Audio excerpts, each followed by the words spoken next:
Our focus is on identifying and finding, the leader and the partner to bring along this young team as well as the young players that we're going to add in the next several months. So that work is going to be deliberate. It's going to be immediate. It is believed the Browns offensive coordinator Tommy Rees and defensive coordinator Jim Schwartz could be candidates for the opening, as well as several candidates from outside the organization. Now, speaking of Schwartz, he may have an extra card to play if he wants to push the Browns into making him the head coach. This morning, the Dallas Cowboys reportedly fired defense coordinator Matt Eberflus. Dallas now looking for their fourth DC in the last 4 years. Indications are that Kevin Stefanski wants to be a head coach right away. Early reports say the Giants, Titans, and Falcons showing some interest. In fact, reports out of Nashville say Stefanski is going to meet up with the Titans coming up on Saturday. Cavaliers find themselves just 3 games over 500, number 8 team in the Eastern Conference.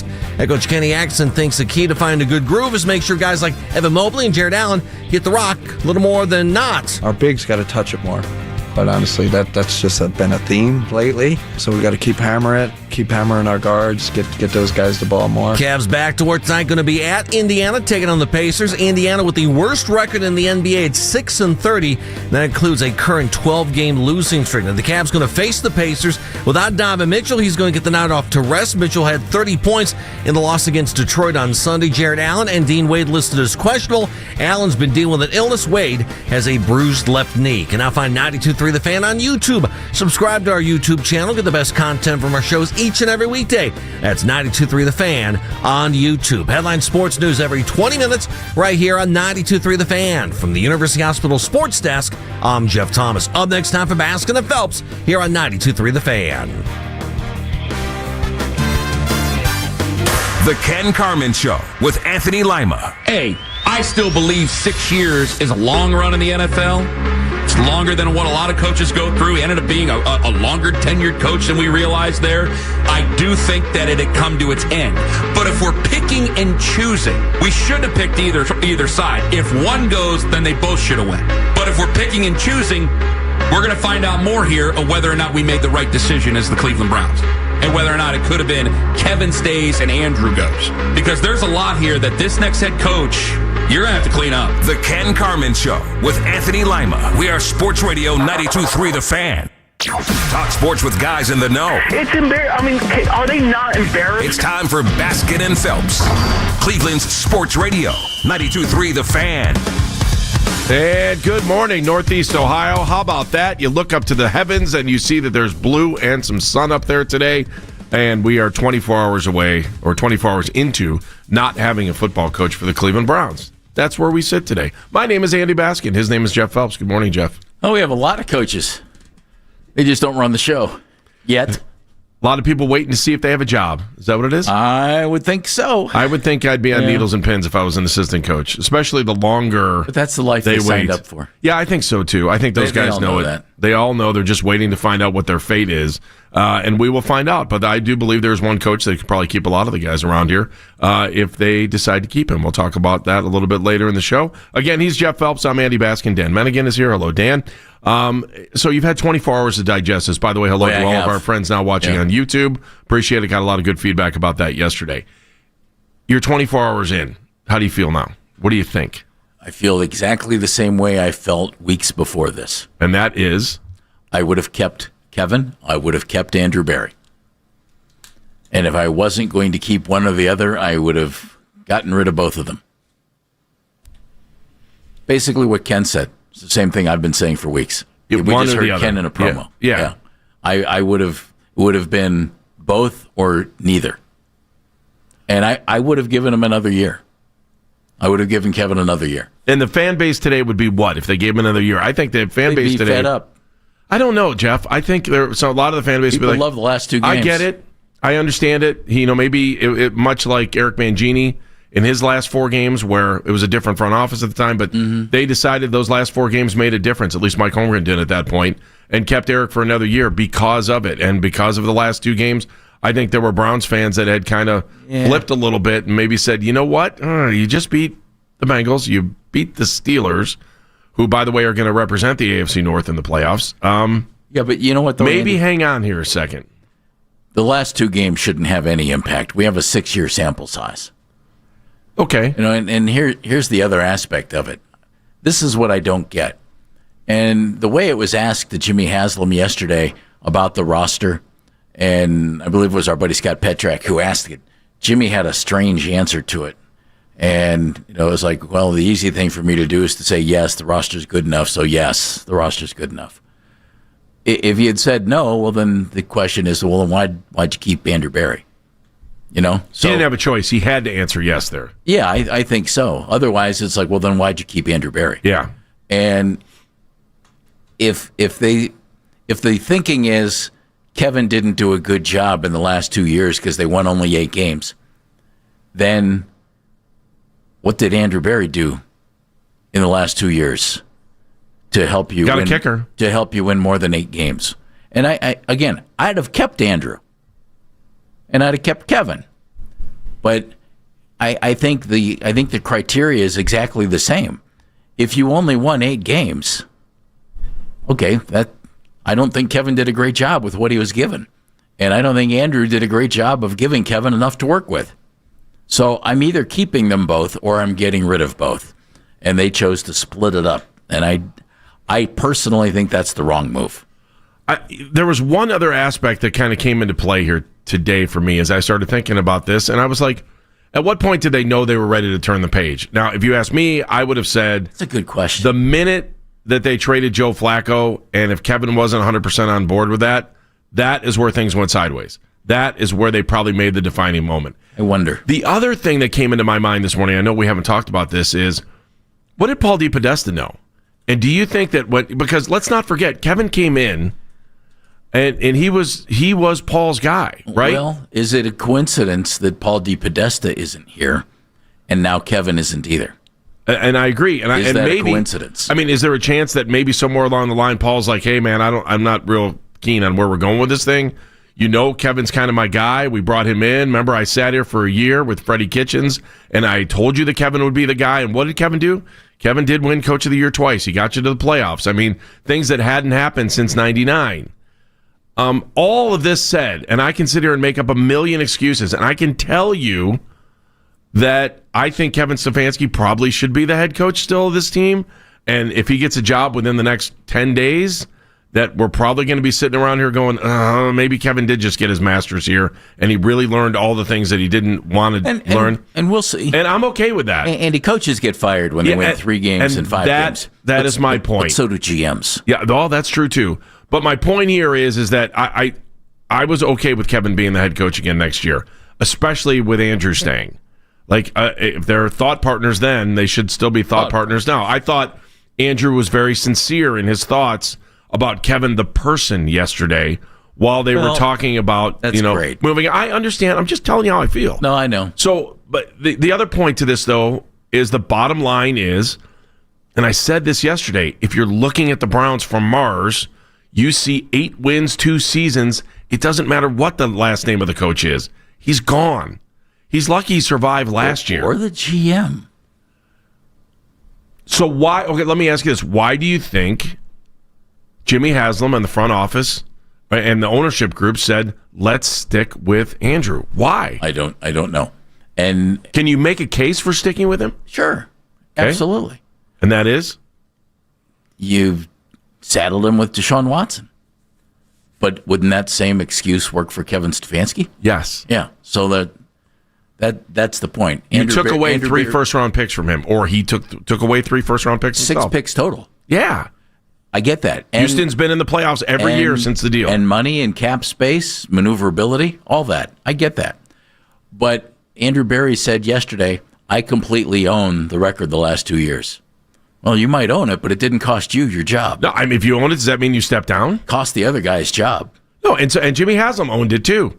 Jimmy said this is on us. Doesn't cost him his job. No, it's not. I mean, it's easy for him to say this is on me. Sure. I still wonder, and I still think that the breaking point was Joe Flacco.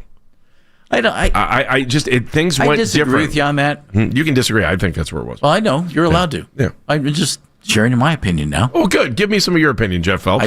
I don't know when it was. While I enjoy this delicious cup of coffee. I don't know when it was. That our friends on YouTube will watch me drink. Now, see, is that frowned upon? Well, let me just tell you this. Let me just give you a little Is that frowned upon? Behind the scenes, too. Now that we're on YouTube and you can watch everything we're doing, I am guaranteed to lose 5 to 10 pounds. That's good news. Because I just don't want to eat on camera. Nice. Because because Keith will be all over me. Keith always made fun of me. Leader? Fearless leader can't keep a clip because I decided that I wanted to eat sometimes while we're sitting here. And Andy, what do you think about that? it was good. No, now you'll see it. So let's enjoy our cup of coffee this morning, shall Hi, we? everybody. Thank you. Or he's just going to dip under the desk, eat under the desk, and then come back up and ask a question. Have a little Joe with Baskin and Phelps. Yeah, why don't we have Let's get a coffee sponsor. Yes, I'm in. Can we have a coffee sponsor? Can we have any sponsors? I still can't believe that one of the biggest coffee chains in America couldn't make it at Playhouse Square. To me, that blows me away. I know I'm on the rails. Right? Okay. So go back to Jimmy Haslam here and finish your thought.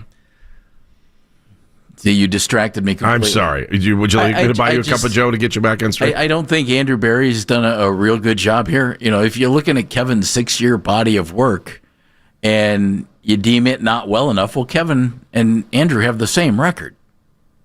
And I'm sorry, adding 4 guys in the draft who you think are building pieces, well, that's what you're supposed to do. Congratulations, you drafted a tight end who can play. By God, well played. That keeps you ahead of the coach. And I don't mean this in any smart guy way. I would have kept Andrew Berry, but I'd have kept Kevin. And I'd have given them both a year. Let's see if you can build on this.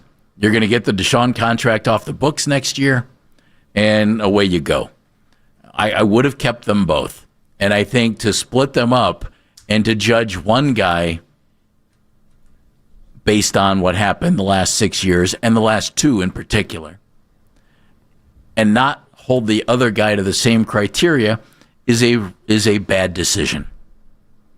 And I don't think landing 4 guys who look like they can play in the draft is reason to make you think, wow, by God, he finally figured it out. Well, thank God he's had 6 drafts. But the Jimmy Haslam didn't go to the draft. He went to the free agents. He went to Malik Collins and Andre Schmidt. I found that remember, interesting. This is the team that gave Dustin Hopkins a great big contract and then cut him. That's true, too. So, how many kickers have you missed on? I mean, you're going to make mistakes, right? Well, you're bringing guys in. Andrew, I understand again, that. I'm finding myself not defending Andrew Berry, even though I said I would keep him, and I would. If I would have kept him. If I was defending Andrew Berry, though, I'd be sitting here. I'd be talking about, look, here's a guy that didn't have the opportunity to have 3 first-round picks, and I know there have been other picks out there, but you also did a pretty good job last year in putting it together. You had 7 guys that you drafted last year that all started this past season, that all had significant time out on the field when you look across the board. And by the way, your first overall pick wasn't even the creme de la creme of this draft. It wasn't. Carson Schwarzenegger. To me, I mean, we'll go down that. Well, it's 1 year, but yes, he looks like a player. That looks like the best pick that perhaps he's made, right? I don't know. Can we argue? Since he's been here? Yeah. I don't think there's any question. Okay. So, but it's one pick in 6 years. I like Carson Schwarzenegger. Small sample size. And I thought Harold Fannin's but the guy good too, can play. Yeah. I mean, the guy can play. So can Harold. Harold can play. And so can Quinchon. Mason, yeah. We'll see what the injury happens. You could have gone out and gotten a running back about anywhere. But I like Quinchon, and I'm glad they took him. And I like Dylan Sampson. But I think running backs come in 2 different levels, though, Jeff. I think Quinchon's in the Nick Chubb level, or has the potential to be there. We hope so. And the other guys are just kind of guys. And the backs. Yeah. Yeah. I couldn't agree more. And I don't know what Sampson's And you drafted 2 quarterbacks, and you don't go into 2026 not knowing if either one of them is even going to be on the team. Is that fair when you draft a 3rd one or a 5th rounder? 3rd or 5th rounder? Should you assume? No, I don't think you should. Can I go Baskin on you? Sure. Well, then why'd you draft 2? I don't know, Jeff. I can tell you this. And the Browns are the most relevant non-playoff team in the NFL. They make picks and make trades that get headlines. Here, can I give Whether you one it's more? successful or not on the field, the Browns are relevant in the NFL, not necessarily because of victories or touchdowns, or should be because of players like Myles Garrett, but they are always there for a headline based on a contract, based on Deshaun Watson, based on Shedeur Sanders. I mean, Sanders alone with his millions of followers on social media is going to bring attention to your team. Whether you think it's good or bad is up to you to decide, but you are relevant because the big pundits out there, the networks want to talk about Shedeur Sanders, which is great. It's great for the Browns, especially if it's positive. if it's positive, it's really good stuff. But we've also gone down this road with Deshaun Watson, where we had to hear the nightly tales of lawyers going back and forth about things that were happening when we first got him. And then Baker Mayfield, or not Baker Mayfield, but Baker Mayfield was a big name. But Johnny Manziel, I mean, I'm not trying to go backwards, but Manziel put the Browns on the map. He hates Cleveland now, and I'm pretty sure Cleveland hates him. It's weird in hindsight that you drafted two guys who you kept your fingers crossed at quarterback. Because you don't, outside of the first round, you have to keep your fingers crossed and hope you get lucky. And they tried that twice.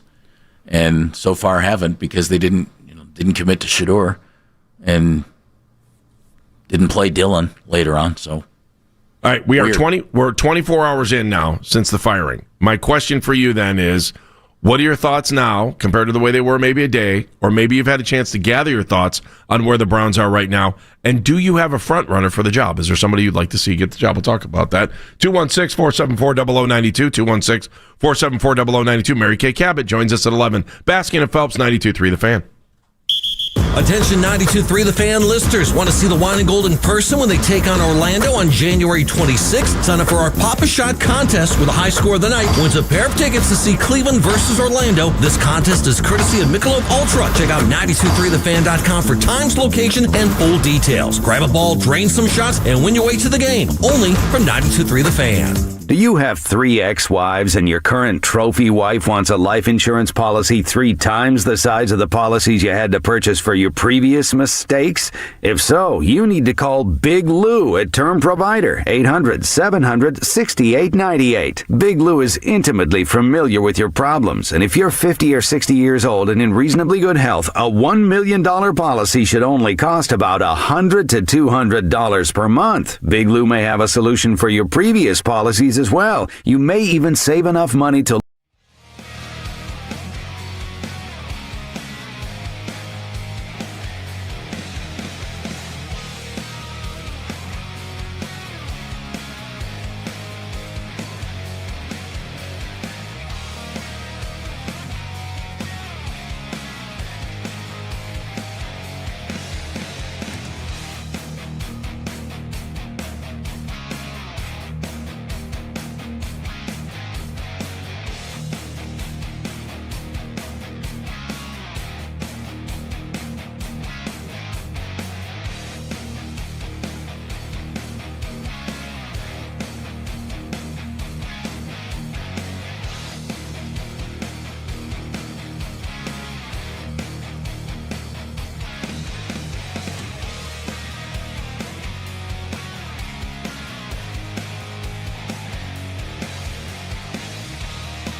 segments. Headline sports news every 20 minutes right here on 92.3 The Fan. From the University Hospital Sports Desk, I'm Jeff Thomas.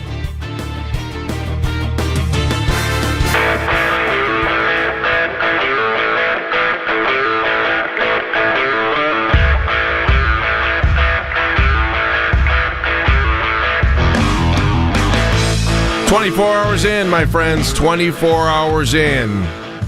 What will the new look Browns look like next year? Or maybe they won't be a new look team at all. Maybe they'll be, no, they're going to be a new look team. They're going to have to. They're going to have to rebuild the offense, as they said yesterday. Defensively, though, they could look the same.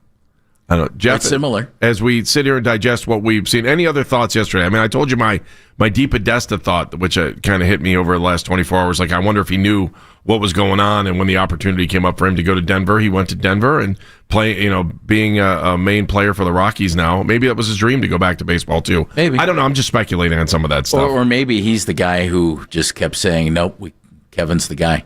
Kevin's the guy. Kevin's the guy. And he wasn't there anymore, so Kevin's not the guy. So on the scapegoat scale, where do we think Kevin is on this? Oh, he's the scapegoat. He is the scapegoat. Yeah. I just want to hear you say it. Yeah. Yeah, I wrote that this morning, too, and I said the same thing. Well, I said the same thing. It's the NFL, and if you don't win, something's going to have to happen. Well, and owners can say it's my fault, it's my fault. That, right? It's all fault. I think so, we all too. understand that. And 6 years is kind of a long run, isn't it? But wasn't LeBron's first run here? What did 7? What did the commissioner say, though? You had 7 years. That's the way it works. That right? was the worst feeling in the world. That's what Shedeur said. Hey, that's the way the league works. He's right. Yeah, he was torn up. He was torn up? I didn't see the emotion. Yeah, I know. I think you had more emotion just now than he did. Tongue in cheek, Andy. That was after the game on Sunday. All right, we want to hear from you today as well. 216-474-0092. How about let's start off things off this morning. We're going to talk to Tony, Columbia Station. Hi, Tony. How are you? Tony. Home of Trent Richardson back in the day. Oh, that's right. I forgot about that. Very good. How are you gentlemen doing? We are good. How are you? I'm doing well, thank you. My thoughts on the past 12 months, all the events. To me, it suggests that at the end of last year, Jimmy might have went to Paul and said, "Hey, you're out. You're going to advise Andrew on this upcoming draft. He's in control. Andrew, this is your tryout. You haven't had much control. Paul's had so much influence upon all this, and we're going to really step away from that and see what you can do." And that kind of makes sense to me in regards to them retaining Andrew and moving on from Kevin. What do you think? Possible? Yeah, I mean, every theory seems good right now. I'm not buying. I don't know. I think Deep Podesta was more than just a football guy for the Haslam Sports Group. I think they appreciated him and they leaned on him for more than that. I mean, obviously, Paul has done much more in his life than just baseball or football. And if you were financially set off and you were trying to figure out how to go in the right direction, I think Paul's the perfect guy to have around. And I don't think that there were any issues with that. I think a lot of times we get caught up in the fact we're like, he's not a football guy, although he played college football. And we got caught up in a lot of things. The sports thing, Andy. Yeah, I don't know why. It was just if you're a good sports manager, you can handle it. I also think we've seen it with other guys in other sports. I mean, 6 years is a good run, especially for anything we do right now. How many times do you know folks that are absolutely? Yeah, they're flipping jobs. That's a long deal. Yeah, and so I think it just happens. I'm looking forward to seeing how Kevin does somewhere else. I just hope it doesn't come at the expense of the Browns. But I think he'll have success somewhere where he goes somewhere else. And it's not because I think it's because he will have learned things in Cleveland and that he won't do those things again. I do think, and I know we laugh about Coach Kevigan, and a lot of people thought he was a dud in press conferences. If I was a player, I would love him. He didn't throw anybody under the bus ever. Never. I mean, who knows? He might have been really mad when they traded Joe, or he might have been really mad when something happened here, or something happened there, or a player did this or that. When they brought in Deshaun. Yeah, or when they brought in Deshaun. But he never let you go down that road. Never broke company line. No, and even when you look back at the last couple of weeks, these press conferences have been like, hey, Kevin, this might be the last time I get to ask you this question, blah, blah, blah, blah, blah. He was smooth as ice. Cold as ice. Cold as ice, but just smooth. as silk. But it's still kind of smooth when an ice cube flows across the table. That's smooth. Can I give you something fun to look forward to? We haven't really had a lot of fun the last 24 hours. This could be fun. Okay. There are 6 teams currently looking for a head coach, correct? Correct. Let's take the Browns out of it. Okay. So that means there are 5 teams other than the Browns looking for a head coach, right? Yes. The Browns play 4 of them next year. Are you serious? Yes. They're home against Atlanta. They're home against Las Vegas. And they're on the road against the New York Giants, where Kevin is rumored to be a top candidate, and Tennessee, where Kevin is reportedly interviewing on Saturday. I could see the Browns Giants. Oh, yeah, baby. If Kevin ends up in New York, could you not? And Brian Daboll's the new offensive coordinator here. Okay. Or you hire somebody else here that's kind of a name. Oh, who knows? Could you not see them being the Seriously, week 1 Sunday nighter? Chances are, if Kevin gets a job. So what job is open? The Arizona Cardinal job. They don't play Arizona next year. If Kevin gets a job and it's not Arizona, the Browns will play Kevin Stefanski's new team next year. If you go by winning percentage, the Browns have the easiest schedule in football next year. If you go by opponent winning percentage. Well, guess what? That'll help. Let's go to Jeff, who's in Idaho, Big Sky Conference, Montana State, the 1AA, I'll call 1AA national champions. Hi, Jeff. How are you? Yeah, doing well, guys. Just wanted to call in and give my perspective on how no coach, or at least qualified coach, is going to want to come with Barry as the GM. I don't think they want to be tied to Barry, given the fact that he might be on a short leash himself. And, if that coach in his right mind is going to come in, he could be let go when Barry gets let go in a year or 2. It's a good point. I think a lot of people have thought of that over the last 24 hours. If he gets let go. But what if it works? Then he's going to be here for a while, and you're tied to the general manager. The other part of the conversation is it's 1 of 32, right? And if someone's going to give you the opportunity to be a head coach, you got to take it. Where in Idaho are you, Jeff? Outside Boise area. Oh, very nice. Very nice. All right, don't dive onto the turf the way that fake Sports Illustrated story was telling people. Thank you, Jeff. Well, yeah, enjoy listening to you guys. Born and raised in Cleveland, so go Cavs. Thank you, Jeff. Appreciate it. Thanks, Jeff. Who do you like? Is there somebody you want for this job? Well, if you eliminate John Gruden, because John's name hasn't been thrown out a whole lot for any of these things, I think Gruden's interesting, but I haven't seen his name out with anybody.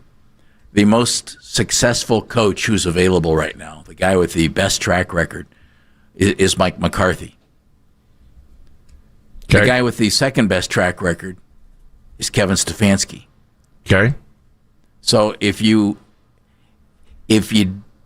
want to make what looks like a surefire, we know this guy knows how to be a head coach and has done it successfully, Mike McCarthy's your guy. I think Brian Flores is a really interesting candidate. Okay. But he hasn't had the success that... Well, the lawsuit doesn't help any. But I'm going to be honest with you. But he's going to get hired. He's the leading candidate right now in Vegas, according to Let me throw this Talk. at you. And this is the one thing. This is my Jeff Phelps one thing. Oh, good. So that the Browns are not scared to ruffle feathers. We saw that. We saw that with Deshaun. We've seen that with Johnny Manziel. They were the team that picked Shador after everybody passed on him, 4 rounds plus. So why would it matter if Gruden has had problems with the league or Flores has had problems with the league? Like, to me, the Browns are the team that would be willing to step out there and give those guys an opportunity. It's if you want either one of those guys, then you should be thankful for Browns ownership, because they don't care.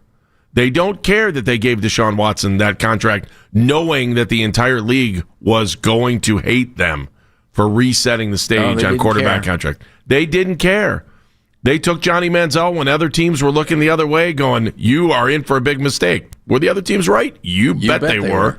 But the Browns took a chance. They're not scared to do something controversial. And so if you think that Flores is controversial, or I shouldn't say you, if the league thinks that, they don't care. And that actually makes me like the front office if you think that Flores or Gruden is the top candidate for this job and would make you happy and would make this team a winner. As Jeff shows me, my buddy John Jeff Gruden's trading card just sent me a text. Picture of John Gruden wearing a Browns visor and a Browns shirt. I'd love to see John Gruden. I'm good with it. There's a couple of between like. And he can coach. I mean, are the Ravens going to make a move? McCarthy can coach. Dan, sorry. McCarthy went to Dallas. Dan, kill him. You hate this. You hate the thought of this conversation. I just don't think that's the move that you want to make. If you were sitting there screaming about how Kevin Stefanski's offense wasn't modern enough, here comes Mike McCarthy. All right, but let me throw this. The thing at I you, like though. about McCarthy is that they could probably keep Schwartz if they. Yeah, he'll get you that. And he could drop a Super Bowl ring on the table if that's what you maybe. like. Yeah, well, he could maybe work for LeBron. Remember, they hired Doc Rivers in Milwaukee for the Bucks. That's true. Longtime veteran coach who had one title. It's fair. Also, one team has Giannis and the other one doesn't have a Giannis equivalent at quarterback. Yes, we do. We have Shedeur. Right. Here's the thought, though. If they don't hire Mike McCarthy, if they don't hire John Gruden, then what are you hiring? You're hiring a coach, keeping your fingers crossed that he'll be better his second time around as a head coach. Well, isn't Jim? Well, hold on. Okay. That includes Jim Schwartz. Yeah. Or Robert Saleh, or Brian Flores, or any of these other guys who have been out there and canned after one go-round as a head coach. You're hoping that they're better. Jim Schwartz had a really nice season in Detroit, but he was there for 5. Doesn't mean he couldn't be phenomenal here. He could be. But you're keeping your fingers crossed that somebody you hire who's already had head coaching experience is better the second time around, Matt Nagy, sure, somebody like that, or that you get lucky and nail the coordinator du jour or the assistant coach du jour, and he becomes the next big thing. You trust this search committee to find that guy, Andy? I would like to know. I know the question was asked yesterday. Who is on the search committee? Andrew Bering. Does it? I mean, he's the ownership. Jimmy D, JW, and Andrew. Well, apparently they've had Tom Telesco, the former GM of the Chargers, and Raiders for a year. John Carroll grad. Yep. And Chris Greer, GM of the Dolphins. There have been reports that the Browns have been chatting with them for that's true. That's little the bit last of couple time. weeks. Maybe they bring them in as a consultant in the coaching search. But if you're, As Jimmy said you're Andrew yesterday, Berry, you they want know an what they're- unemployed GM helping you out? Think about that. Hi, you do the same thing I do. Gosh, thanks for your input. Glad you have Jimmy's ear. How you feel about that lamp in the corner of your office over there? Yeah, I don't like it. Can we you can keep that. Can we repaint this office now for you, Andrew? Because my wife likes yellow. That's the wrong color in that building. You can't do that. You can do orange. You can do brown. Yeah, you can do white. That's about it. You can put a stripe through the middle of your room, too, if you want to. You could do beige. But if you're redoing that, you're not using yellow. I can guarantee you that. All right, so we're kind of diving into this again 24 hours later. What do you think of the move, to fire Kevin and to keep Andrew? And the next question is who do you want? Is there somebody that stands out that would be good as the next head coach? I still haven't really made my case here. I know who if it was up to me today, I know exactly who I would hire. And it's to me, it's a no-brainer if it was today. If it was today. But they shouldn't be in a hurry to be hiring somebody today. They should do some due diligence. Unless he wants to go somewhere else and be a defensive coordinator. All right, well, we'll talk about that. We'll see if the Schwartz is with us. 216-474-0092. 216-474-0092. Baskin and Phelps, 92.3 The Fan. May the Schwartz be with you. At Uline, the prevailing opinion is, if you don't live it, you don't believe it. The people at Uline believe in hard work, and they live it by being there 24/7 to answer your call, having 41,000 items in stock, and offering same-day shipping from 12 locations across North America. Business owners, sellers, buyers.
win. Listen to the Fan Rewind weeknights 11 to midnight. All the best segments from all our shows can always listen on the Odyssey app. Headline sports news every 20 minutes right here on 92.3 The Fan. From the University Hospital Sports Desk, I'm Jeff Thomas.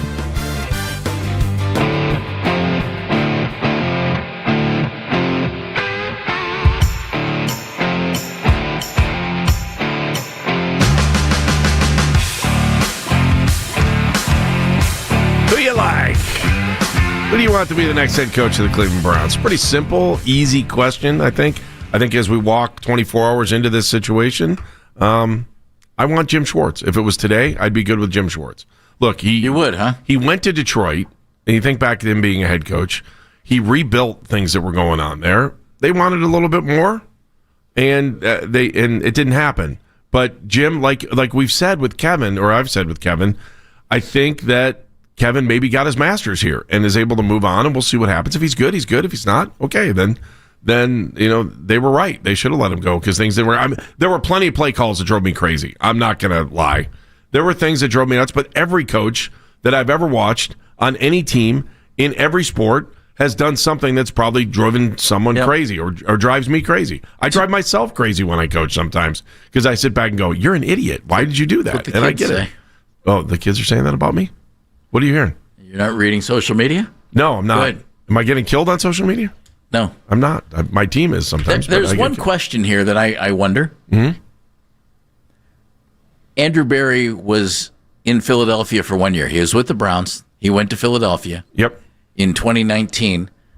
And the defensive coordinator for the Philadelphia Eagles at that time was Jim Schwartz. Mm-hmm. So Joe Woods was the original DC for Kevin Stefanski. Right. Joe got let go. In 2023, the Browns hired Jim Schwartz. Right. Was Jim a Kevin Stefanski hire, or was he an Andrew Berry hire? You'd have to think part of that would be an Andrew Berry hire. Or was he both? And if he was more of a... Thought partners, Jeff, just like you and I when we answered that question. Yeah. If Berry said, hey, here's your guy, and Kevin said, you know what, that's a great idea. Maybe Jim Schwartz has a leg up in this thing. You know, how much does Andrew Berry like Jim Schwartz? Did he like him enough to bring him to Cleveland as defensive coordinator? Or was that Andrew Berry, who went up against him when he was in Minnesota and Schwartz was in Detroit? Or was it Andrew Berry saying, here's your guy? And Paul DePodesta saying, sure, the numbers say yes. That it'll be interesting to find that out if we ever do. You know, if Berry was instrumental in Schwartz coming to Cleveland, I think he has a real fine chance to be the new head coach. Well, here's another thing. If you think Schwartz is going to become the next head coach, and you think that Berry was instrumental in bringing Schwartz here, then do you not give Berry credit for that? And you can kind of see why Berry has a job and Kevin doesn't. No. Or are we past that? Yeah, we're past that. Okay. You know, there are two reasons I give Jim Schwartz credit. He's a good coach, and Andrew Berry sunk most of his assets into the defensive side of the ball. I think the players like him too. Well, good. But I mean, I think players that matters. Like Kevin Stefanski too. Ask Denzel Ward. Ask Joe Bitonio. Ask Denzel if he likes Schwartz. I don't. Absolutely. Yeah. Doesn't really matter Ask if a player, Miles if he likes. Can I? It does with Miles. Can I cut through some stuff? Sure. I don't think it matters. I think it does. You know, well, here's where I think so. I love Myles Garrett. Yeah. They won 5 games with Myles setting a new sack record. I get it. So, I'm my idea of trying to make Myles happy. Great, we paid you. Let's see who we get as the head coach. If you don't like it here, you can ask for a trade again. I don't want Myles going anywhere. I want him to retire a Brown. Right, so how much influence does a player have? He's played, 9 years? I mean, outside of are we saying outside of LeBron James, players don't have influence? No, I'm not saying they don't, but it's a very, very different comparison. Because one football player, unless he's perhaps the quarterback, won't win you a title. In the NBA, one player will win you a title. You put pieces around him and away you go. Ask Milwaukee. They had Giannis, they won a title. Right. Ask the Cavs. They had LeBron, they won a title. Oh, they also had Kyrie. I mean, there were other things. Yeah, I know, LeBron but there. you're not going to win if LeBron's not here. Well, that's true. That's true. But you might not have won if Kyrie wasn't here either. Maybe. And we saw LeBron without I'll take Kyrie. my chances with LeBron. In that year, those 2 years, I don't. But you get my point. I get it, but I also think that football LeBron player pales in comparison to one basketball player. I understand that, but I also think that there are players that have influence. And if Miles said, "Hey, I'm coming back. We'll do this. I don't really want to be here. I don't think you're doing the right things, but financially, I think you've made my eyes open up, and you made me an offer I can't refuse, and I want to be back. And now look what I was able to do this year. With the right guys around him, and even Jimmy Haslam saying, "Hey, look who Andrew brought in on defense. This makes a difference." And so that's why he's here for another year. Yeah. I understand and get all of those things, but I also think that Miles has enough power that if he could say, "Hey, look, it's time to change," and the head coaches, because there weren't enough ups as there were downs, that maybe we should be switching. The same way LeBron James would say, "Hey, we got a head coach." I don't know think if Miles LeBron. Hang on. that power. I think Miles has more power than anybody else on the team. Well, that's not saying much. Why wouldn't that be saying much? If he's got enough power to say to Jimmy Haslam, "Hey, look, I'm the reason I've got a billboard that I see that I see when I drive into work every day that says Miles Above, brought to you by the Browns." I mean, he does carry that kind of weight. Okay. Well, you're marketing your star player, so that's smart. I hope Miles finishes his career here, and I hope he plays another 6. That said, I don't think it's the same as the NBA where one guy wields power. And if I'm Andrew Berry and if I'm Jimmy Haslam, I'll take into account what the players feel about a guy like Jim Schwartz, but that's not going to be my deciding factor. Players change, Andy. Take a look at how the rosters change. I agree. You're lucky if you're on a roster for 3 years. Yeah. You are. Kevin, Cuyahoga Falls. Hey, Kev. Gentlemen, how are we doing today? Good. Mary Kay Cabot coming up at 11 for everybody. Okay, I'll make it as quick as I can. No. You have plenty of time. Just remind the first folks. dumb coaching calls, and then my Browns take. Dumb coaching call. You're on the 3-yard line. It's the Super Bowl. 30 seconds left. You got a guy called Beast Mode, the greatest running back in his prime, and you throw the ball. Really? Wow. I mean, talk about idiot coach moves. I mean, there's 1,000 out there you can point to, and that's probably the worst of them all. In regards to the Browns, I really think this is a huge power move. I was saying I think Paul D getting let go earlier in the season was a huge indicator of it, and Stefanski going. Do you think he got let go, or you think he walked? I think he walked. We'll never know, Andy. I think to me, I think it was probably a power struggle, and you're right. Probably, heads got bashed, and one guy said, "I think this is my guy," and the other one said, "I think that's my guy," and Haslam decided AB's voice was stronger and better than the other guys, and so clearly, Haslam's going with AB and saying, "You're my guy, and I'm going to listen to you, and I'm not going to listen to the other guys." And now you're gone out of the building. But yeah, I think there was a conflict in the building, and I think we see who the winner is. Clearly, AB's the winner. So I think the indicator of that will be who they hire as the coach. And Jeff, you kind of stole my thunder. I think if they make Schwartz the coach, I think that's going to be a huge indicator that this is AB's team. He's got the reins. He's running it moving forward. Because I do think, obviously they don't tell us a lot. We just have to guess basically on the moves they do and what little they say. I think Schwartz was AB's guy from probably the get-go. And if I think they move him up, I think it's a huge indicator that that's if this is AB's team moving forward. That's just it. And he's going to make all the calls moving forward. So if you ask my guy, I think there's a guy from Arizona named Jonathan that maybe is a Cleveland guy. That'd be great. I'd love to see him, but we'll see what they do with it. So all right, you'd like to see him as a head coach or as a defensive coordinator? No, I'd love to see the head coach. I think he got completely shafted in Arizona. At one point, they had 23 or 24 of their starters on IR. Yeah, they really got beat up.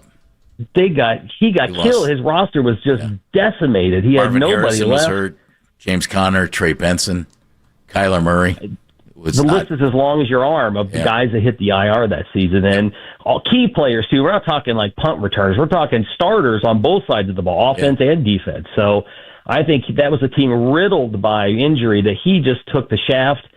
Someone had to get blamed. Unfortunately, Coach Jonathan got blamed, and I think from what little he had and what little he had to work with, I thought he did a really good job. I wouldn't mind seeing him as our coach.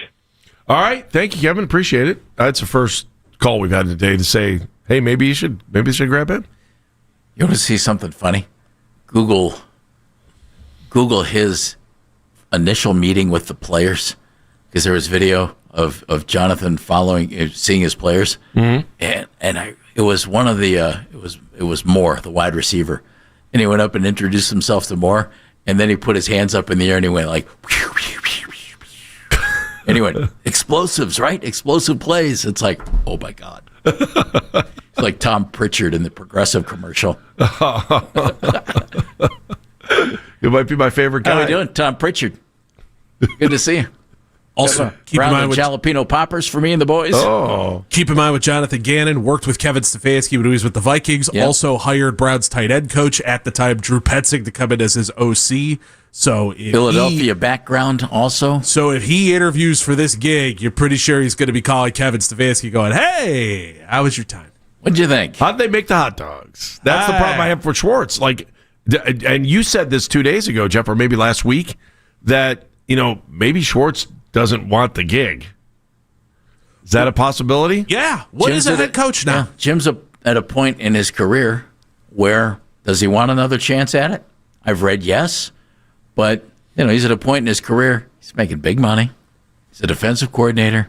He's got a good defense. Could go somewhere else and be a defensive coordinator, or could just kick back and say, you know what? I got a degree in economics from Georgetown, and my bank account says I'm good. Thanks. Kevin Stefanski taught us a lot. Does he have to be smooth when he's and I'm good. I'm good. A lot of stuff this year, and one of them is one of the biggest things of being a head coach is that you are the PR guy, and you need to go out there and you need to take the heat and you need to sell this stuff. I don't know if Jim Schwartz wants to go out there, take the heat, and sell this stuff, or if he just prefers doing story time with Jim Schwartz. I like story time with Jim Schwartz. Would you Would you be okay then? Would you stop knocking these press conferences if Schwartz gets the gig? Oh, I don't think he's going to take it. I'm just saying, if he got the gig, would you be okay with running his press conferences? I would not hire You him. hate press conferences, so that's yes, how much I hate them. I would not hire Jim Schwartz as the head coach. There's no way. Could you go from 3 thought partners who were all Ivy Leaguers to an Ivy Leaguer and a Georgetown guy? Sure. Why not? I don't know, Andy. I don't know. Is our the Mensa meeting is going to be down one. Is Coach Kevigan going to have one final press conference? I mean, if we need to, we could get him in a room. You know when he's going to be here? When he gets hired in Atlanta. Then we're going to hear from Kevigan. I don't know. I think Coach Kevigan needs. I think there's some questions for him. Or with the Giants. He may have to answer questions in the next hour. Mary Kay Cabot definitely will answer questions. She is coming up next right here. Mary Kay Cabot from Cleveland.com. Baskin and Phelps, 92.3 The Fan. Hey, everybody.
Dean Wade are questionable. Allen's been dealing with an illness. Wade has a bruised left knee. Get all the latest Brown content filtered right to your phone during the offseason by following the Browns playlist and 92.3 The Fan on the Odyssey app. Headline sports news every 20 minutes right here on 92.3 The Fan. From the University Hospital Sports Desk, I'm Jeff Thomas. The only place for Browns news on your way into work. The Ken Carman Show with Anthony Lima. Weekday mornings starting at 6 a.m. 92.3 The Fan. Basket of Phelps, 92.3 The Fan, 216-474-0092. Let's start off this hour with more information, more to know about the Browns, especially with the coaching change. Kevin Stefanski out yesterday. We go to the Make It Right, Call Kyle Wright hotline. You can read her every day in the plaindealercleveland.com. She is Mary Kay Cabot. Hello, Mary Kay. Hey, guys. How you doing? We are good. We are good. We're better than Kevin. Well, and we have a gig right now. And you, too. You've got plenty to write about over the next, I don't know, year? Yes, it never ends, really. I think we, as NFL beat writers, especially those with coaching searches and quarterback searches, we have about 2 weeks off before the start of training camp, and it's pretty much year-round these days. Mary Kay, when do you think the decision was made to part ways with Kevin Stefanski? Oh, it seems like it had been coming for probably a number of weeks. I don't think this was something that they just really decided to do the day after the season or anything like that. I think they had been discussing it probably for 3 or 4 weeks, and then they finally came to their conclusion. And I'm sure that Kevin probably knew before that Bengals game that he was gone. Mary Kay, clearly Andrew Berry had something to do in the decision making to move on from Kevin Stefanski. When do you think he leapfrogged Kevin in the power structure? Because the thought was always they both answered to Jimmy Haslam. Andrew's not Kevin's boss. Well, as it turns out, he did have some say as to whether he returned or not. That's hard to say. I don't know if I would characterize it as leapfrogging him or anything like that. I think the Browns felt that Andrew Berry supplied the football team with enough talent to win football games this year and maybe even broach contending. And that didn't happen. And the way that I look at it is 2 games were lost by special teams alone, the Bengals and the Jets game. So that would have gotten you to 7 right there. And then there were a couple of other games where there was just 1 or 2 breakdowns or weird things that happened at the end of the game. If those had gone the other way, you're looking at 9 victories. So I just don't think that this team was quite as far away as it seemed from being able to make a little bit of noise later in the season. And, I just don't think that Kevin really should have taken the fall and the brunt of everything that happened this year. Were you surprised that they just let one of them go? And what is the advantage of hanging on to a general manager, when you let the head coach go? I thought it would be together either way, whether they were both going to stay or both going to go. But what's the advantage now of making sure that Andrew Berry is now the lead dog?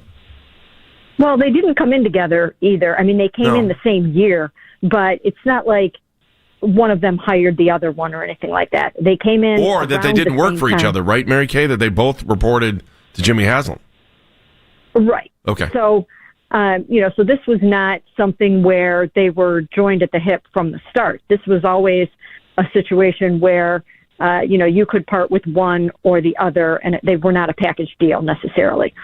So, I don't really think that they had to both either stay or go or whatever the case may be. I don't really have a problem with with the organization deciding to do one or the other. I just feel like Kevin deserved a chance to work with a good quarterback over a period of time, somebody that he felt comfortable with. I think he's a really good coach. I think he's going to go on to have tremendous success. I think he might even be back in a head coaching chair by this season.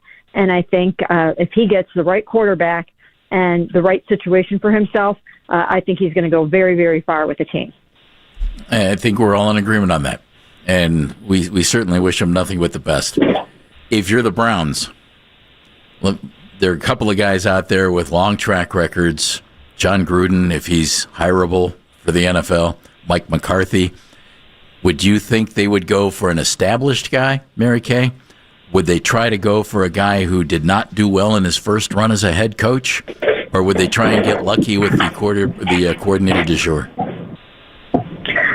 I think it's going to come down to who Andrew Berry feels most comfortable working with and who he feels can take this team to the next level and this roster to the next level. And it's a roster that's going to have a lot of young players on it. There will be another probably 10, 11 young guys, rookies, coming onto this football team next year. So it's got to be a guy who knows how to develop rookies and be really great at teaching and developing.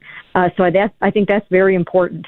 I don't think they're going to look at whether they have head coaching experience or whether they're on the offensive side of the ball or the defensive side of the ball. I don't think those things are going to matter. I think they're going to choose a leader of men and someone that they believe can take this roster where they want it to go, which of course is to the playoffs as soon as possible. I personally think that when you have the defense set the way that they do with Jim Schwartz, it seems to me that your next move should probably be to get the offense in the same kind of shape with the same kind of successful person on that side of the ball. But it doesn't mean that there's only one way to go about this. You could hire Jim Schwartz and make this work. You could hire a defensive head coach from outside and make this work with the right coordinators. So there's so many ways to go about it. I don't think that they are painting themselves into a corner with the type of background they want the guy to have. Do you have a favorite here then? Do you have somebody that you're like, you know what, this would be the perfect person for this job? Right now I don't. I haven't even had time to really look it over yet and think about exactly who I would want or whatever. But usually by the time I get towards the end of a search, I have a pretty good idea of who I think would be the best candidate. I'm not there yet. I don't even know exactly who they're going to be interviewing yet. We've heard names. I've heard Mike McCarthy. I've heard Brian Flores. I've heard a number of other names, but I don't know exactly who's on the list yet. So until we have a better idea of that, I think it's hard to handicap them. Mary Kay Cabot joining us. Coverage of the Browns situation, all on Cleveland.com and the Plain Dealer. It does a great job and all the in-depth material you're going to have. John Gruden's in his early 60s now. He hasn't coached since 2021. Does anybody take a shot at John, or do you think that his past and everything that's happened will keep him out of this loop? It's hard to say. I do think there's a world in which he will get some opportunities and some looks. Not really sure yet. I've talked to a couple of people connected with that situation, and I do think that that there is some optimism that perhaps some people will kind of take a chance on him and give him some looks this cycle. But not exactly sure yet. I haven't seen anything lined up per se, but there's a lot going on right now. Well, and I know this is it happens every time a head coach gets fired, but what do you think they think of the coaching staff that's here right now, and how do they prioritize trying to get some of these guys to stay? Or is it just a matter of you let the head coach come in and they figure out what they want? I think the priority is to figure out who your head coach is, and then you go from there. And I'm pretty sure it seems like they're going to give Jim Schwartz an interview and a really great opportunity to get this job. We know that the defensive players would love for that to happen. And I guess it's just a matter of, do you go that route, or do you go with more of an offensive coach or more of a head coach type of person and then try to still keep Jim around as defensive coordinator? But we know how they feel about Jim, and we know that they want to keep him one way or the other. Could Miles throw his weight around a little bit and try to tip the scale towards Schwartz? Oh, yeah, I'm sure that he probably already has done that. I mean, he did it basically with us when we talked to him on Friday. So he definitely has endorsed Jim Schwartz, as has Denzel and some other guys in the locker room. They love their defensive coordinator, and he is truly, truly a leader of men and all of those kinds of things. It's just a matter if the Browns want him in that role, or if they feel that he would be best served here remaining as their defensive coordinator. Mary Kay, explain the coordinator contract situation. Tommy Rees and Jim Schwartz, they are under contract here, correct? Right. Yeah, they're under contract, and they would have to, if anyone else wants to hire them, obviously they would have to get permission from the Browns to interview them and all those kinds of things. But yes, they're still under contract. Do you think there's any world in which the Browns pin a coordinator on a coaching candidate?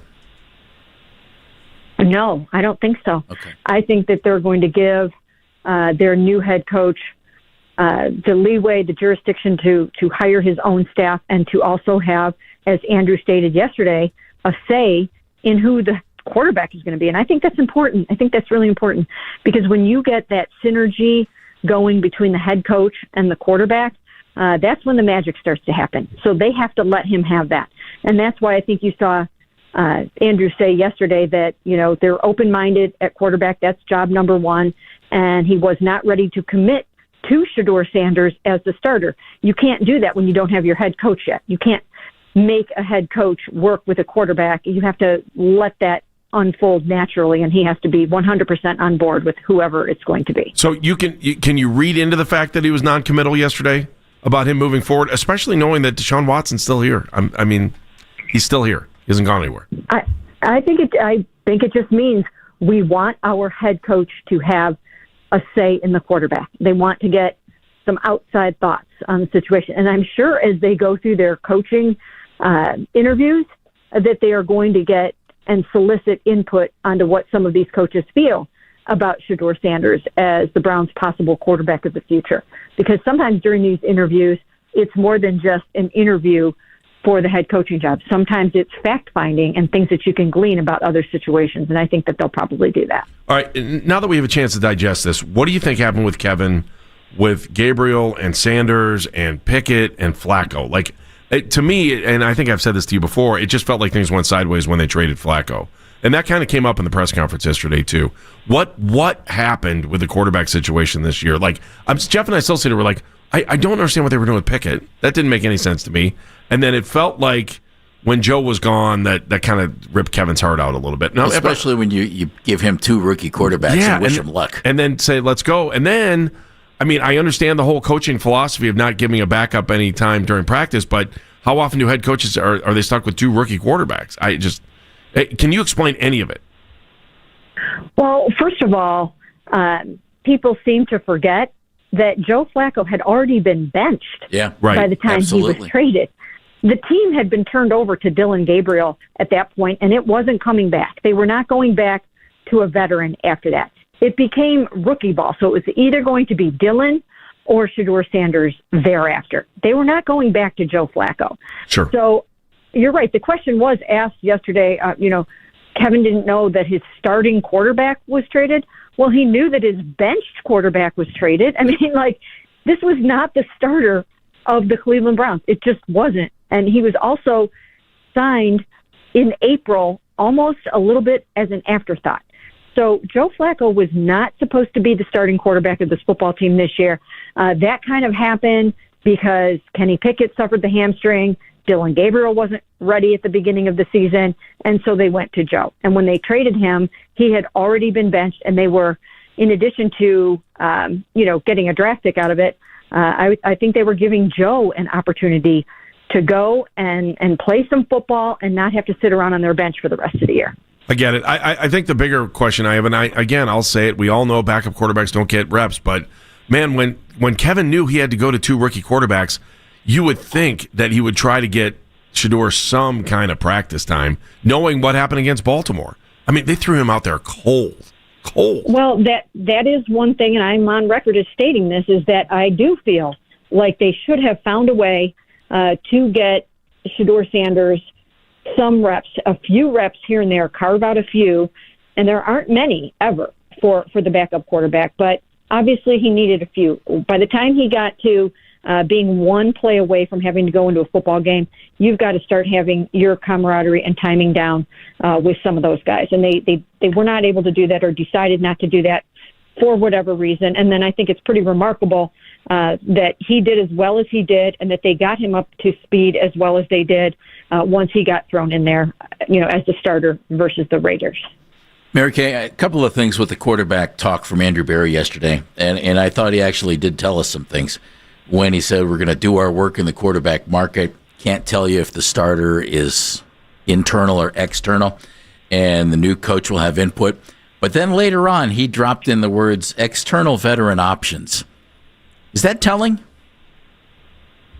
Well, I do think it's telling because I really don't think that is super high on their list, or at least wasn't super high on their list until this point.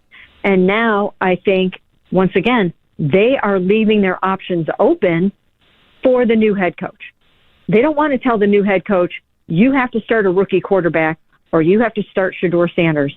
I think they want the new head coach to have a say in how this is going to go. And if he looks at this whole thing and says, I need this person to win or this kind of quarterback to win, then I think they're going to try to accommodate him.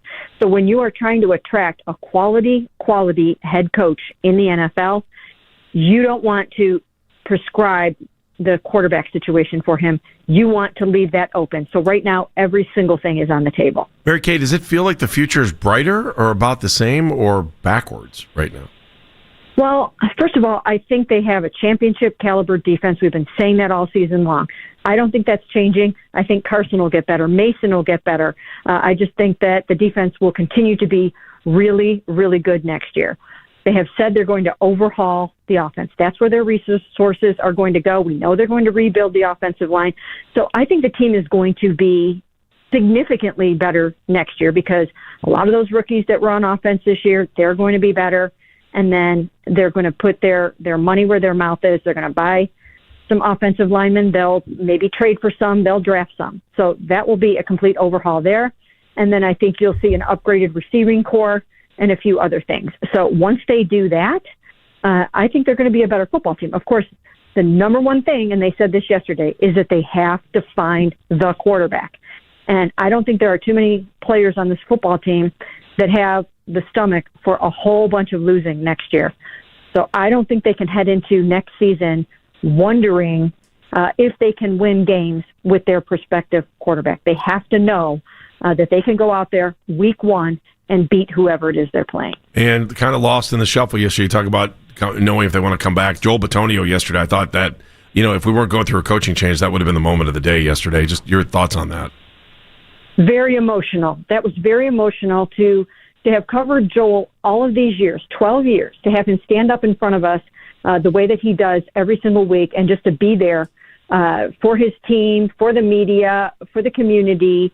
It was truly emotional. And, I was one of the people watching him tear up like that that had a hard time not tearing up myself. I have to say that I did tear up myself.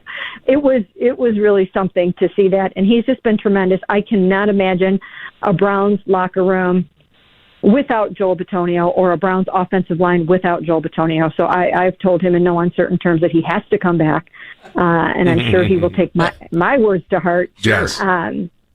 But I asked Joe Thomas last year what he would say to Joel Bitonio while he was trying to figure out what to do. And he said, I would tell him to stay as long as he possibly can because you cannot find this feeling anywhere else.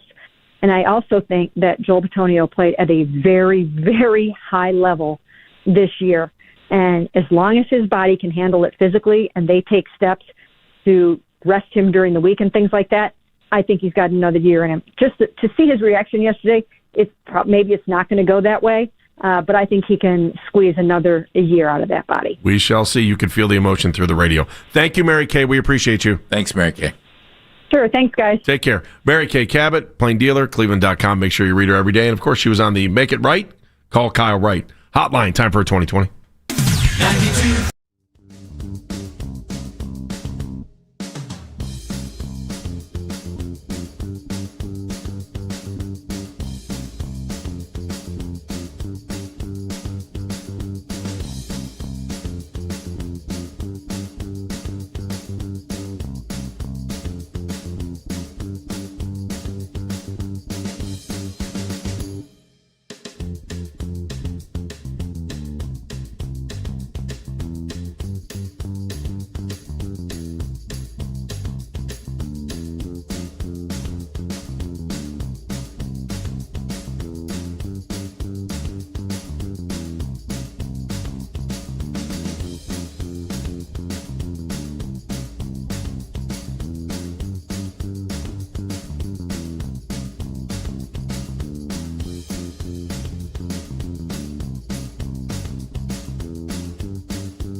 quo.com/sports to try Quo free. QUO.com/SPORTS. Whenever you need to talk about the Browns, we got you covered. We are Sports Radio 92.3 The Fan.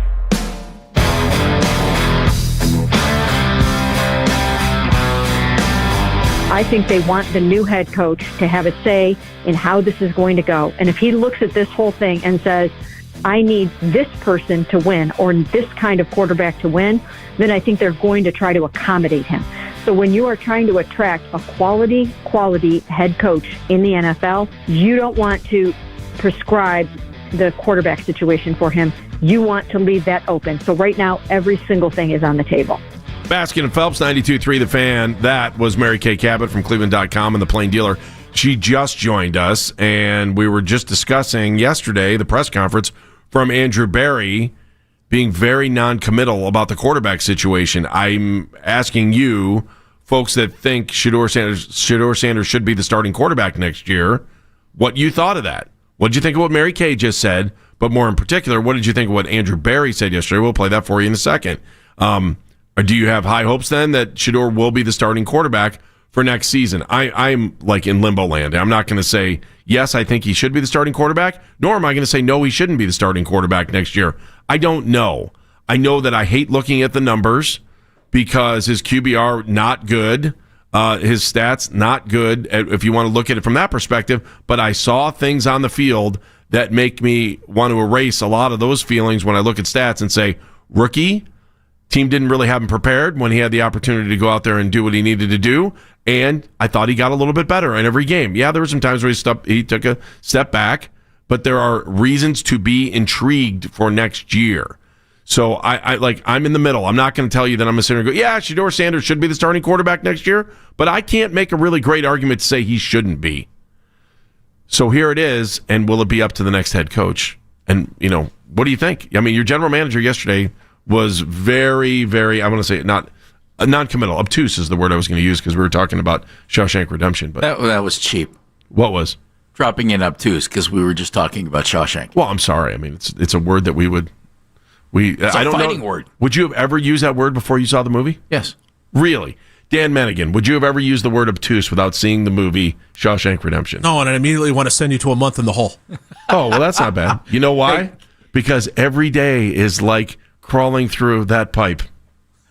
Can we hear what Andrew Berry said about Shedeur before I make my comment? Are you down with that or what? That was funny. No That's comment. pretty good. Nothing. You can't pretty come good. back on anything. Okay. I give it to you. Thank you. Can we hear what Berry had to say before I give you my thought? Jeff would like to hear what Andrew Jeff would. Okay, just because Jeff asked so politely. Yes, he did. We saw a lot of progress with Shedeur this year. I think that's both mentally, physically, playing the position. He's still very much a work in progress, like many rookie quarterbacks are. But I think we saw some really good things in terms of his playmaking, his accuracy, his ability to extend with his feet. And I think I'd also give him credit, as well as our offensive staff, for bringing him along in terms of his pocket management, his situational awareness, and things of that nature. Now, that all being said, we're going to do our work on the quarterback market. It's too important of a position, and it's something that has to be solidified. I can't sit here and tell you today, whether the solution or the starter in 2026 is internal or external, but it's something that we're going to work through, over the next several weeks. And quite honestly, the new head coach will also have a lot of input into that as well. Those comments were the most refreshing comments I thought of the day. I think if you think Shedeur Sanders should be the starting quarterback, you think those are the most nerve-wracking comments of the day. Okay. Let me explain why I say what I said there. Okay. If Andrew Berry watched Shedeur play this year and go into a press conference the day you fire the coach and say, yes, he's our starting quarterback, then I'm wondering what he's looking at. What you said, I agree with. I saw a lot of things I thought were really good. I saw some things that I thought, okay, if they keep working with that and build on that, he might be able to be a good starting quarterback in the NFL. And I also saw stuff, boy, if you don't get that taken care of, you're done. And I'm glad Andrew Berry kind of saw the same type of things. If Andrew Berry had said yesterday, yep, he's our number one quarterback, he's the guy. First of all, it kills you in a coaching search, perhaps, if that coach doesn't want Shedeur Sanders as a quarterback. And number two, we saw it. there were moments that were really good, and there were moments that were just awful. And, I keep hearing the word accuracy. I can't wait to see it on the football field because we didn't see it on the football field this year. I think we saw glimmers of it. Sure. Glimmer. Well, guess what? Yeah. He was 48th in completion percentage, which means we see glimmers of accuracy from every NFL quarterback. The point is to become accurate on a consistent basis, and hopefully he can get there. But I would have, and yesterday it was said on the show, it wasn't you or me, it was one of our guests, that they didn't want to see a quarterback competition this year, that they kind of wanted to see a number one quarterback in place before you even went to training camp. Well, that means you're going to have to go get somebody then. Really? Because somebody in that building may think Deshaun Watson is that guy. That's the only other option. And they said they were happy with his progress yesterday. Perhaps a new head coach comes in, watches OTAs, minicamp, all that stuff, and they determine, well, this is our guy. This is the best quarterback we have, and names a starter before training camp. And maybe it's somebody who's here. Because as Andrew Berry said, we don't know if it's internal or external right now. Well, a new coach will figure that out. But I would think you're going to give him some type of an external option. And the words that he said, external veteran option. That to me was like ding, ding, ding. What kind of... Did everybody miss that? Because those, I thought, were three of the key words of the entire day. External veteran option. Mac Jones, Malik Willis, Carson Wentz, Daniel Jones, injury and all, who even though he wants to go back to the Colts. Yeah, I'm also curious to wonder the pressure that Kevin had to play any one of the quarterbacks. And where did the pressure come from? Yeah. Did it come from ownership? Did it come from Andrew Berry? Did it cost him his job? Maybe. I mean, it would be easy to say when they were losing early in there, just get Sanders out there. Let's just see what he can do. Because I felt that way. I didn't feel like they were going anywhere with Gabriel, but I wasn't, if he would have come back with Gabriel again, would it have been boring football? Probably. But I don't know if that's on Gabriel, if that was on Kevin. I wasn't crazy about the drafting of either one of the quarterbacks. Right. But I would like to see more of Sanders. And I would like to see more of Gabriel. The one question I have about Dylan Gabriel, and if you've listened to our show at all, and you've heard me talk about quarterbacks, I prefer a quarterback who's taller and heavier. Because those guys get beat up. Yep. I mean, they get hit, and you've got to take a hit. I mean, Baker has had the snot beat out of him. Deshaun's not the biggest guy. He's had the snot beat out of him. And Dylan Gabriel's smaller than both of those guys. But I'll forever wonder, okay, was Dylan just throwing short like crazy because that's all he can do at the NFL level? Or is it because that's what they called for him to do? I don't know the answer to that. So I'm hoping a new coach comes in and takes a good look at all these guys. Wouldn't it stun everybody if a new coach comes in and says, by God, we love Dylan Gabriel. He's going to be our guy.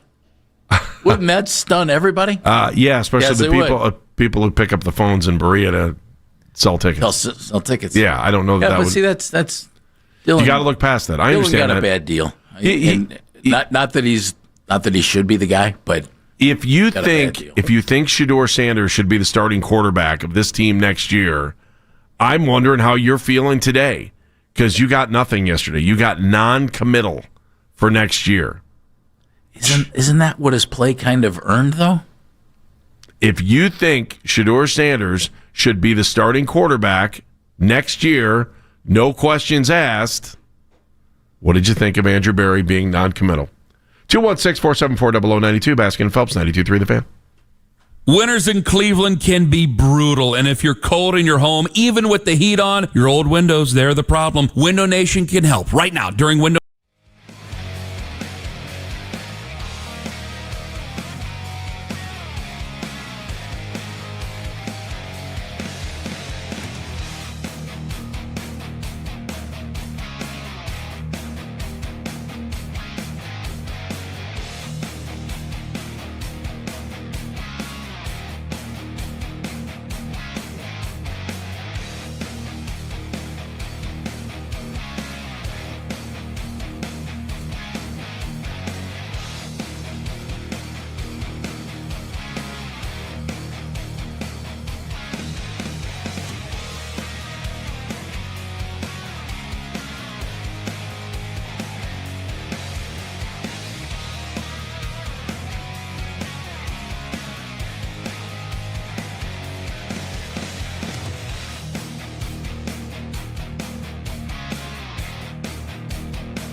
is questionable. Allen's got an illness, and Wade is dealing with a bruised left knee. In the G League tonight, Cleveland Charge down in Mexico City.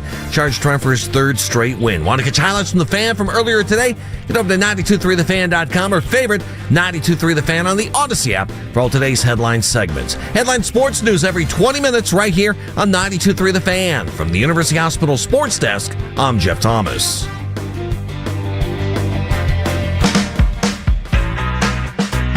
Hey, if you missed a moment in our show, you can use the rewind feature on the Odyssey app, and it's powered by Integrated Restoration, your local experts in water, fire, and storm disaster restoration. Good to have them with us. Thank you for being on board. Are you on board with our next topic here? Because you heard what the Browns said yesterday about the quarterback situation. It's back up in the air. You don't have a starting quarterback. Is that a fair assessment based on what Andrew said yesterday? Andrew said that. Yeah, you do not have a starting quarterback right now as we head into the offseason. I can't tell you if the 2026 starter is internal or external. And the new head coach will have input. So if you are a Shedeur Sanders fan, how does that make you feel right now? How are you? Are you digging what he said? You're like, good. Shedeur's going to go out and win that job. He's going to say Shedeur's going to go out and win that job, and it's his, and he's going to go grab it, and he's going to take it. Sock it to me, Andy. There you go. I'm digging it. Are you done? I'm trying to think of any non-Goldie Hawn reference I can make right now. But, Mama, I'm just talking about Shaft. I need a button that says Uncle. Uncle. 216-474-0092. Jeff, let's hear what the people have to say. Cleveland's in Cleveland. The people. Cleveland, how are you? We are people that call our show Cleveland. need a name, right? They need a name. It's been 14 years. Our lovable listeners. Happy New Year to you. Happy New Year to you, Cleveland. Yeah, I just wanted to say I was thinking what Mary Kay had said earlier, talking about the how bad the offensive line was and how they were going to, try to overhaul it at best, except for one guy that she said she wanted back. So if that's the case, how does that tell how these young quarterbacks that we had were able to fare all year with something like that they had to deal with? And I'll listen to you guys. Wait, Cleveland, just ask that again, because it was a little muffled for me. No, it's this. Oh, okay. He said, thanks, Cleveland. What Cleveland was saying was, okay, how do you get a good evaluation on two young quarterbacks when the offensive line wasn't very good for most of the year? I could throw in the wide receivers, too. Sure. And he's right. How do you? That's probably part of the reason why I can't tell you if the 2026 starter is internal or external. I don't think. What kind of evaluation are you getting? I don't think you got a good enough look at Dylan Gabriel, and I don't think you got a good enough look at Shedeur Sanders. I don't. And do you think ownership would disagree with you saying that he thought the roster was good enough to win?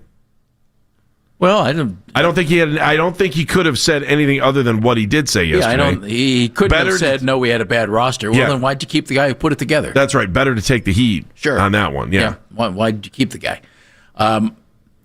I don't think you got a good enough look at either one of those quarterbacks. Now, which one do I think has a better chance to be a? Let's just say, which one has a better chance to be a middle of the pack or above average NFL starting quarterback? Shedeur. It's Shedeur. Yeah, it's Shedeur. That's the bottom. That you're saying that could be the bottom. I think there's a higher ceiling than what you're saying. I hope so. Okay. I'd be surprised. If you make him the starting quarterback, you better hope there's a bigger ceiling. I'd be surprised. From what I saw, he looks like a guy who could be a competent NFL quarterback. Okay. You know who I would, and if he could reach this level, congratulations. I think it would Sam be Darnold. Phenomenal. Jared Goff. Okay. Jared Goff. They both have okay mobility. They both have pretty good arms. And when they have talent around them, they can do the job. I think if Shedeur could reach Jared Goff level, outstanding. And that would be great for the franchise. I think Shedeur's mobility could get significantly better now that he knows the league a little bit more and that he can understand the speed. Yeah. I don't know. I think some of the mistakes that he made. Bad. I mean, his mobility was okay. No, yeah, that's what I'm saying. That some of the mistakes you may have seen on mobility, like diving forward or just little things here and there, I think part of that is being a rookie. And I think that he'll understand when he'll be in a spot where his mobility will be a huge advantage if he can move forward. Yeah. He's got to have the right guys around him. He's got to have the offensive line.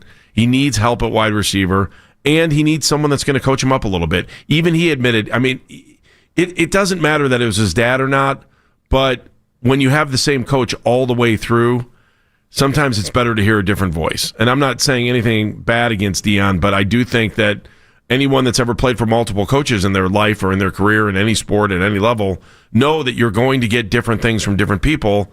And while his dad may be one of the best athletes we've ever watched play any sport, it's still good to hear things from other people. And I think Shedeur addressed that over the weekend. He's like, you know what? I'm getting used to it. You know, it's not the same voice that I've been hearing for my entire career. Life. And again, that goes back into being a rookie. Forget the last name, being a rookie. Dano, you think there's anything to that Jared Goff thought I had? I could see it. Yeah. I always thought that when anybody would ask me, where do you think his ceiling is, I always said Diet Joe Burrow. That's what I've always seen with him with his ceiling, where it's basically, it's not as good as Joe Burrow. It's not going to be the anticipation and all that kind of stuff, but he reminds me of Joe Burrow and kind of the diet version of it. And that might be Jared Goff. Might be Jared Goff, yeah. Diet Joe Burrow might be Jared Goff. You're right. It just all depends on how it tastes, right? Less filling. Yeah, tastes great. You win. All right, thank you. Unless all the artificial sweeteners get you. Oh, come on. Rodney's in Litchfield. Hey, Rodney. Hi, Rodney. Well, I'll tell you guys, here's the way I look at it. The new coach, I don't see them hiring anybody that's been around the block a few times. And I'm just going to throw, Pete Carroll out. And I'm not saying I want these guys. I'm just saying guys like that, the guy from Baltimore. I don't think they'll hire somebody like that because I don't think they want anybody in the building that's smarter than them. And that's the way I feel. That's what I've seen the last 5 years. I think Stefanski's hands was tied. I don't think Stefanski was the answer. I agree with what Jeff said earlier. There was play calling. There was things that happened, pre-snap penalties. I'd like to have something. They got all these stats, all these pre-snap penalties. Was it because we had 15 different linemen all year with 4 different quarterbacks? It's possible. If that was the case, then there's an answer behind it. Let me ask you this. When you say smarter than them, who are you saying? Who is the them? Jimmy Haslam?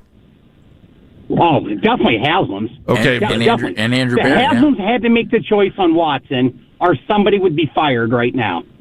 True. And I'm not going to argue that at all. This year. And somebody was, and you can be sure Stefanski's not the guy who made that call. And the guy that left the building, DeBasio or whatever.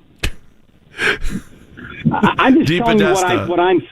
Yeah, exactly. I'm telling you what I see. I'm telling you what the average fan sees. People that watch the games. We've got a bigger problem than our head coach, even though he may have been part of the problem.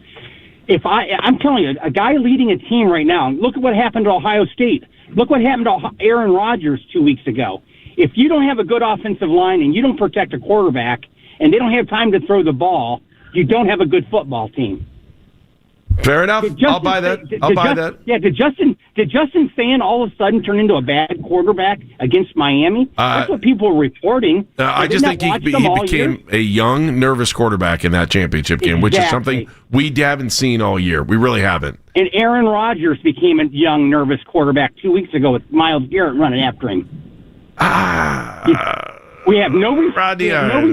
I just thank you, Rodney. Appreciate it. To quote our buddy Austin Carr, what does pressure do, Andy?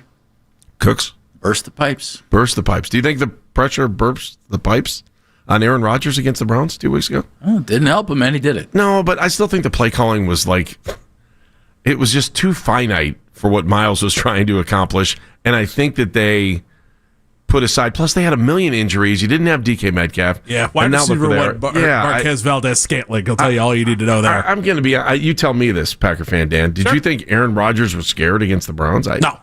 No.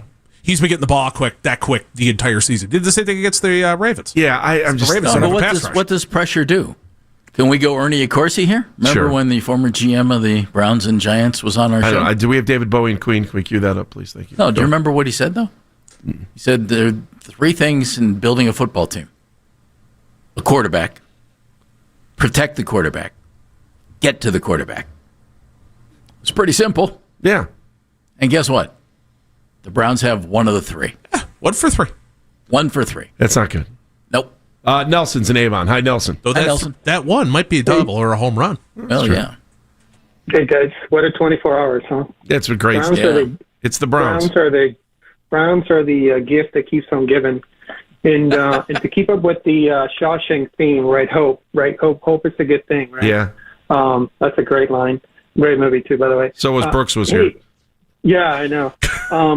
We all thought, right? I think we can all agree that the quarterback situation or setup this year for the Browns was at best peculiar. Yes. I would say good word that Shedeur. Yeah, I would say that in my opinion, Shedeur has at least earned himself the opportunity to compete for the gig. I don't see franchise quarterback on Shedeur, and you guys were talking comps. I don't know why. I think Geno Smith when I think of Shedeur for whatever reason. Although I think Goff is a pretty good comp too. But if he can get there, if he can get there. Yeah, that's right. If he can get there, right. But in my humble, I just don't. I don't think that the quarterback for 2026 is on the roster.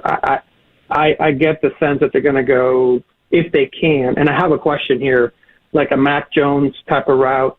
But I heard Barry talked peculiarly, made a comment about cap flexibility at the beginning of the new season.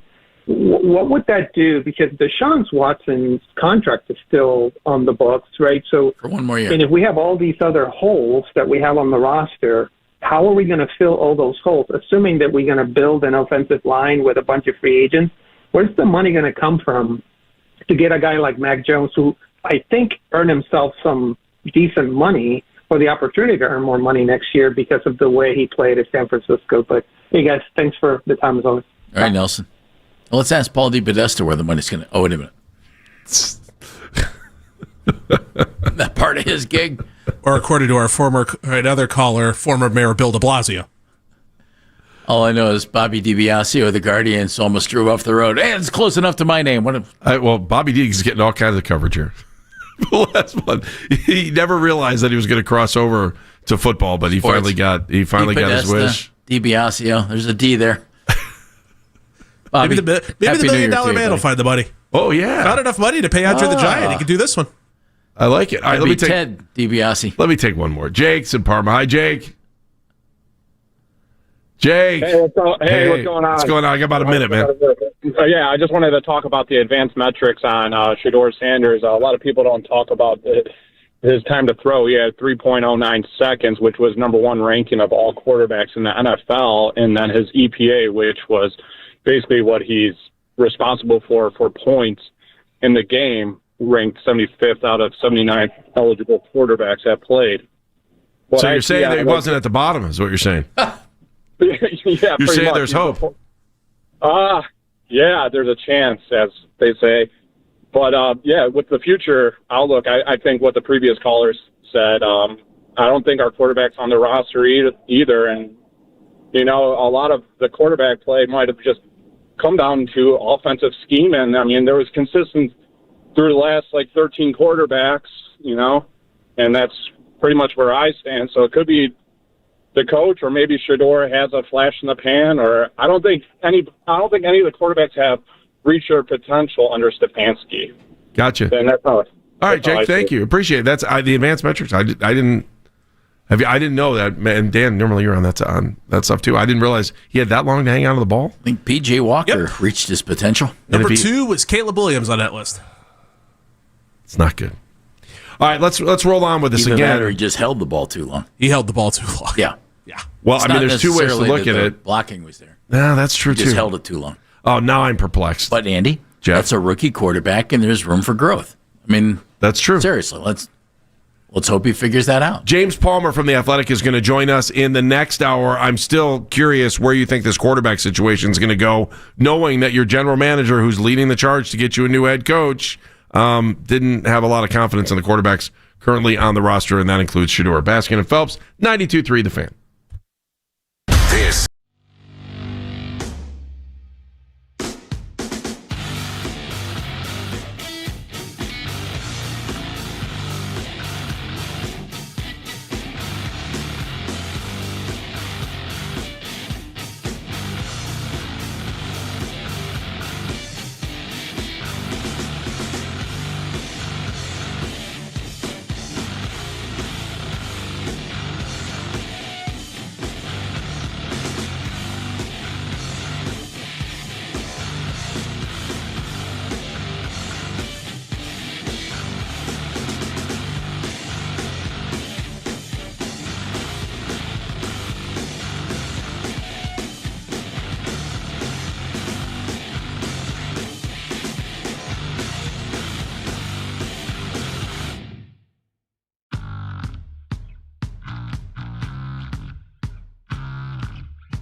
for making the decision to allow such a free fall and for him to drop despite having talent that we all agreed was way, way higher than 5th round pick. But why was he considered developmental? Why were some teams like he's not even on our draft board? Why did Kevin Stefanski had said that he needed a redshirt year? The Ken Carmen Show with Anthony Lima. Weekday mornings starting at 6 a.m. We are Sports Radio 92.3 The Fan. Oh, contest time. You ready? Let's do it.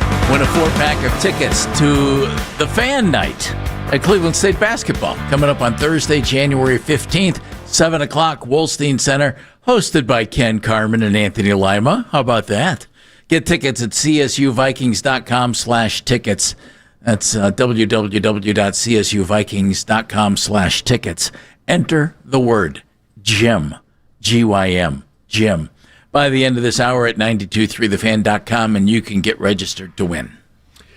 He's Jeff Phelps. I'm Andy Baskin. Coming up in a little bit, James Palmer from The Athletic. His podcast, Scoop City, with Diana Rossini and Chase Daniel. We'll talk to him in about 17 minutes. A little bit of news, Dan, just kind of Cliff Kingsbury. What's going on there? Yeah, according to Adam Schefter, he is leaving his offensive coordinator job with the Washington Commanders to pursue opportunities. Diana Rossini chiming in that he is expected to garner head coaching interviews as well. So Cliff Kingsbury out on his own terms of Washington. Why would you do that, not knowing that you have something guaranteed, unless you think he's got something guaranteed? Unless Dan Quinn said, hey, what do you think about looking for a new job? Yeah, that's the other way. How would you play that out, Dan?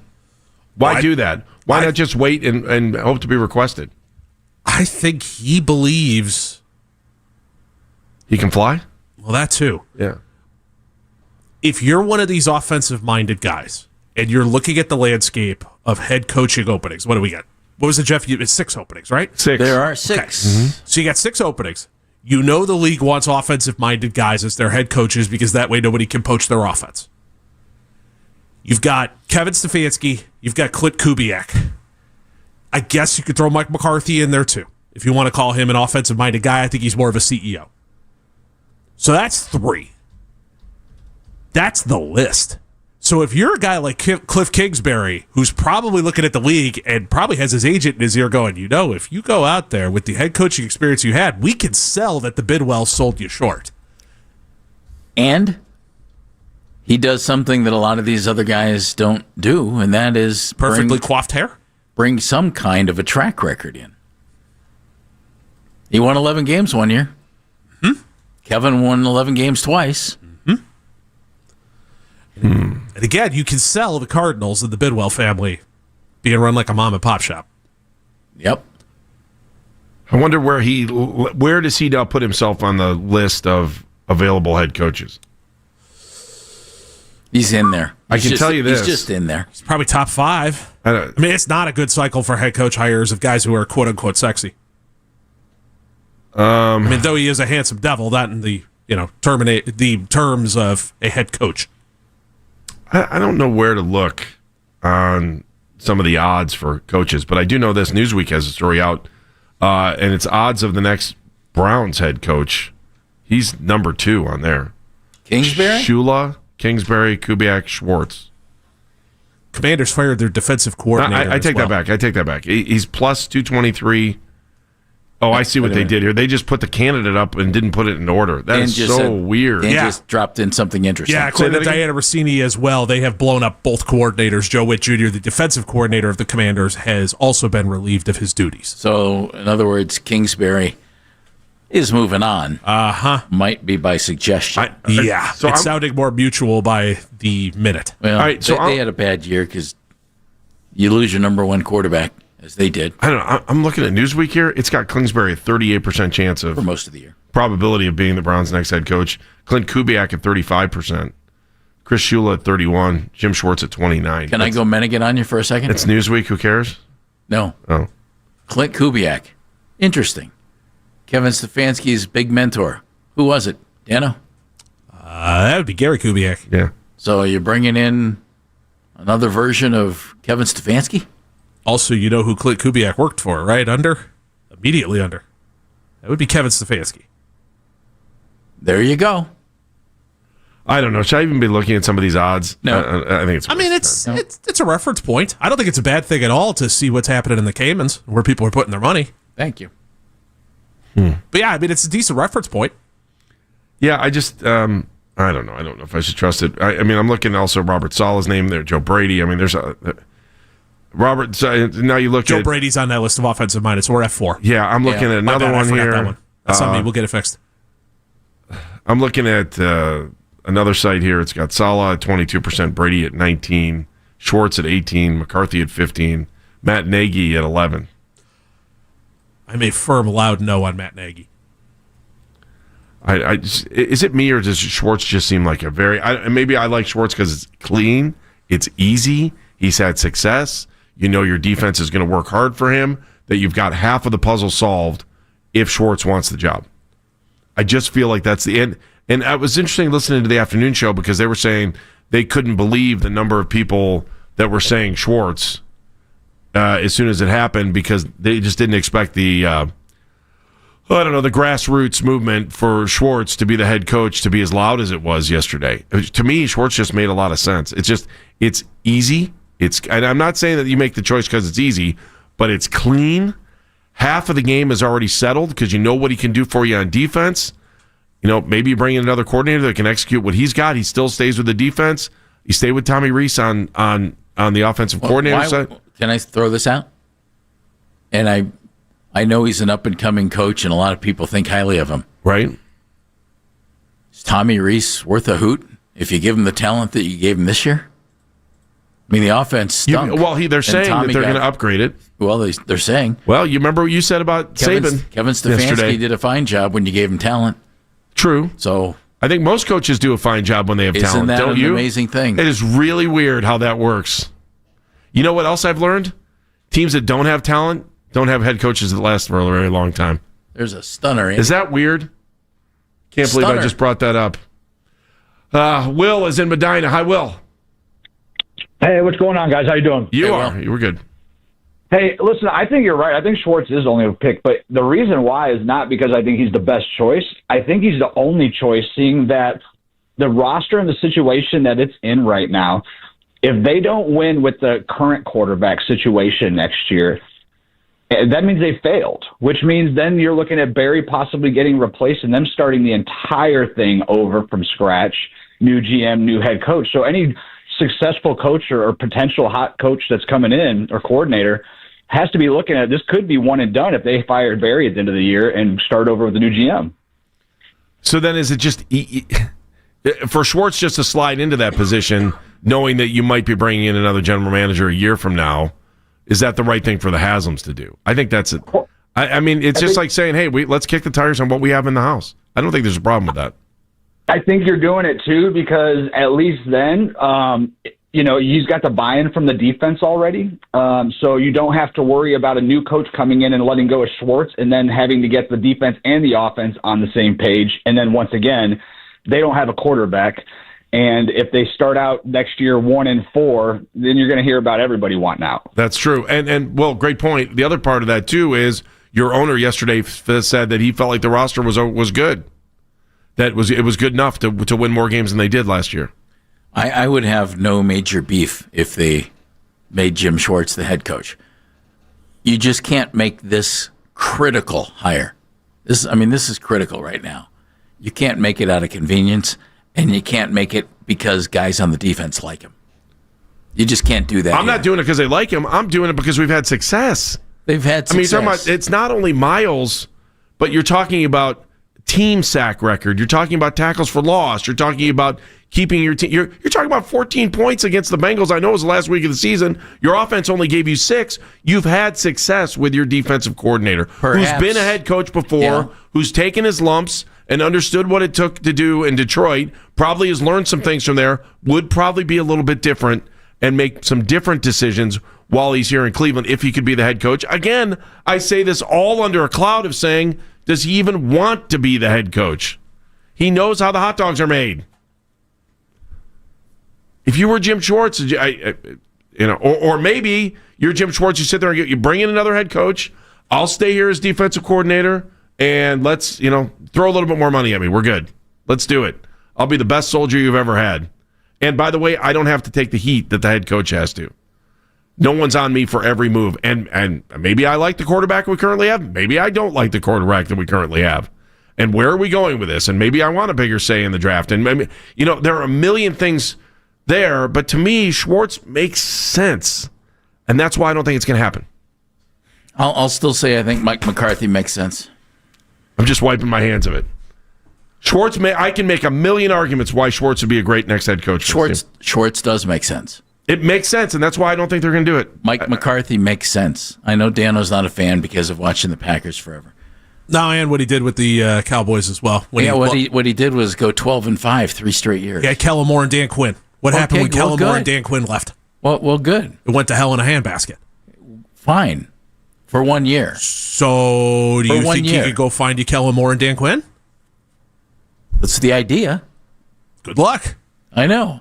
Who are the guys? Cliff Kingsbury needs a job. Because when he hired Kellen Moore, the previous coach had Kellen Moore. Jason Garrett had Kellen Moore. And he said, I'm going to retain this guy because he knows what he's doing. Well, now Kellen Moore's the head coach of the New Orleans Saints. So, who's your guy? I'm just saying, don't hold it against the head coach that he has talented coordinators and assistant coaches. I'm holding it against him when those guys leave and everything falls to squat. All right, well, then who the hell was working for him in Green Bay? The league has evolved, and he hasn't evolved with it. 13 years in Green Bay. Yeah, and he should have been. He probably should have been fired after about 7 of them. He had 3 losing seasons in 13 seasons in Green Bay. He had the greatest quarterback I've ever seen. Good. Okay, Dan, that's good. So who's the guy on this roster who could cover you tell up me. and I'm not the spackle guy the who put it together. Ask Andrew Barry. He doesn't know either. Good. Okay, so I'm going to bring in a guy who's had Aaron Rodgers, just telling you, who it's openly known was missing me a better option. Who's openly known was missing offensive meetings because he was getting massages upstairs and not paying attention to them. Jim Schwartz a better? Maybe he is. Maybe he is. If John Gruden, maybe he is. If your answer Cliff is Mike McCarthy, maybe you need Clint to find Kubiak? a different answer. I'm just saying. Guy's got muscle problems. Why you got to? There's one guy during offensive meetings when you're trying to put a game plan together. Wow, there's one guy out there who has a big track record of winning, and that's Mike McCarthy. And I would guess he's going to get an interview. I would think the Haslams wouldn't be doing their due diligence if they don't interview Mike McCarthy. I think they will interview him as well. Just if that's your answer, whew. I'm not saying it's the answer. What I'm saying is there's nobody out there who has his record of success. And do you trust Andrew Barry and the Haslams and whoever else they throw in this search committee to nail the coordinator du jour? I mean, that's what they just fired. Kevin Stefanski was the coordinator du jour. They fired him. No. They're going to try and get it again? Which is why I'm baffled that Andrew Barry's still here to begin with. There you go. Ties it all together. Yeah.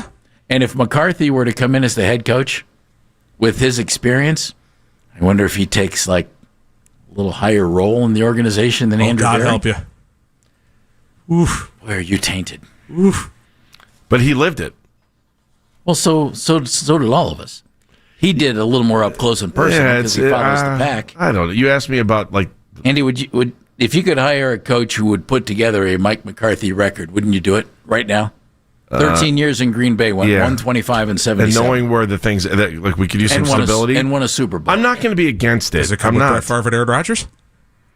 Well, maybe. Dan, that's the idea. Aaron may be available next year. Go find a guy. You're right. All right, go find Brett Favre and Aaron Rodgers. Good luck. Well, God bless. That's not on the coach. Here's That's your on compass. that's on the general manager who put together a roster that was good enough to win this year. Aaron Rodgers story. It's right in the corner. Answer. Well, we're not going to answer this when we come back because we got a guest. We got James Palmer. Somewhere down the road, I'm going to ask you this. You can have any coach in the NFL in there, even if they're currently coaching a team. Who do you want? Think about that. I don't want your answer. I don't want your answer. You gave it to you. No, anyway. you didn't. I told you we were trying to do a tease, and you didn't. You knew where I was going with that. 14 years, and you had to get your answer out there. Yes, I did. And there were people that wanted to wait to hear, but no, Jeff, thank you. James Palmer coming up next. It's like watching the stubble on your face wiggle. Oh, Jeff did it again. What do you mean wiggle? What are you implying there? FanDuel is giving all customers a profit boost every college.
will sit out tonight for a rest, but he's expected to be back in the lineup Thursday against the Timberwolves.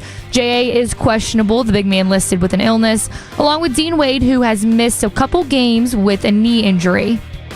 Make sure you get all the latest Browns content filtered right to your phone now that it's the offseason by following the Browns playlist and 92.3 The Fan on the Odyssey app. Headline Sports News continues every 20 minutes on 92.3 The Fan. From the University Hospital Sports Desk, I'm Mackenzie Flume.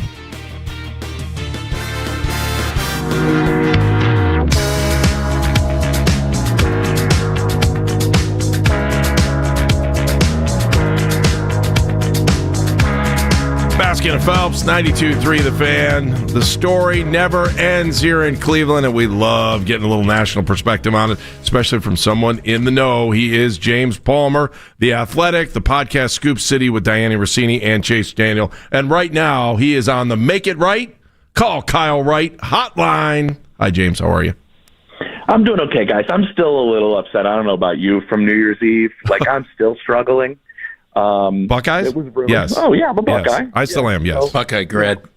I'm a Buckeye grad twice over. Spent the better half of a decade there. I'm still having a little bit of an issue, but I'm moving forward. These coaching searches have been a nice, welcoming distraction from what happened last week. James, what was your last year in Columbus? When did you graduate? My final game as a student was I think we've used Game of the Century in college football like 70,000 times, but it was Troy Smith 1-2 Michigan at the Shoe. 06 was my last game as a student. Gotcha. Gotcha. What memories? So many good memories. A lot of good memories, though. Let's be honest. Years. Yeah, let's go. Let's be honest. All right. Listen, James.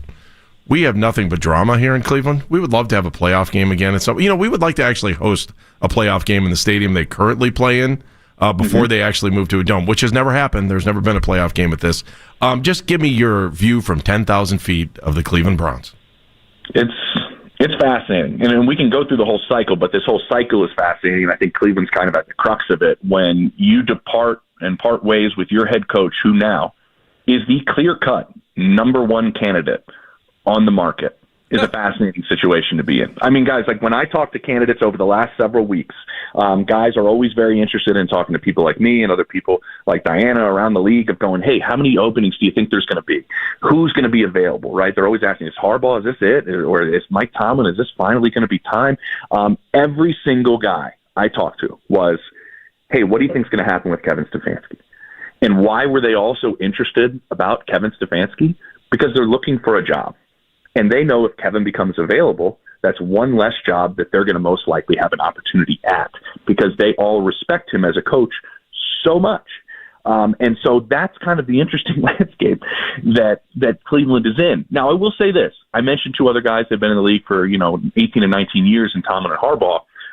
This had a similar feel to it, just different.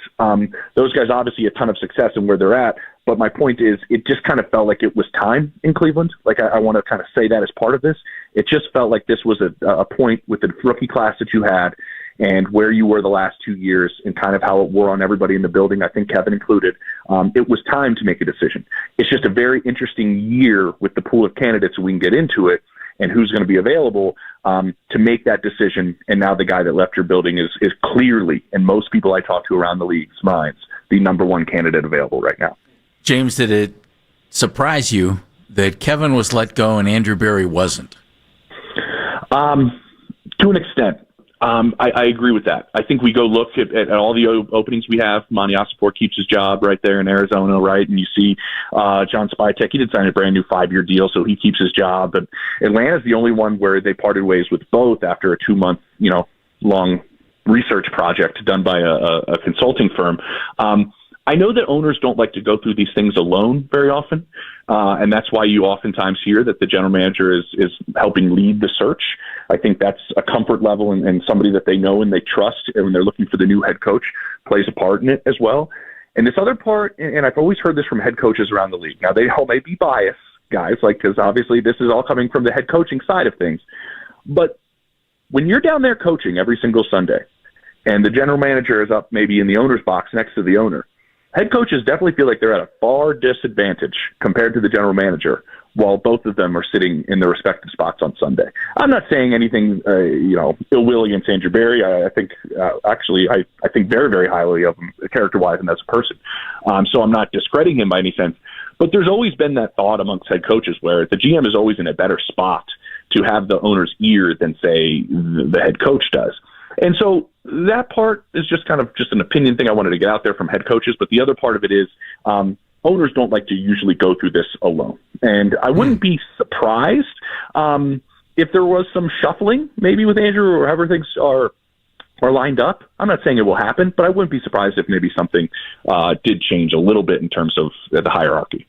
Yeah, James, let's not forget that the Haslam's went through a coaching search where they got rejected and ended up with Mike Pettin when Joe Banner and Mike Lombardi were like apparently fighting on the airplane over stuff. And it was just like, what? How does this, so I'm just wondering how the history for the Haslams is going to help them this time. I mean, Jimmy it was kind of funny when he said it, but we agree he does understand what it's like to go through a coaching search now. Mm-hmm. Yeah, certainly. I don't know. I look at it and I'm just wondering where they're going to end up with this thing. And the other question then, too, becomes where does Jim Schwartz fit into this picture? Because he did an amazing job with the defense, and maybe he's ready for round 2. Yeah, that's to me, that's one of the linchpins of what happens. Now, when I mentioned this head coaching cycle, I think this is a very different year than in years past. I mean, I mentioned where Kevin stands now that he's available, and it's not like last year where we were all sitting here going, okay, Ben Johnson, if he wants a job, he's getting one, and Mike Vrabel is getting a job. We don't have that this year. We don't have those guys that everybody, Tom Brady was doing everything he could to lure Ben Johnson to the Raiders and ended up not doing it. Like, those type of candidates aren't really part of this pool. I think you need to be more creative. I think you need to work really hard to figure out some of these guys that are going to be available, that if maybe one of them is an up-and-coming individual, like I'll just throw out Davis Webb. Like, he's the quarterback coach in Denver. A lot of people around the league are very curious about him. He's completely blocked here, but he's played a big role in the development of Bo Nix. He's a former quarterback himself. I think the Giants will have some interest in him. I'm just saying that is like a name where you might have to be creative in types of candidates like that in who you're looking for. The point of this is defensive guys are very appealing in this cycle because of the success of Mike Macdonald up there in Seattle. I think that's why Jesse Minter is a very successful-looking candidate in a lot of people's eyes. I bring all of this together to say the young offensive-minded guys, if you have to reach for a guy like Davis Webb, that shows you that there's not a lot of them there, so there might be more defensive guys. So how does that play into the fact of Jim Schwartz staying?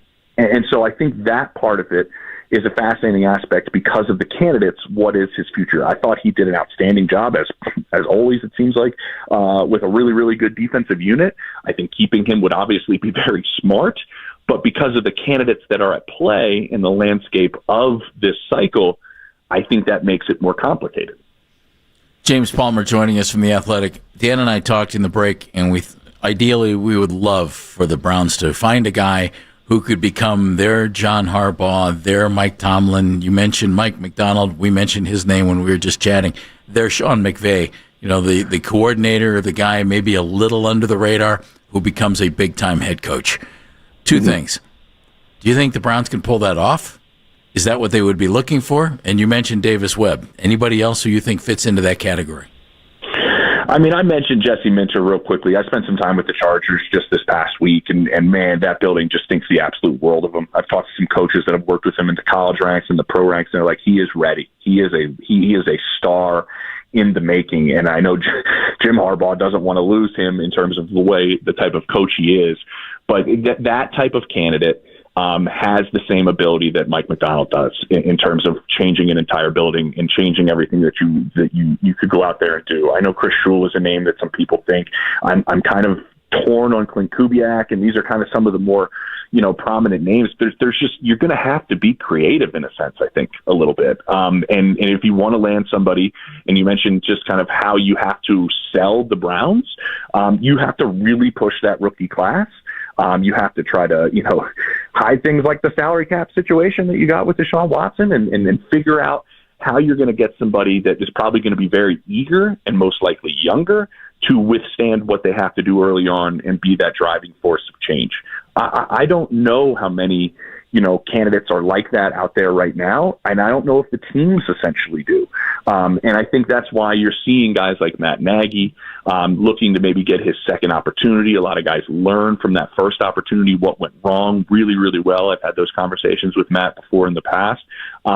So what route do you want to go? Do you want to go the route that you mentioned with those guys that maybe might be under the radar and you have something that you can really see as a future and as a long-term solution? Or do you think somebody is better off in their second go-around like a Steve Spagnuolo or a Matt Nagy? The options are all over the place. There's just no slam dunks in teams' minds right now, which is why this hiring cycle, I think, is different than years past.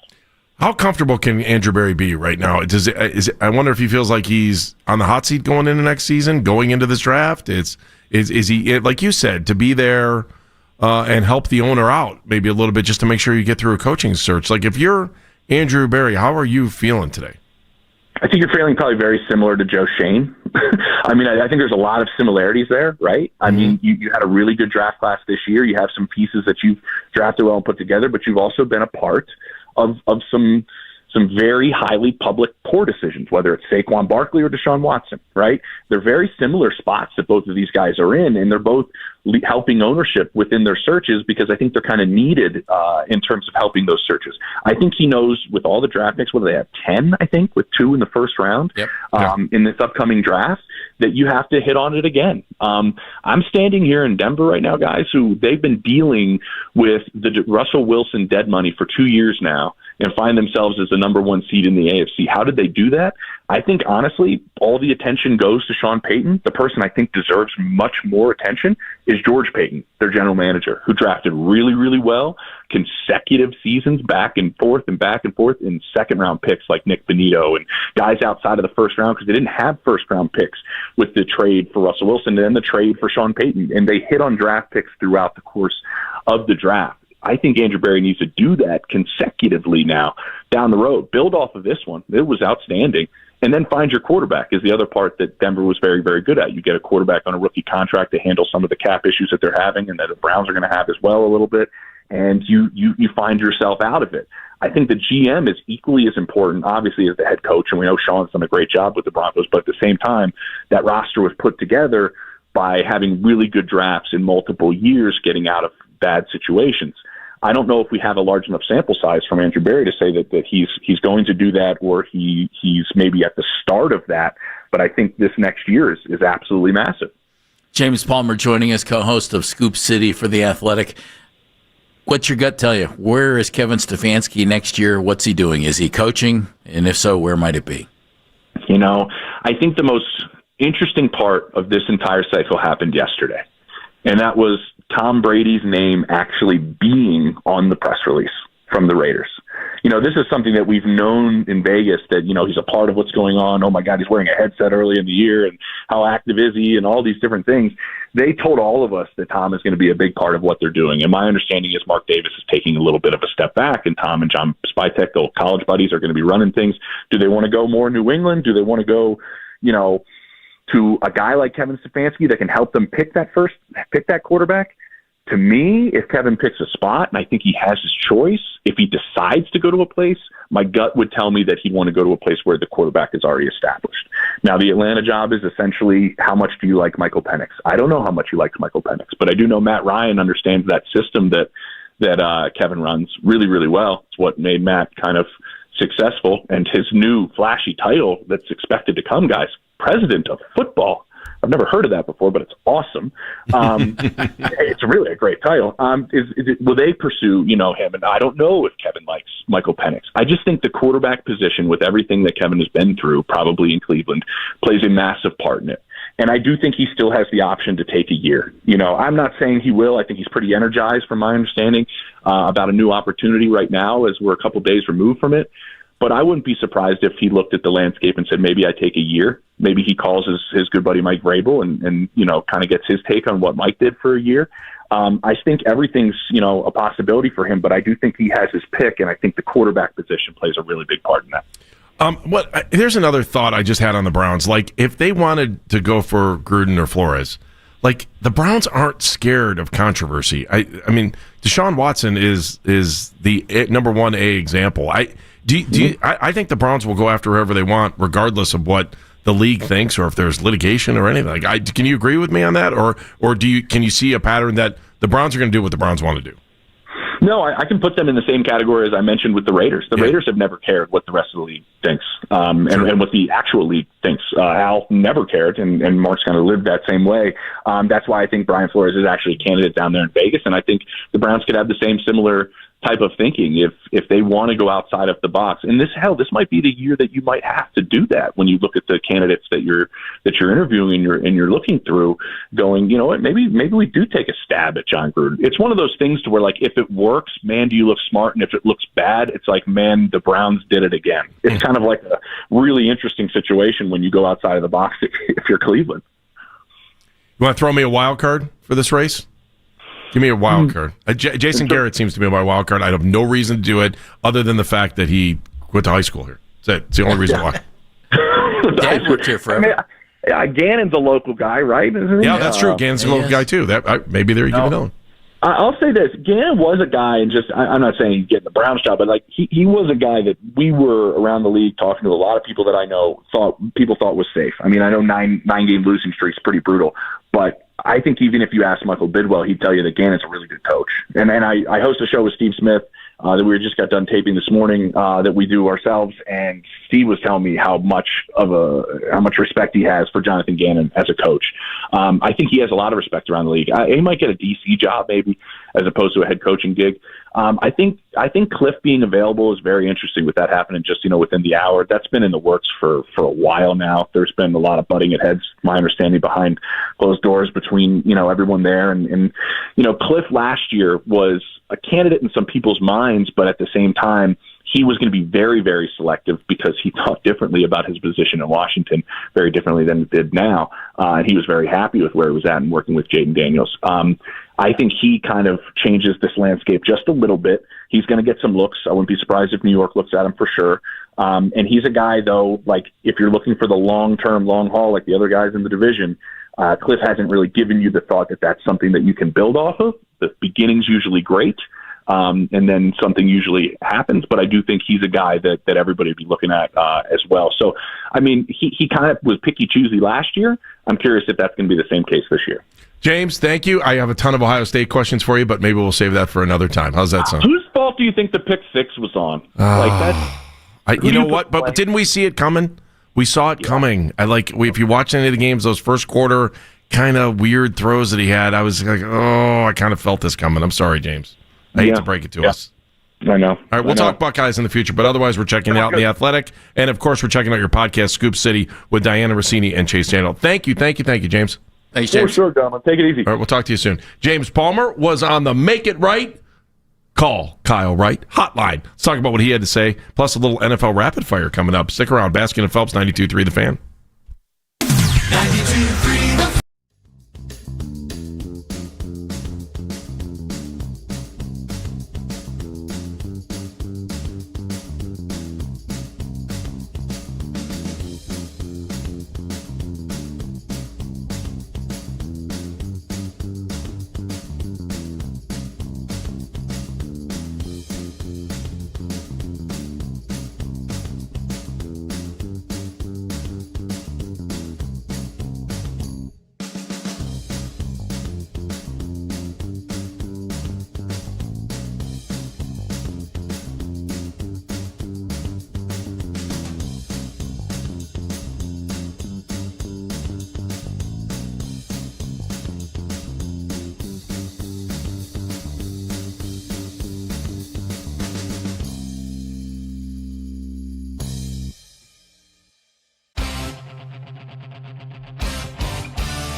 get iPhone 17 on us with no trade-in needed. With 24 monthly bill credits for well-qualified customers plus tax and $35 device connection charge. Credits end and balance due if you pay off early or cancel. Finance agreement 256 gigs, $830. Eligible port in a new line. $100 plus a month plan with auto pay plus taxes and fees required. Check out in 15 minutes or less per line. Visit T-Mobile.com.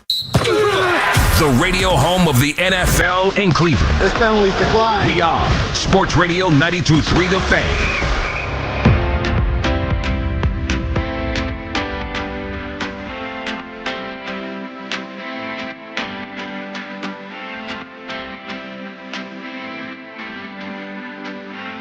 If they want to go outside of the box, and this might be the year that you might have to do that when you look at the candidates that you're interviewing and you're looking through, going, you know what, maybe we do take a stab at John Gruden. It's one of those things to where, like, if it works, man, do you look smart, and if it looks bad, it's like, man, the Browns did it again. James Palmer, I can't disagree with that. Like, I think he's right. Say this is the time to go out and get John Gruden. I don't know that fans would be upset about that. I think people would be showing would eat it up. I think they'd show up to the stadium with Chucky masks on. Fans would eat it up. I think so. And maybe that's not a bad thing. He's a good coach. Anybody who's out there, he's the one guy who would get the fan base extremely fired up. I'm trying to think if there's anybody else. Anybody who's out there now. That's true. It's the out there part. He's the one guy. More so than Mike McCarthy. Yeah, Dan, how would you feel about that? I don't want Gruden. Okay. What if I told you? I don't think that's you have the to pick one of those two guys. Man. You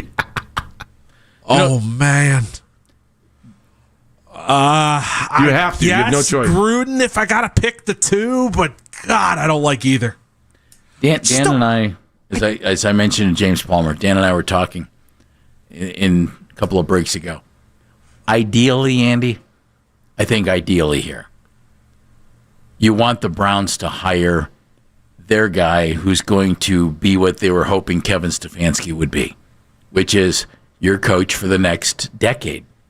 You're Harbaugh. Well, you came 4 years short for a team that... You're Tomlin. You're Sean McVay. You're Mike McDonald, who is kicking you-know-what in Seattle. Ideally, that's what you want to find. The question is that guy out there now? Because now is when you're looking for a coach. And do you trust the people who are running this search to find that guy? Identify him and hire him. Ideally, I think that's what we would all like, right? You get your own guy, and he becomes big time. Yeah, I'm trying to remember. He was Kevin was right behind Zach Taylor in tenure for coaches.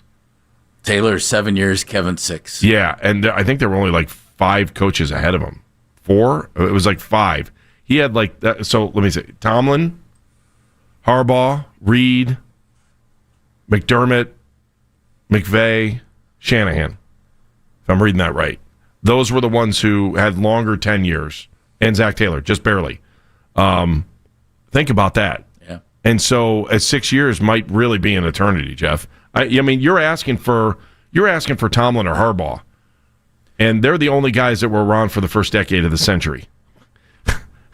Well, that's their current job. But that's the way head coaching works in the NFL, in the NBA, in Major League Baseball. I mean, that's the way it works. You hope to stumble into one of those guys that becomes good enough that you keep him for a long time. There's one thing that James Palmer said that has me a little concerned. And it was the point, Dan, didn't he say that, maybe one of the reasons Barry is around is because owners don't like going through the process of hiring a head coach alone. Am I saying that right? Yep. Basically. Is that scary? Yep. Isn't that scary? I would hope, keyword hope, that the Hasselams didn't retain Andrew Barry because they wanted him to hire the new head coach, and he's not on stable ground. I disagree with the thought of keeping Andrew if you weren't keeping Kevin. And again, as I've said, I would have kept them both. But if you only kept them around to help you hire a coach, that's not. And though James might be right about that, I don't think that's good. Or to get you through to the draft?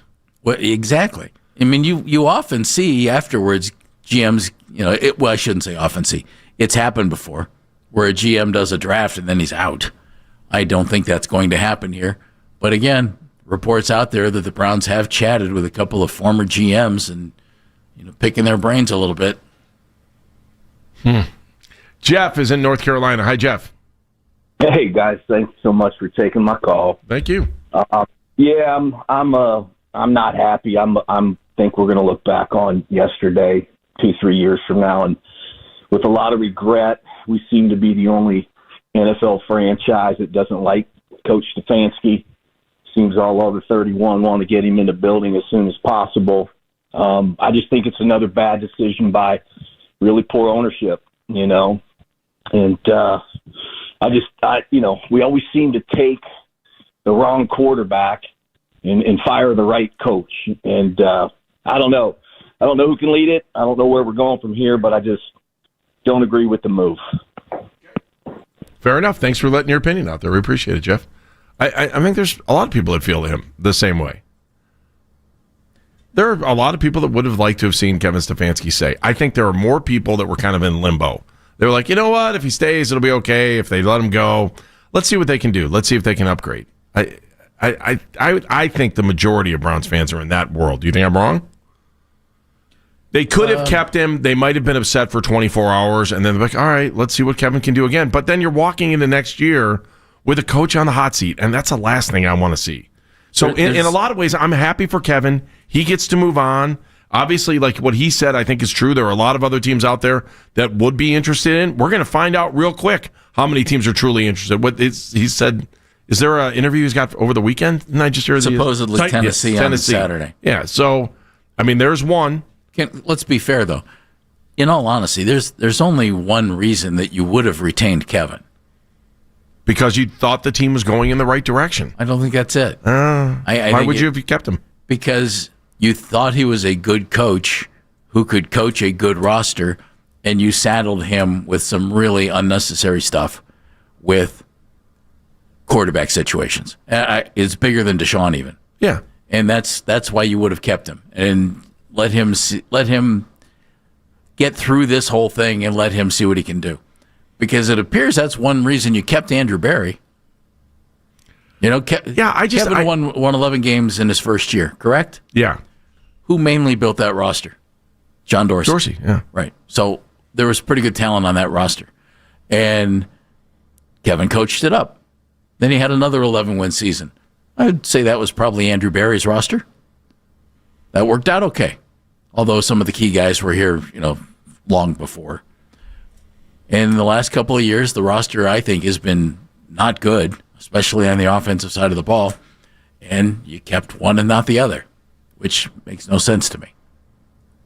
I'm just trying. Give me a little history here, will you? Because I don't know that I was in deep on this. When the Browns and Marty separated, yeah, we had a good coach who didn't want to hire a coordinator, right?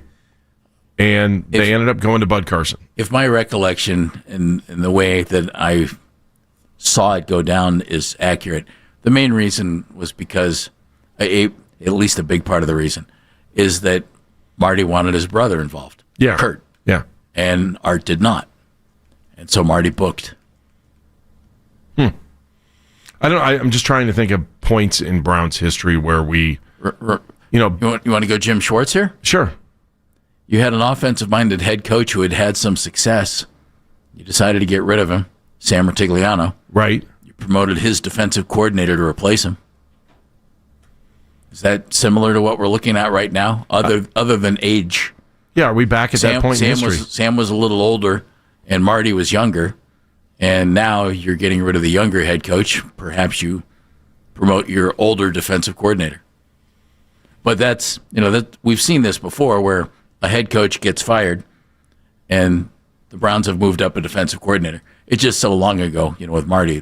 Yeah, I know. I'm just trying to give Browns fans that have been around, the Browns fans that have the good resume, just trying to give them a piece of. That was 40 years. I know. I'm still trying to give them a little piece of what they would say because when they call and they say, "Hey, I've been a Browns fan for 40 years," and we say, "And this is what we're good resume." Inspired by Andrew Siciliano. That's correct. That is correct. 216-474-0092. 216-474-0092. Still in the aftermath.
Yeah, I mean, like most of your opinions are wrong, but I still appreciate them. Sure, and I thank you for that. Yeah.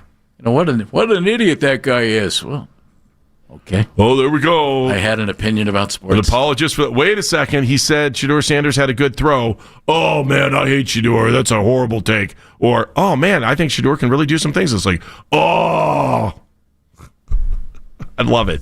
You know what I love even more? Tell me. When we bring Dan Mennigan in to give us a little NFL. Like, I walked away from that. I said to Jeff when he walked in, I go, did you watch that game? That's how the Browns used to lose in Pittsburgh. All the time. Back when they're... And then I'm like, oh, look, it's Baltimore. Yeah, I guess that's the way it plays out. I don't know. I thought that was one of the best games of the season. It was really enjoyable. So, Lamar Jackson has played really well in some of these big games. And his team has let him down. Remember the Mark Andrews drop? Tyler Luke missing a field goal. Although teams now think, oh, good. We got a 44-yard field goal. That's no problem. Yeah, that was interesting how they used that play to set up the field goal there instead of trying to move the ball forward and make it easier. It's weird. You're right. It is That's weird. no problem. Rookie game-winning situation, playoffs on the line. He's got this. Maybe not. How long were the extra points for the Browns? 48 yards. Two pretty much. Yeah. Well, he's a cornerstone of the franchise and one of the great offseason moves. Jeff, he only cost you one win. If you think about it. I think. Sorry. One? So, let's look at the AFC playoff picture a little bit. Okay. It's as wide open as you could possibly imagine. Every team has some kind of tragic flaw. Do you put the Pittsburgh Steelers... That's true.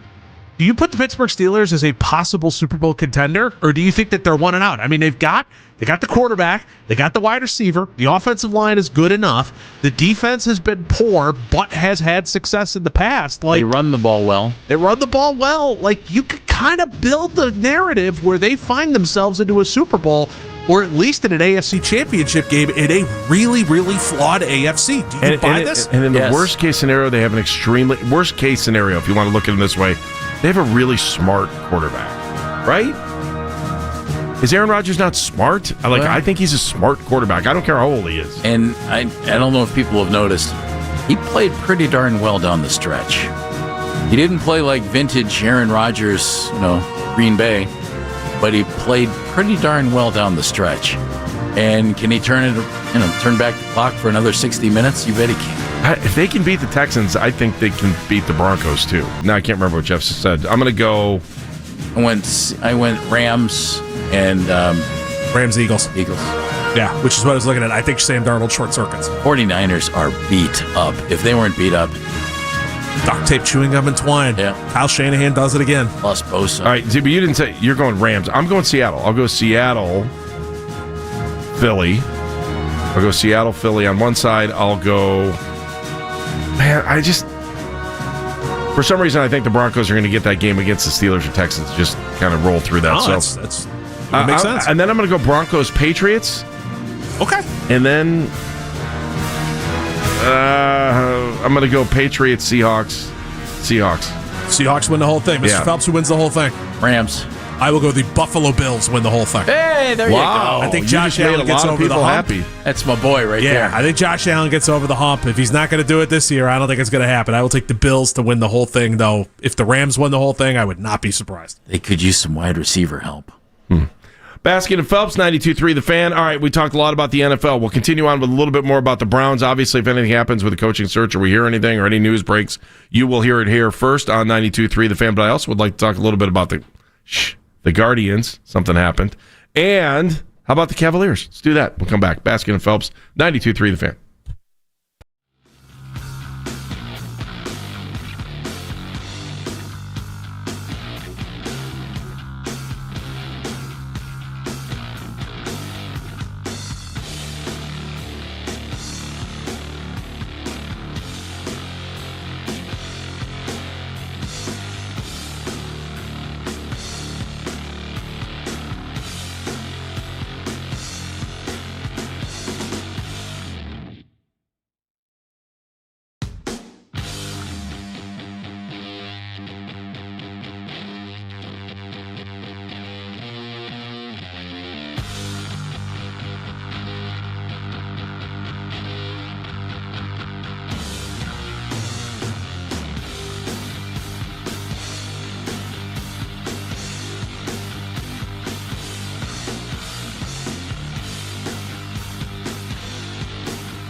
is questionable, the big man listed with an illness, along with Dean Wade, who has missed a couple of games with a knee injury.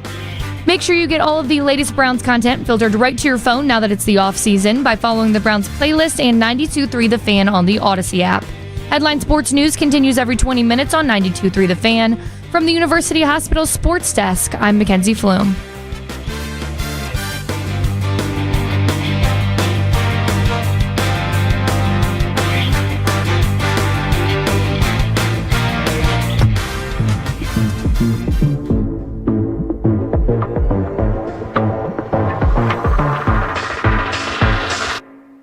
Baskin and Phelps, 92.3 The Fan, 216-474-0092. I know we talked a lot about football over the last 2 days, talked about the Browns coaching search, talked about the Browns needing a new head coach. There are some other things we do want to get to, and maybe you guys can help me out a little bit with this. So the Guardians DFA, John Kenzie Noel, and then he gets picked up by the Orioles.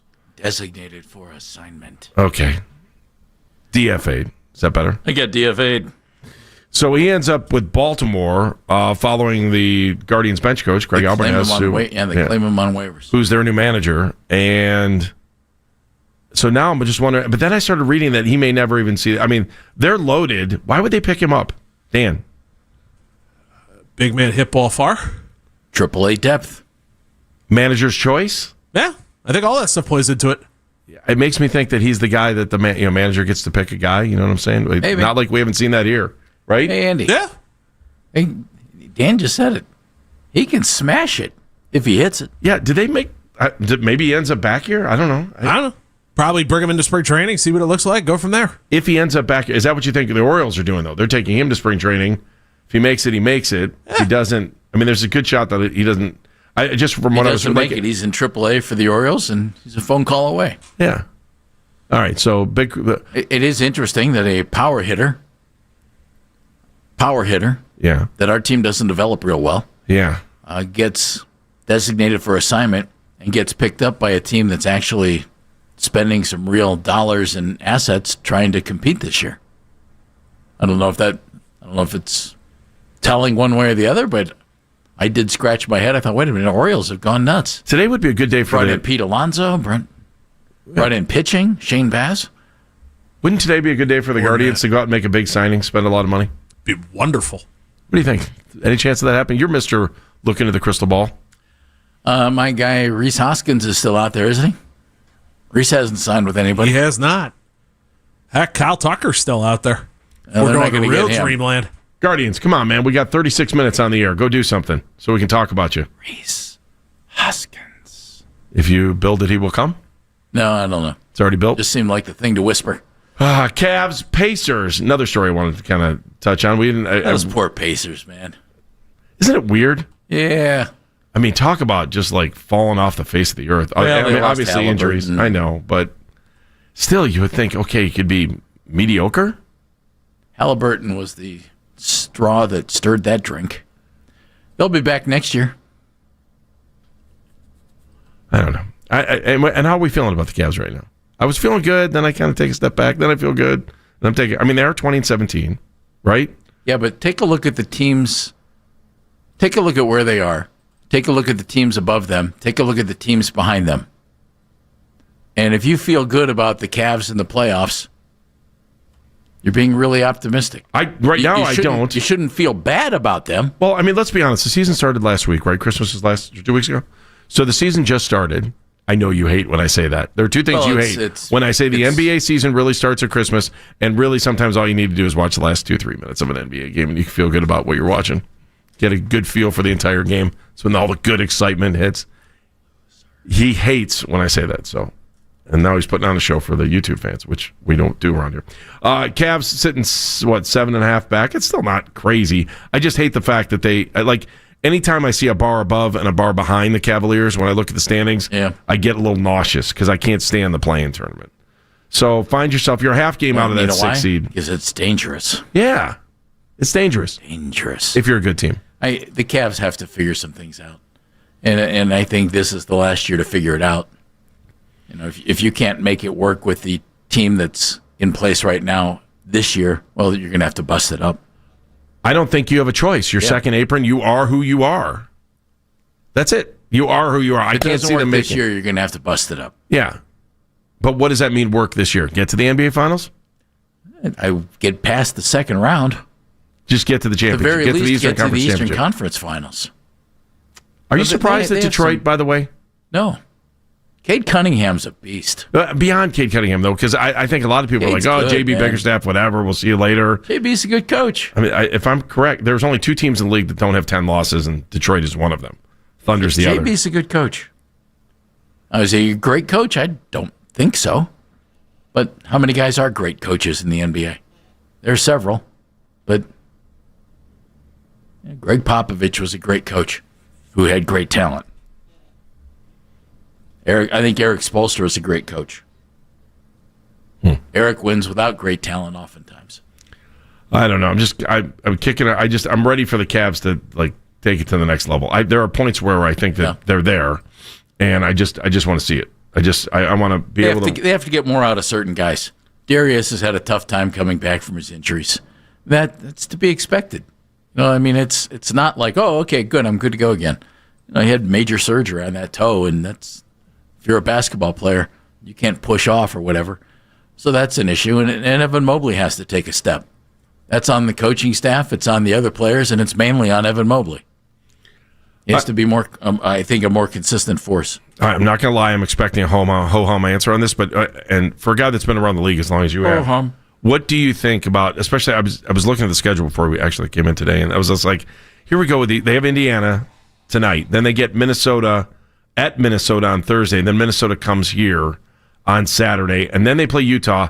Then you get at Philly on Wednesday the 4th. Philly's playing better. Yeah, but it's not that. It's the back-to-back thing.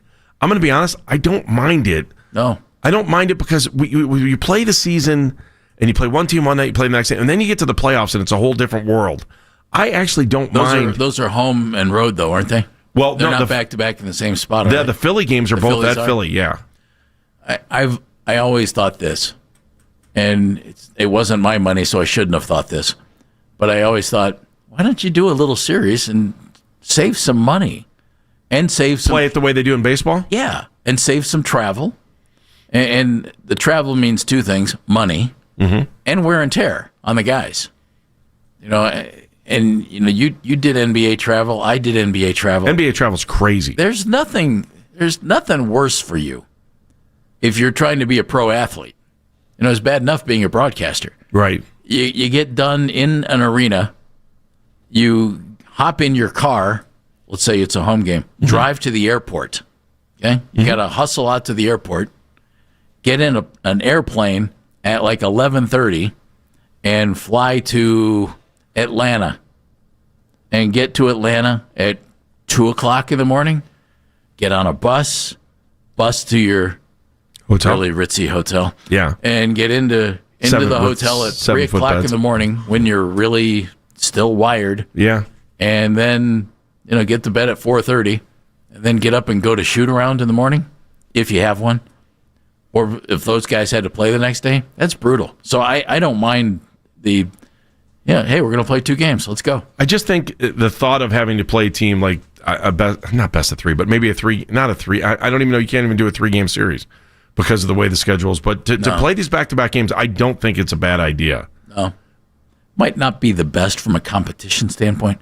For instance, if you catch Philadelphia when Tyrese Maxey is out, your 2 games happen to fall when Tyrese is out. Well, good. Advantage for you. And that's the only thing I think about it. It can put it, if it happens to be a team that you're competing against for a spot, it might be an edge one way or the other. Regardless, if Tyrese Maxey's out 2 games, if they're both against your team or whatever.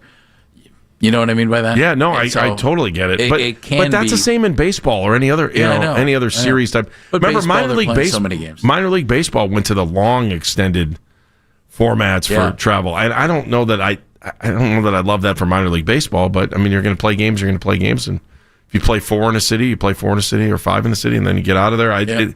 It's weird. Now the Cavs also have Orlando at the end of the month there, and then here on January 24th and January 26th. And just kind of looking ahead, Dallas will be another one of those group pairings. Miami's a group pairing. Atlanta at the end of the season, they're in April. So you get a couple of those group pairings. How many years have we been doing this now? Just 4, maybe, with the group pairings and the. I don't even know if it's been that long. I don't even know, Andy. It's a weird. I like it. I don't think there's anything wrong with it, but the way it's broken down, it's still kind of hard. We'll see how they bounce back after losing to Detroit.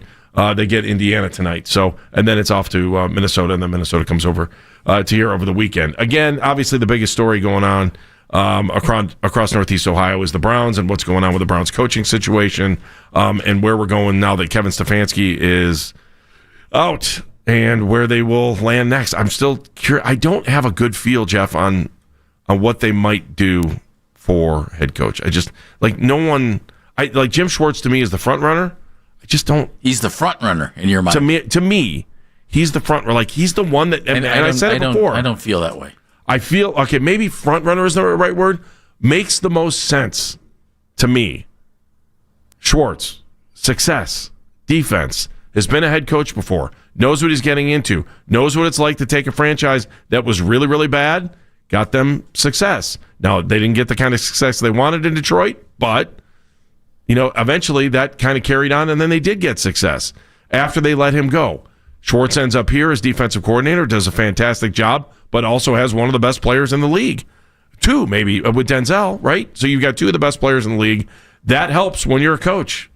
And how many times did the defense keep you in a game? Yes, they're the game in England, right? Like, kind of sucked. And then, they gave it about 17 times. It's going to happen once in a season, much like your much heralded kicker now, who blew the first game of the season but came back to win the last game of the season. I can't get a good feel on exactly what direction Andrew Berry's going to want to go. And I don't know that Andrew Berry does after listening to him yesterday. I think they have pretty much an open mind on where they might go in this, I think. Now watch, 2 weeks later, they'll be like, they knew who their coach was in the middle of the season. Where are they going? It's so wide open, Andy. I wish I could sit here and give you a real solid thought on it. Part of me thinks go for the experienced guy. And that might be Schwartz. That might be McCarthy. Hell, that might be Gruden. But ideally, you locate the coordinator du jour or assistant coach du jour, and you find your big-time coach. But that to me can be a tough find. I don't know where they're going to. I can't get a good feel on it. I know what I would like them to do, and then I also wonder what kind of a coach you're asking someone to come in and be based on the quarterback situation. And it sounds to me like they're going to give the head coach the freedom to kind of guide where they want to go with the quarterback. Did you get that feeling yesterday? Because I did. I thought they'd give the next head coach some freedom to kind of guide where they're going with the quarterback. He'll be involved, yeah. I agree with what Mary Kay said when we were chatting with Mary Kay earlier, and she said, this just happened. She hasn't dug into it a ton yet because she's been covering what's going on, with the coaching change. And I think we'll all have a better feel for who might be available, who might be hired, who might be a good candidate, who might be interested in another week or so. Ideally, hire the young guy who is an up-and-comer, and he becomes your guy. Ideally, that's it. But, boy, I think that might be tough for this group to get. I'll tell you what, we'll talk about. There's some folks hanging on the line here in a little bit. We'll talk more about the Browns when we come back. Also have one other thought I want to give you when we come back here in a second. 216-474-0092. Hey, look, the holidays have come and gone. You had Christmas, you had Hanukkah, whatever you guys celebrate, right? And you're sitting around and you brought your significant other over to the family to meet for the first time. And you're like, wow, that really went well. You know what? All those thoughts I had about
that money into his 2027 compensation, but that 2027 guarantee only kicks in if it actually vests on March 13th.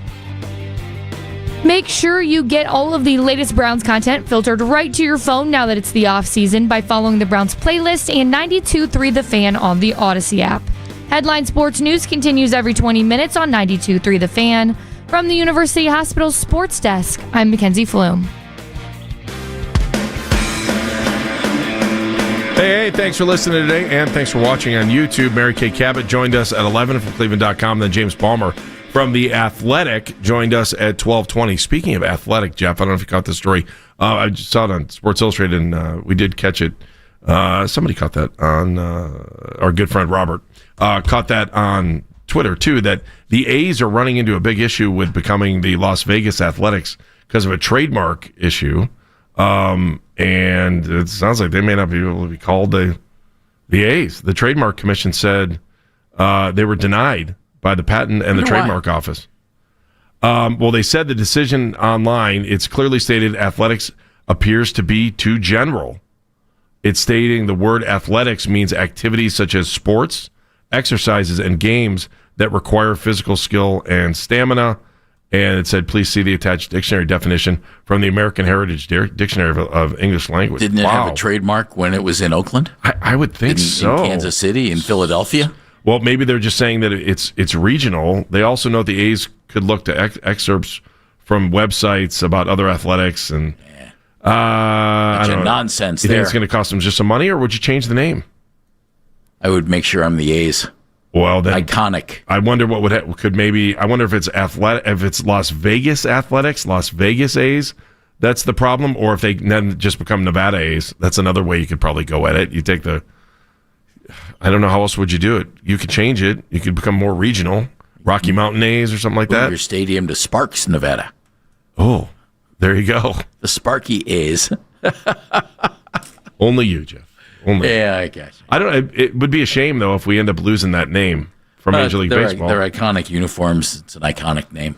It goes way back in baseball history. I don't know. It's interesting. So the trademark office saying nope, and that was like right the last couple days of December they came up. But that's the first time I've seen the story. It's on SI. All right, let's wind down this Browns conversation today, which we'll probably be doing until they hire a coach. Dave is in Stowe. Hello, Dave. David. You're talking about Andrew Berry getting more power. Even if he were to even talk to Gruden and McCarthy, wouldn't each one of those two want a little bit more power and personnel? And that would take away from Andrew Berry's supposedly more power. And how about this scenario? Everybody's talking about a young offensive mind. How about going out and getting Brian Callahan, and he could bring his dad here, Bill, to refix our offensive line?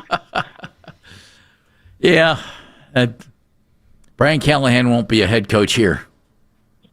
I don't think he'll be a head coach anywhere anytime soon. He'll have to go back. I think he enjoyed the job while he was here, though. Yeah. All right, thank you. Appreciate it, Dave. Let's go Dan in Brecksville. I think Dave's right about the veteran coach, though. No, I think that would definitely eat away at Andrew Berry's position. Dan, how are you, man? Hi, Dan. I'm doing well, guys. Hey, great show. Thank you. I just wanted to give you my opinion, I guess, on the Browns coaching. Sure. What we should do. The previous caller kind of stole my thunder. I would do this. I'd hire Schwartz as my head coach. I'd let Schwartz, get a defensive coordinator or assistant, whatever he wants. I'd hire Callahan back as my line coach and his son as an offensive coordinator. And I would get Prefer back as my special teams coach. And my thought process is that team of coaching was successful when it got in its groove. And sometimes I think a guy like a head coach, they get, too cut. Their period runs out. But I think the guys that he had coaching with them did a great job. And you're only as good as a manager as your help. It's true. And I think Schwartz is at the point where, and always been at the point where he's a leader, a motivator, and that's the kind of guy you want leading your team. What are your thoughts about that? Dan, interesting. The Mike Prefer thought I think is super interesting. Look, the front office thought Bubba Ventrone was better than him, and that's how they moved on. So I don't know. I would think, personally, the odds of Prefer now, he's North Carolina. He's not in North Carolina anymore, is he? I thought that kind of broke up. I think he just left. Yeah, so yeah. I would think if he wants to continue to coach, the odds might be better for him to end up with Stefanski than they would to be coming back to Cleveland. I don't know, but Kevin's probably the guy that had to tell him that he was no longer with the team anymore. So I don't know how that would be interesting. I don't know. I thought Mike was a good coach. That's what I think. Special teams were not a problem when he was here. Bill Callahan did a great job on the offensive line. They weren't when Chris Tabor was here. We heard he was the second coming of best offensive line people in the history of offensive lines. That doesn't mean that he'd be back here. Maybe he doesn't want to be. I don't know this. Maybe he wasn't a great fit in the building, as they say. I don't know, but I thought they did him a real solid by letting him out of his contract to go work with his kid. I mean, that's a once in a lifetime. That is true. So yeah, maybe good for them. And if he had an interest in coaching again, and he appreciated the Browns and liked his time here, maybe he's a possibility. All right. Do we have a moment of the show? We turn to Mackenzie. We do have a moment of the show. It comes from, I want to say like the 12:20 segment. You guys talking about the one guy who would get this fan base fired up. And I personally wanted to make it the moment of the show because I agree. And I think I speak for, let's say, the younger generation when I say that I can see thanks, this. Mackenzie. Oh, that's great. What else you got? Got some soup? Some soup. When I say that this guy would definitely get the fan base pretty riled up if the Cleveland Browns were to bring him in. Say this is the time to go out and get John Gruden. I don't know that fans would be upset about that. I think people would be showing it up. I think they'd show up to the stadium with Chucky masks on. Fans would eat it up. I think so. And maybe that's not a bad thing. He's a good coach. Anybody who's out there, he's the one guy who would get the fan base extremely fired up. It would be fun. Let's just be honest. It would be fun. It'd be awesome. But, then he'd have to do the job. That's true. Well, the hype would be fun going into it. And Browns fan, baby. Bring in Jay. Yeah. Hey, John and Jay. Oh, the Grudens reunited. They could move this. And it feels so good. The new stadium could go to Cedar Point, too, Sandusky, right? Put it right out there. Play at the park. The Ripken place out there. All right. Why am I smarter? It's brought to you by our friends at QC Kinetics, the leader in regenerative medicine in pain. Give QC Kinetics a call. 216-770-5488. 216-770-5488. Dan Mennigan, why are you smarter? Our social media mentions are powered by Scheibe Jewelers, Cleveland's premier jewelry store. Smarter courtesy of James Palmer. A lot of good stuff in their name to keep an eye on. Jesse Minter. If you missed that interview, 92.3 The Fan, wherever you get your podcast. Mackenzie. I'm smarter after hearing all of our lovely callers call in today with different names of who they would like to see as the next Browns head coach. Jeff Phelps. Both Mary Kay and James Palmer. Kind of surprised that one survived and one didn't. And that's the way I feel about this, and I'm curious to see how it goes moving forward and what kind of coach gets hired and what that means. Does Andrew Berry become the football guy in this organization completely, or does a new head coach chip away at some of that? I would think if you go young coordinator, Andrew Berry's the guy. I would think if you go veteran who's been out there and done that, stay tuned. I'm going to go with James Palmer on this one, and the notion that maybe perhaps Andrew Berry was able to hang on to his job because you have an owner that wants someone to help him find a new head coach. And then you wonder what happens next. We've seen it before where general managers have been asked to stick around through the draft, and then next thing you know, they're looking for a job. So James Palmer just put that thought in our heads. I hadn't thought about that before, but who knows? Who knows? It's a crazy little time, but we'll be here to talk about all of it. Baskin and Phelps, 92.3 The Fan. He is Jeff Phelps. Good night, Jeff. Later. Afternoon Drive is coming your way next. Until we talk to you again, be a hero, be a real hero, be an organ donor. Lifebank.org. See you, Cleveland. See you. We'll talk to you tomorrow at 10.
Spaceballs joke. I'll tell you when you're older, too. Spaceballs. It's a good timely reference. What? Yeah.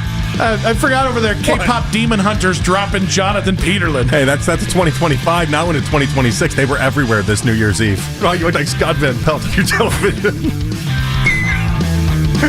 I am not the penis man. What? I am not. Yet. It's the Afternoon Drive with Nick Wilson and Jonathan Peterlin on Cleveland's Sports Radio, 92.3 The Fan. The show is back. Nick Wilson, Jonathan Peterlin. We are Afternoon Drive, and we got a loaded 5-hour show for you that open courtesy of Jake Murrin. Not on the body. Yes. We've got Jax Gregory on the body. Yes. We've got Katie Pollock holding down the fort there in the 2020s. Good at Baskin and Phelps to start the show for us today, right at 2 o'clock. Appreciate that. How you doing, JP? How's it going today? I'm feeling good. I didn't know if you were going to make it over here. You were planning your burger bet, and then you were... I didn't know Baskin and Phelps ended the show at 1:45. I guess so. Incredibly With awkward, love. by the way. Incredibly awkward back and forth between you and Dustin, as he was just not picking up that your calendar's filled. Yeah, I got a lot of stuff. Not Dustin Fox. It was so classic. One of our sales guy who I beat in a burger bet. You beat him in this burger bet. And he goes, "Oh, so I got next week free. When you want to clean this thing up? When you want to go? I want to make you whole. When do you want to do this?" And you're like, "I don't know. I don't know about next week. I can't have 4 burgers in 1 week." He gave you the whole week. You've already given me my Swenson's card. He literally was like Monday through Friday, like whatever day you want. Yep. Just pick out the day. We can get this done. I'll get around to it. I like to pay off my bets, and you're like, "Oh, I don't know if I have this in me." I can't do 4 burgers in 2 weeks. All right, I'm trying to live to be at least 60 here. Yeah. Come on now. I've seen that stop you before. Yeah. See? Yeah, the limit on burgers for the week. I've seen that. That's the thing. Every other thing I don't limit myself on. Sugar, booze, any of that other stuff. But burgers, it's called self-restraint. Well, you got to draw a line somewhere. Yeah, that's what I say. Yeah. It's usually a stent in the artery. That's the line that we're drawing. You're going to get to a spot where you tell them, like, you just have to bring it in. Oh, yeah. That's what's going to have to happen here. Yeah. That's the long play here. Yeah, the Coach Riz, as we call it. The only person that I would actually go out for a burger with was Daryl, and I'll be honest with you, that was tedious. It didn't seem enjoyable. Well, no, we had to drive to the same place, and then like who got out of whose car? He got out of his. I'm not getting in his car. Well, I didn't think so, but I drive a beautiful truck. He's getting into my truck. Okay, but then you had to have the conversation, and then it was a lot. I didn't say it's a burger and a hangout bet. I think that's what Daryl wanted out of all of this, though. I think that's what Dustin Cuck wanted as well. But Daryl's the only one that gets it because he's an OG. I don't understand. Him since he was 9. I don't understand why people think this is like a burger and a hangout sesh. That's not the bet. The bet is a burger. Yeah, exactly. And in my case, a digital burger. No less. Yeah. I'll take it. I'm the transaction you want in life, by the way. It's a little cheap, but it's better than... Not in the slightest. It's better than everything else. Right in your email inbox. You don't have to think about it anymore. You don't have to sweat about it until you want that burger, and then you go get that burger. All right, we're having fun here. Yeah, we're having fun. We're having some fun here. Yeah, which is a setup to let us know that we're about to maybe get angry. Yeah, and I think I want to preface this by saying that Jason Lloyd said something today on With the Morning Boys, the Ken Carmen Show. He said something on the Ken Carmen Show today with Anthony Lima and Owen and producer named later. A lot of people on that show. Yeah. Got Joey, got Jeff. Okay. Got half the station working for him. Must be nice. But he was on the Ken Carmen Show, and he said something that's going to piss some of you off. It pissed me off, and I want to be clear here that when we react, I'm reacting to a thought that Jason's having that I do think people around the NFL actually echo. That I think that this isn't just Jason saying this. I think it's informed by what he hears from people around the NFL. But Jason was on with the Ken Carmen Show talking about Shedeur and his future with the Cleveland Browns. Look at everything that Kevin went through over the last year with Shedeur and some of the stupidity and nonsense that was out there. What coach would want to sign up for that, particularly when he didn't play that well? He wasn't that good. Like, I've been pretty adamant. He shouldn't be on this team. Like, to me, Shedeur should not be on this team next year. He's not good enough to be the starter, and this organization is not stable and mature enough to have him as a backup. They've proven that. So what, you're going to draft another quarterback and put him atop Shedeur, and then all the stuff comes back again about, well, what about Shedeur? When are you going to play Shedeur? Like, no thanks, hard pass. This literally happens all the time in the NFL. Just as a quick aside, hey, that guy started for us last year. Now he's the backup. That's called the NFL. That's called like the Saints every year for the previous decade. Yeah, I don't know what we're getting at here. The Raiders for a million years. I want to make it clear that when I say this, I'm speaking to the idea. I'm not speaking to Jason. I like Jason a lot. I think that this line of thinking is still too prevalent when it comes to people that talk about Shedeur. Jason, the part we didn't play there is part of his answer, and Ken went back at him. I thought Ken did a great job kind of pushing back. No, that was good, and I want examples. This is exactly what I was thinking in the moment. It's give me the examples you don't like, Jason. And the best thing we got was he mimed some words. That pantomiming really hurt Shedeur for some reason. It became like he called somebody a bad word, like he called somebody an unforgivable word, like a slur or something. But I just can't do this. I cannot do what I think is a lazy narrative around the NFL. Not that Jason is informed by what he hears from people. I think part of the conversation as a head coach, I think it's the greatest litmus test in the world. Hey, what do you think about Shedeur? And if you go, poor Kevin Stefanski, he had questions. Like the whole point of, wow, you can't have Shedeur back. The whole point on why this was supposed to be torture for a head coach is Kevin Stefanski got a lot of stupid questions about Shedeur Sanders. Yeah. Have we listened to these press conferences? It's an occupational hazard. Well, but I am interested in that side of this, by the way. The idea of if you really want this job, you're trying to be a head coach for the Browns, you really want this job, and you're trying to give them the answers you think they want instead of whatever your genuine answer is. How do they answer this with Shedeur? I think you answer it honestly. I know you want to get the job, but I think Andrew Berry is in Shedeur's corner in one way or another. Answer it honestly. I always thought he was in Shedeur's corner as well, and so, but at this point, what exactly is that best answer? What answer do we think that the Browns want to hear? If you're sitting across and the head coach is a potential head coach candidate, what answer would you specifically want to hear? I wouldn't have an answer. No, that's not true. I would just want to what have you seen from him on tape? I don't care about the outside noise.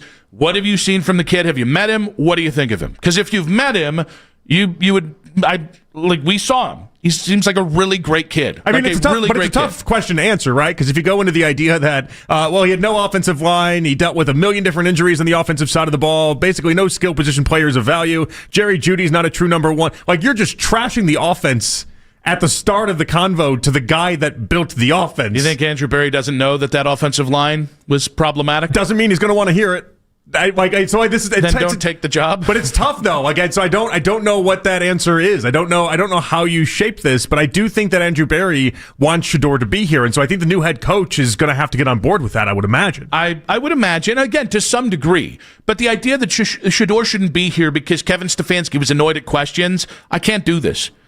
At some point, we all got to be adults about this, and I feel mostly about that way about NFL coaches. If an NFL coach who's never sat in a room with the kid or hasn't sat in a room with him since last draft cycle, where Shedeur has had a full year to become a different person and learn from his experience in the NFL, if your thing is, well, he made me upset in the pre-draft process, if you're stuck to that, which Kevin, I think, was for far too long this year, cool, you don't get the job. And it's not, and by the way, it's not that I think Shedeur should be gifted anything. It is what are we doing here? The kid came in, he did everything he was asked to do. Mm-hmm. We can haggle over what you thought the tape said, how good he was, stats. Ooh, everybody knows stats. Give me the QBR, baby. I get it. You can have every one of those conversations, EPA and it's fair is what game. They like now. The EPA. I mean, QBR. You're talking. It's the you're a dinosaur. Environment Protection Agency. We got to protect the environment, and Shedeur doesn't want to. Right? I think that's the take. Is that not the take? Oh, it's like a global warming truthers. Is that what that is? Are they all in the same camp together? I think so. EPA. Shedeur's EPA scores bad. The whole thing just seems a little silly. It does. I don't love the idea that people want to make it seem like Shedeur is going to be the end all be all in this answer, and whether or not. But I mean, coaches can definitely eliminate themselves if they don't handle this right and with Andrew Berry in the whole entire process. Isn't it leadership though? So I want a leader of men, right? Yeah, that's what you've been saying. Everybody here now is saying leader of men, and that's a little nebulous. It's a little hard to define. It is. But much like pornography, you know it when you see it. That's right. Yeah. So if a coach says to me, he's going to get a lot of social media posts about this.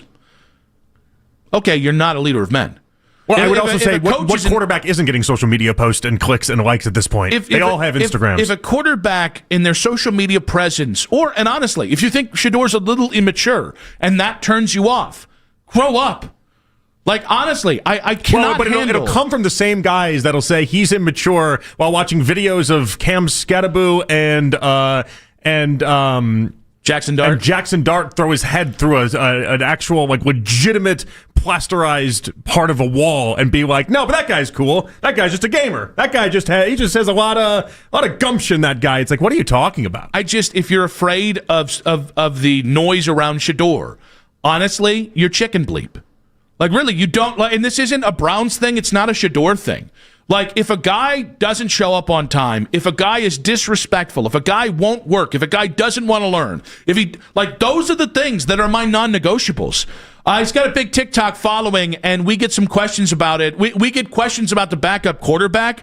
Get out of my building. Like, it's the simplest thing in the world, and honestly, at some point, it's insulting. Like, to all the people who all they can do, listen, you want to not like the kid, that's on you. That's fine. I have been called a supporter because I simply didn't crap on him every chance and do the reductive thing where the tape was pretty okay considering everything, and I didn't go, he's a failure, and just get pissed about it, right? By the way, because it's low-hanging fruit and it's not altogether true.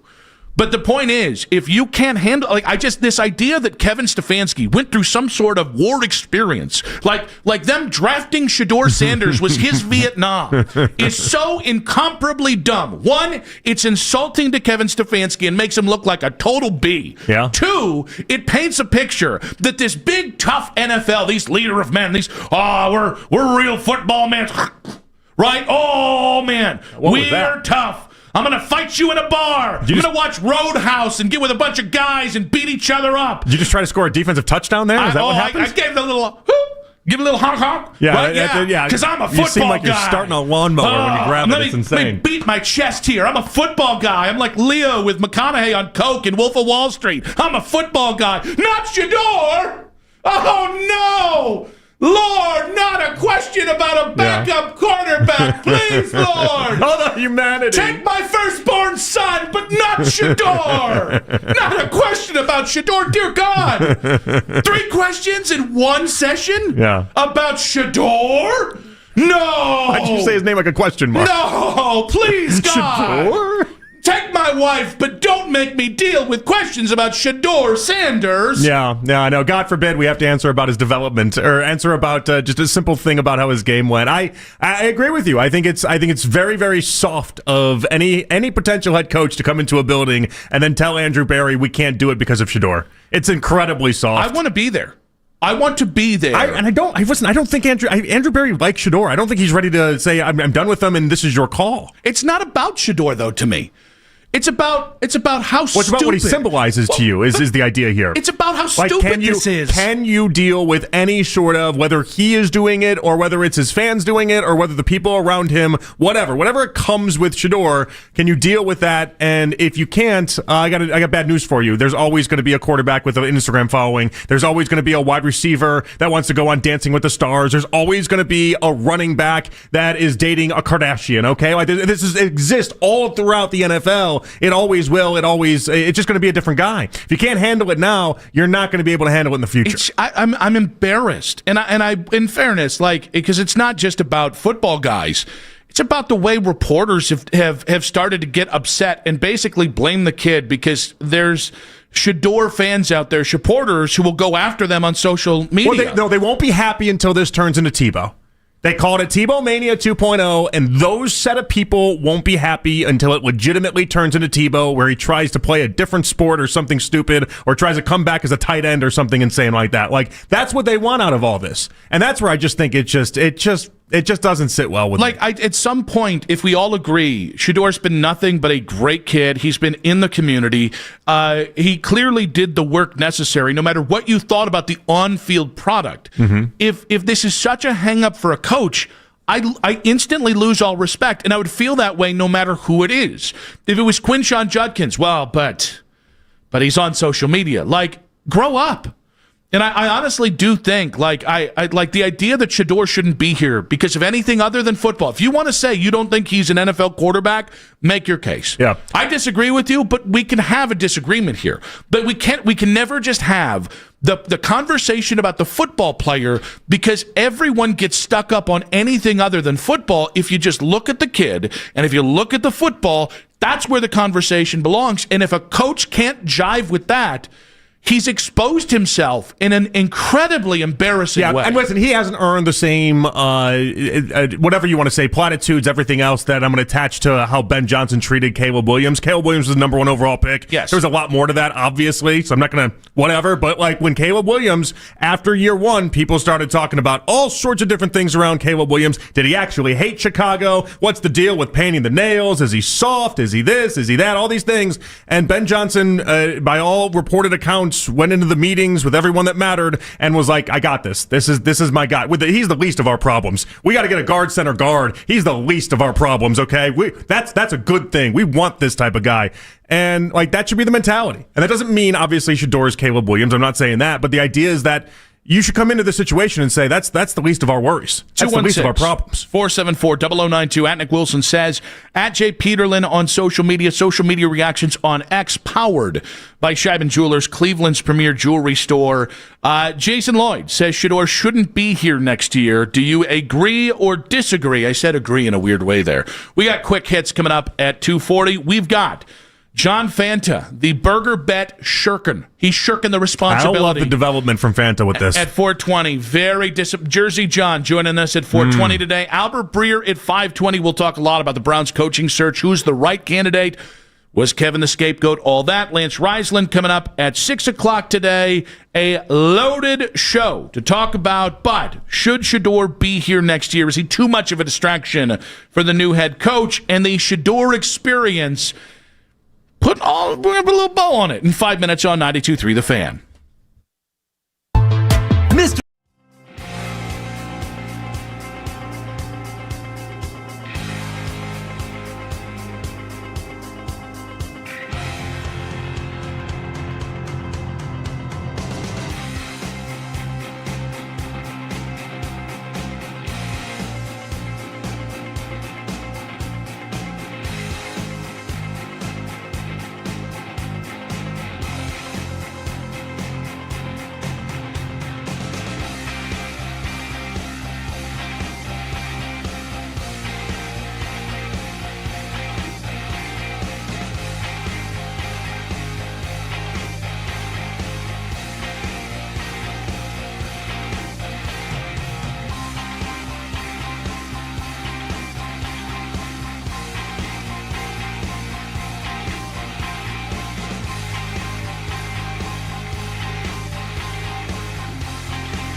promo code FRESH to get an extra 35 cents per gallon on your first tank. You can cash out anytime right to your bank, PayPal, or a gift card for Amazon and other brands. Just download the free Upside app and use promo code FRESH for a 35 cents per gallon bonus on your first tank. That's code FRESH for a 35 cents per gallon bonus. Whenever you need to talk about the Browns, we got you covered. We are Sports Radio 92.3 The Fan.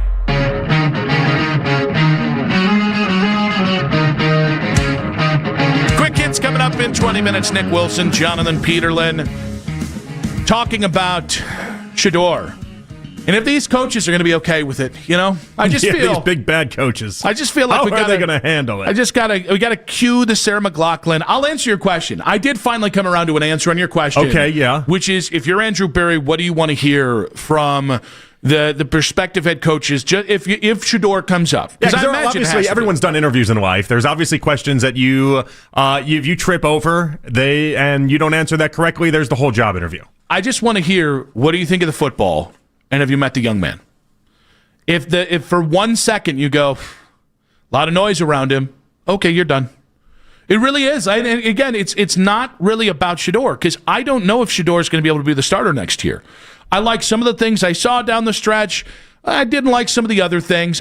People who said they didn't see development, I think, quite frankly, weren't really watching the games, because I think he did a lot of interesting stuff in the back half of it, something that I'm more than willing to give Kevin Stefanski and Shedeur both credit for. But I just think it's like the simplest trip up. I also think it's, hey, what do you think of the working dynamic here? I think that's another one. I think if you're Andrew Berry, I think there are 30 questions you're going to ask a candidate in the first 2 hours. And I think there are 5 trip up points. And I think you can find, hey, what do you think about Jimmy Haslam? Right? I think you can Which is an incredibly hard question to answer. And I don't know that you can go through a whole interview being 100% honest with the Browns brass and walk away getting the job. I don't know that that's possible. But I think in this case, like the guys that I like, and I'll be honest, when we say leader of men, you are talking Dan Campbell. You are talking Mike Vrabel, right? So it can look a lot of different ways here. I think Brian Flores is a no BS leader of men. I think Brian is a tell it like it is kind of guy. I think the Browns need somebody who can speak truth to ownership, maybe push back on Andrew respectfully within that context, and then speak the truth to the Browns fans. I don't think it's that hard to find. The question is, do the Browns really want that? And I think that's where it's going to complicate the Shedeur thing. Well, because you might want honesty on Shedeur, and then you might not want honesty over even here. Within, and this is part of what Jason was talking about, that idea that this head coach is going to have all this say over everything and going to have the discussions on that. And I know what Andrew Berry said in the press conference. I get it. I just don't know that I 100% believe it. Like, I do wonder at the end of the day, if Andrew Berry seems like he really likes Shedeur, is that going to outweigh whatever this new head coach's thought process actually is? Mm-hmm. Like, he might come in there and he might have the best of intentions of sending Shedeur Sanders to the curb, and then Andrew Berry puts up the stop sign and says, not so fast. That's not what we're doing here. Yeah, listen, I think the Browns have flexibility. I don't disagree with somebody who says the Browns have the worst quarterback in the room going into the offseason. Yeah, because they don't have the number one pick. Like, technically, I think the Raiders is a little bit more problematic, but they don't have the number one pick like the Raiders do to fix it, right? There's not an easy fix. So you're either going to have to get creative with a veteran, which gets dangerous real quick, or you're going to have to fall back on this quarterback room and think maybe it's more than we think it is. That's a possibility. Like the possibility that this quarterback job comes down to Shedeur, Deshaun Watson, and Dylan Gabriel. That's a real possibility. I mean, it seems more likely than not at this point. Yes, absolutely. Because here's the thing. I think Shedeur played well enough. And I think Deshaun has enough people that, for some reason, still think he can play. I think you can have a conversation at some point of like, all right, is any of what we get, if we maximize what they do, is it better than any one of the 3 guys in that room? Because that's the thing with Shedeur and Dylan Gabriel, in fairness, you're thinking, can these guys get better? Can these guys be better than what we saw? Or also, were they just so hamstrung with the amount of lack of talent around us that they never even got a fair shake to begin with? Yeah. Because they do have to ask themselves that question. I know fans always look at that as a cop-out, and I'm making excuses and all this stuff. But, I mean, just consistently go back and look at how bad the offensive talent was around Shedeur. It just... Even Dylan, in many respects, it didn't really stand a chance. I know we're in doom and gloom season. So the Browns are the worst organization in sports. Nobody wants this job. That's not true. That's you being pissed about where they are. It's the worst quarterback in the room. Worst quarterback room in the NFL. You can make that case. I don't agree with you. I think there's some promise in that room, but I understand that's how you're feeling. But you're also feeling that way because the Browns just went 5-12 and fired Kevin Stefanski. Every little bit, the doom and gloom, there's no way to get better this offseason. Guys, you should expect them to be better next offseason. They're going to be aggressive in building this team. They have some assets to make it better. I'm dying to find out what they're going to do that way. No, absolutely. Like, if Andrew Berry's on the hot seat entering this upcoming year, you'd think he would throw the kitchen sink at trying to keep his job and trying to fill out that offensive line and get as many good, talented players as he possibly can. Like, hey, he's got to understand he doesn't have all day with this. But I think you've got to separate the immediate of, yes, it's a blow to make another change. Yes, there's a lot of failure the last 2 years with, okay, you have options. You went into last offseason. There was no chance DTR was going to be part of the conversation. There was no part of Deshaun Watson that was going to factor into this year because of the injury. You had a complete blank slate, which allowed you to then go do Flacco, Pickett, Shedeur, and Dylan Gabriel. You have some continuity in that room. That's at least a place to start. Can you upgrade on it? I'm sure you can. There's always somebody that pops open. But I guess guys, let's be clear here. If you want Kyler Murray, that's the kind of upgrade we're talking about. Tua Tagovailoa's name is going to be out there. I'm definitively out on Tua. I'm mostly out, but some part in on Kyler. Short King room. It's going to happen. But that's Kirk Cousins. Oh, an old guy that might play one game and might not have the arm strength anymore to play in cold weather. These are the options. So painting this painting it like it's doom and gloom, or painting it like it's just easy to go out and fix the quarterback, it's not. And it's going to take a lot of conversations with a head coach and with Andrew Berry. And this idea that let me put it this way. Yeah. If your entire offseason and the success that you think will or won't be is based off the quarterback room, I think you should be prepared to be disappointed. Because as of right now, there's no definitive path. You mean them getting an upgrade is what you're saying? Yeah, because guys, again, think about how hard it is to get an upgrade in general. The reason why they ended up trading for Deshaun Watson and making that big move is that players, even if it didn't work out, players of that caliber don't become open. Like, that's the truism of the NFL is if you're going to find your next quarterback, you have to do it in the draft. Well, if you're not doing it through the draft, you're not going to find him. Yeah. He's just not out there. I know we all think that the next Sam Darnold is just going to fall into our laps. First off, I don't know who the next head coach is, so I can't speak to what they can and can't do offensively. But it's just not. It's not going to. It's not realistic, guys. 216-474-0092. Jason Lloyd says Shedeur shouldn't be here next year. I vehemently disagree with both the idea and the reasoning behind the idea. But I want to make it very clear here. I'm disagreeing with the idea and the idea behind it, and I'm probably as frustrated about it because I think it's still a thought in NFL circles. So what will it tell you if it does happen, though? What do you mean? Like, if it does happen, if at once we stop with the coaching search and figure everything out, Shedeur Sanders is not a member of the Browns, what will that tell you? It depends on if I think Shedeur asked to be traded. Oh. I hadn't considered that. This is the fella that told Baltimore, hey, I don't want to come there because I don't want to be the backup. It was a very different set of circumstances at that point. Totally fair, but I mean, that would be quite the move from Shedeur. If Shedeur wanted to be here and the Browns didn't want him, I'd be very confused because I think Andrew Berry's why he's here. I'd be very confused too. I don't see him asking for that, but maybe he had some sort of tiff with one of the. Maybe he gets promised a job somewhere else. I don't know.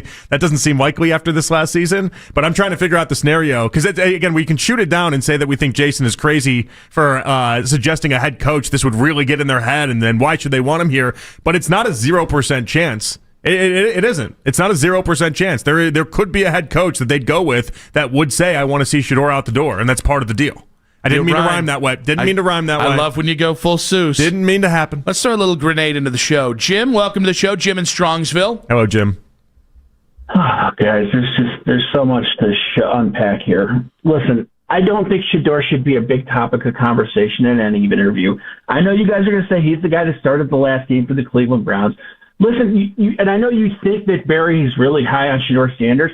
You know what? Is Barry going to bet his job on it? Because guess what next year is? He'd be betting his job that Shedeur is going to get him enough and look good enough to get him into the next season. That's why this isn't a very good job, guys. It's not a very good job because if you're a head coach coming in, you know your GM's on the hot seat. You know your GM has a hard time drafting players. By the way, Jim, real quick, I think that's the number one question if I'm a head coaching candidate is this a transitional period with Andrew, or is Andrew safe? Because I think it's incredibly important with what Jimmy Haslam just did that Andrew isn't on the hot seat. Kick Andrew out the door and be like, all right, let me talk to Jimmy. Yeah, let's get this guy done. Because in fairness, real quick, I think you bring up a good point, but if Andrew's a lame duck, then it does become a bad job, and you have to every one of these coaching candidates have to suss that out. I hope Jimmy's smarter than bringing a guy back to make him the fall guy next year. I'm going to need to see the proof, though. I mean, this is what happens, though. We say we hope he's smart enough. It almost never works out when you keep one guy and let the other guy go. And we all know what Andrew Berry's track record is with drafting the positions of need on this team right now. They're not very good. And we think we have this cap room to go out and... How are you going to put it off? We don't have enough draft picks. Even if we put 5 rookies out there on the offensive line, that's not going to be any better. Then you didn't address wide receiver. I think you need a value. You can fix. You need an offensive line and you need a wide receiver. And granted, you have other needs around that. Like you never have enough great players, but like everything that I just said in one offseason, you can get, especially with 3 top 60 picks. And you can do a lot to a roster in one offseason. Here's the thing. People keep talking about cap space. They've opened up cap space every offseason. They're going to be able to do that even if they still are suffering from the impact of the Deshaun contract. Just real quick. Yes, they have opened, and they've opened it up for people like Malik Collins. And yes, Nick, that they've opened money up. Not as much as you think. They couldn't get the veteran quarterback last year because guess what? We got outbid. Yes, they could open up money by pushing. Yes. This year was kind of the dead year. And granted, next year is going to be too. They're going to push Watson's money back too. They're going to push Watson's money back. It's not just Watson's, Jim. It's not just Watson's money too. The amount of dead money we have with offensive linemen it's going to be really startling to people. That number is near $40 million. Yeah, so take that, Nick. Thanks, guys. Bye, Jim. By the way, it's a weird way to end it. Shedeur is one of the 3 quarterbacks in the room going into the offseason. The quarterback is going to be one of the biggest things you talk about. And you're going to talk about 3 guys. And by the way, Dylan, by virtue of being a late 3rd-round pick, is somebody you should talk about. Shedeur, by being the guy that started 7 games, went 3-4 and actually played good football. And if you watch tape, by the way, both costing you about $1 million each. And so they're also under contract. And very, affordable. very friendly and affordable. Here's contract. the thing: you're going to have to talk about Deshaun too. So I just think like all of this is a part of the conversation. And guys, a lot of these interviews last 8, 9, 10, 11 hours because it's a pretty comprehensive thing you got to walk through. 216-474-0092. You mean they don't just listen for 7 minutes and then give someone a big-time job? No, you don't do that. That only works on like national radio. That's it? Yeah. Okay, good. I wanted to make sure we knew. But you got to have like worked for the Savannah Bananas. I think that's if you worked for a really funny team, you're clearly funny. Jason Lloyd says Shedeur Sanders shouldn't be here next year. That one's for us, guys. Do you that little inside job there? That's for us. Agree or disagree? And somebody around the NFL thinks highly of Kevin Stefanski. Just wait till you hear who it is. That leads off Quick Hits in 5 minutes on 92.3 The Fan. It's Adam the Bull for Perino. Are you 50 and older and looking for something new? Whether it's remodeling your home, building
better product.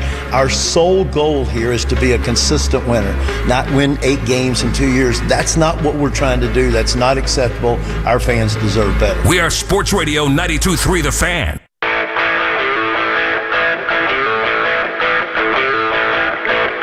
Back on Afternoon Drive. I'm going to shock you. My response to Jason Lloyd's thought this morning on the Ken Carman Show, that quite frankly, Shedeur shouldn't be here next year because of the noise. People aren't understanding the point I'm making on social media. Would you try again, or you think that's not a you problem with the message? It's the people receiving the message. I think comprehension is very difficult. There's a lot of noise being thrown at people, and you know what? God bless you. Because every now and then, this, you make enough points, you're like, geez, did I do that one right? Like, did I do that right? No. So I give you another chance if you want it. I don't want it. Okay, good. No, all right, you feel good about it then. Okay. At some point, I think it was pretty clear that I was talking about the noise around Shedeur, and that if you want to have a football conversation about Shedeur, we can do that. Okay, good. But I don't know that's landed for some folks. And missed a moment in the show, like me mocking football men. Use the rewind feature on the Odyssey app, powered by Integrated Restoration, your local experts in water, I thought you were going to stop every 2 words there. And storm disaster. You should have done it for the whole entire read. You should have been like, and for restoration and the best. I had better restoration news. Possible. Going Shatner. Your local experts in water, fire, and storm disaster restoration. Let's go ahead and get to quick hits. From the latest news and rumors around the sports world Angel! to the sound bites you need to hear. Hurry! It's Quick Hits.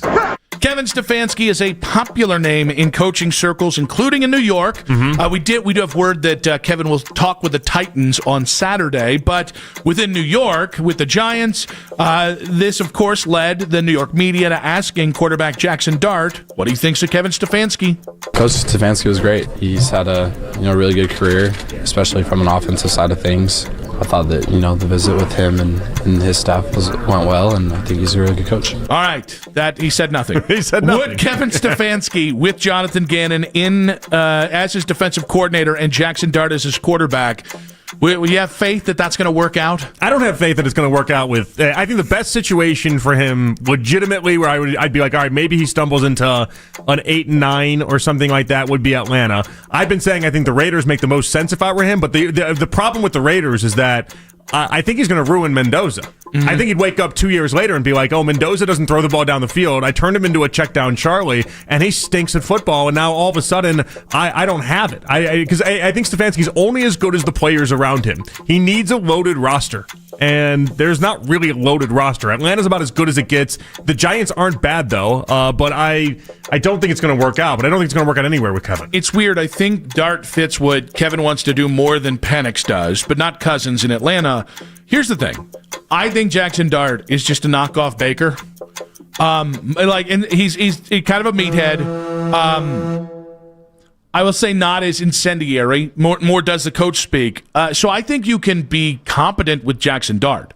But I think, like you're saying, you're always going to be at the whim of how much talent do you have around him. And so do I think Kevin could be there for 5 to 7 years, maybe win a playoff game or two? Sure, but I think at some point you're going to get to a point where you're like, well, he's not Mahomes, he's not Josh Allen, and either Kevin gets blamed on that or you have to go to another quarterback. Well, wouldn't that just be Kevin signing up for his own version of Groundhog Day? Like, yes. He's been there, done that, got the T-shirt. Without Jimmy Haslam, the Morris are a little more chill. Okay, you're right, but I don't know that it's going to be enough to overcome the idea that he had a real problem with a quarterback with a bunch of personality that wanted to showcase that consistently and then also played a little reckless at times. I got a feeling it's going to go the same exact way. I think the bigger problem is Jackson Dart is such a dum-dum when it comes to not like... He kind of has taken the Cam Newton approach of like... Hey, I'm a quarterback. I take hits. That's what I do. Cam Newton was 6'6", 260 pounds, and it ended his career prematurely. That's not Jackson Dart. We can't discount the idea that sometimes people, when they're in what is obviously awful situations, years later, then try to make it seem as if everything was okay and that everything's awesome then, and they want to like run that entire thing back. Like that's a thing that happens in life. There's a reason why the Raiders right now are people are having conversations about would Brady go to Belichick? If Brady has the call, does he hire Belichick to the Raiders? It's like, they hated each other. They couldn't stand each other in New England. But if they think that's the only way the band works, then they got an idea it might actually end up being a thing. And so maybe there's a part of Stefanski where he's like, I can write what went wrong with Baker Mayfield if I get shot 2.0 at it, and then he does that. But I think he's setting himself up for a disaster. Omaha! All right, Travis Kelce, definitely a target for NFL broadcasters, according to a report out there. He would command 8 figures. He would enter the NFL broadcasting in a moment when the industry is already incredibly loaded with recently retired stars. Travis Kelce doing football broadcast. Interested or not at all? Depending on the role. Listen, I think Travis has got a great personality. I just don't think he can be. I think it's like J.J. Watt. If you put him on a studio panel or a pregame show, a post, whatever, I think he'd be a lot of fun. I think if you try and put him in the booth, like J.J. Watt's a big old dum-dum. He can't do. He didn't know the rules. He can't do simplex thoughts. I got so mad at that game, that Browns-Steelers game. Ian Eagle's great, and JJ just did not know the rules at all. I'm going to get so pissed when Travis Kelce becomes the number 2 guy at Fox and Greg Olsen gets kicked down one spot farther because Fox only chases names. Travis has to do the Super Bowl with Patrick Mahomes. You know that's how that's going to work. I want Greg Olsen on Thursday Night Football. Give me a real play-by-play guy. Yeah, I can see that. And Greg Olsen. Hey, listen, I'll kick Herb Street and his dog to the curb at this point. It's just not good. I'll leave the dog. I like the dog. Well, I like the dog, but he's kind of like a package deal with Herb Street. I love Kirk in college football. His NFL. He's great in college football. But he just stretches himself too thin. Well, I think that's fair. I also think it's funny that the NFL is easier to know because you have less teams than you do in college football. And Kirk struggles. Also, though, with that. I do kind of want to see him without somebody that's falling asleep 24/7 on that job. It would be nice to have him, because Herb Street's smart. We know he knows what he's doing with this. I'd like to give him a chance with somebody that isn't Al Michaels at this point. Kick him to Fox's third show. He doesn't want that. Yeah. He's not doing the travel for all that. You know what the problem is try and find me the guy that, like, Burkhart's got Brady on Fox, so you're not taking him.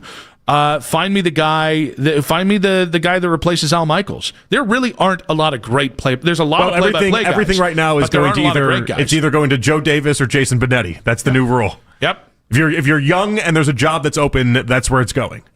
To be Benetti.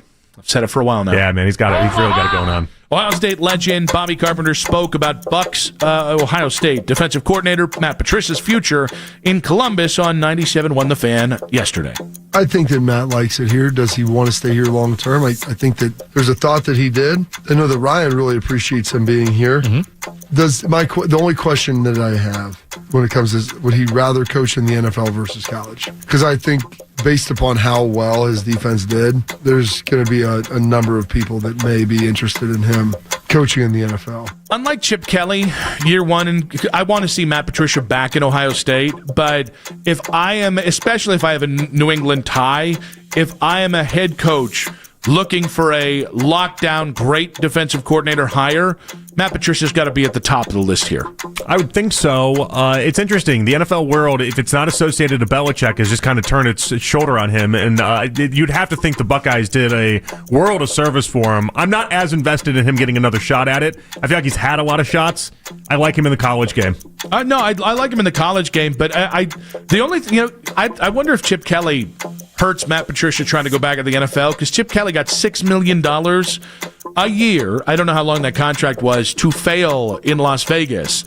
I wonder if people are like, well, maybe this is just working out on the college ranks. I wonder if that hurts Patricia. If you're Patricia, what's the longer play here, right? Because I think we can both agree he's never getting an NFL head coaching job again. Is it waiting it out to be offered a defensive coordinator job in the NFL, or is it waiting till after 3 or 4 years of being awesome at Ohio State, you get a really high-profile college football job? I guess that's maybe kind of up to what he wants. I don't think Matt's a head coach. I think he likes scheming things open. I think he likes having a smaller group of people. Yeah, but he thinks he's a head coach is the problem. I don't know about that. I haven't gotten that from him, at least.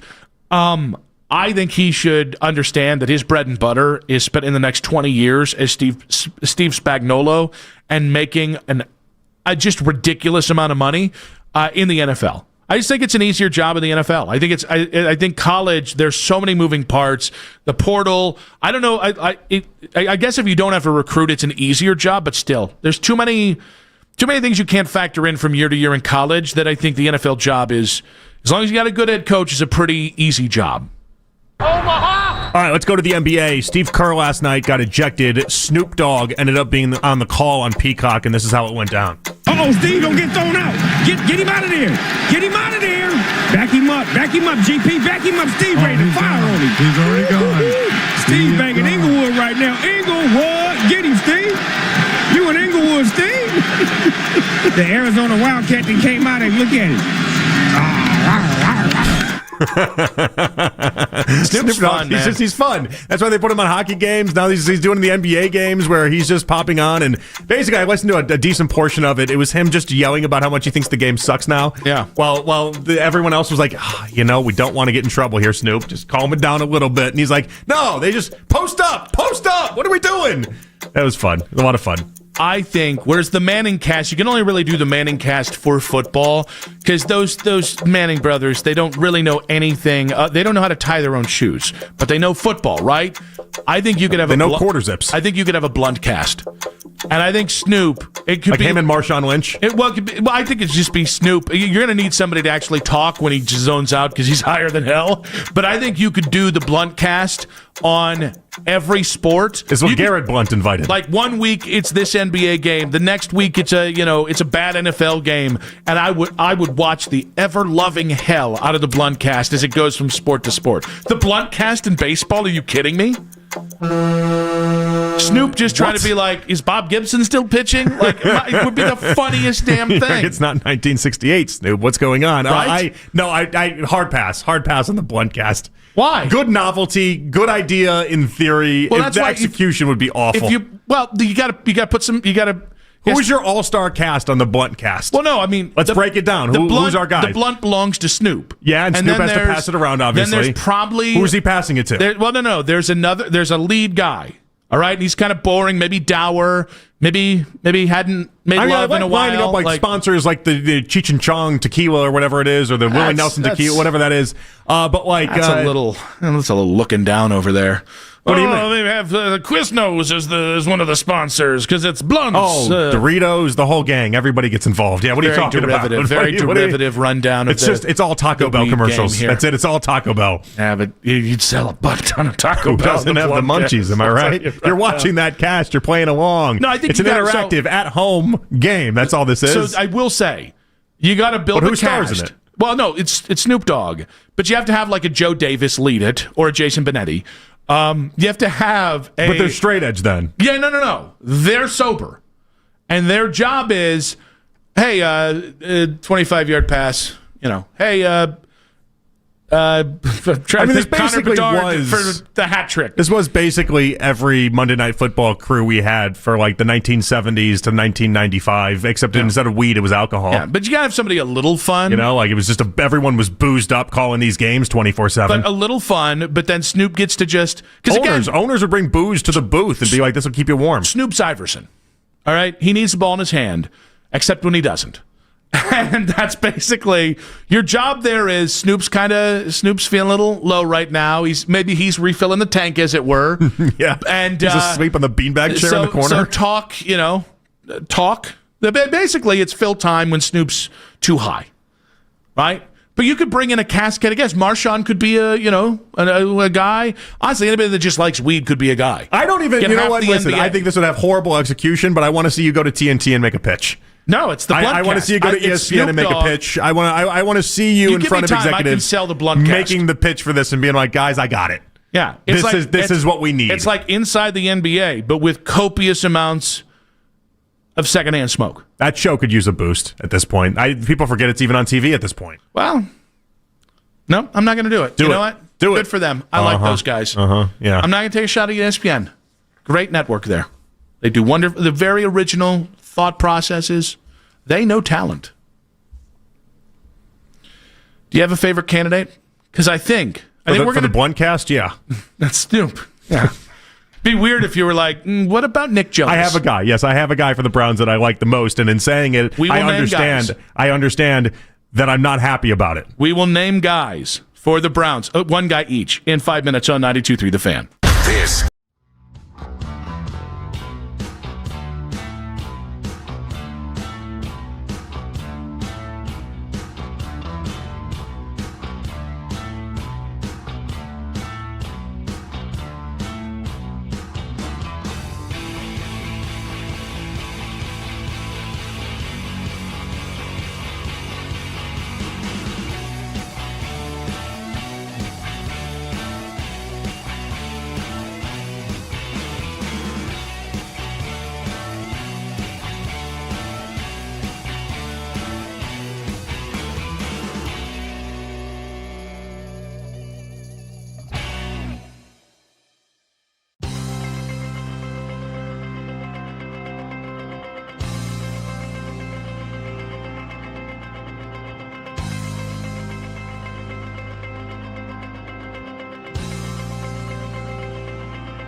Get all of the latest Browns content filtered right to your phone this offseason by following the Browns playlist and 92.3 The Fan on the Odyssey app.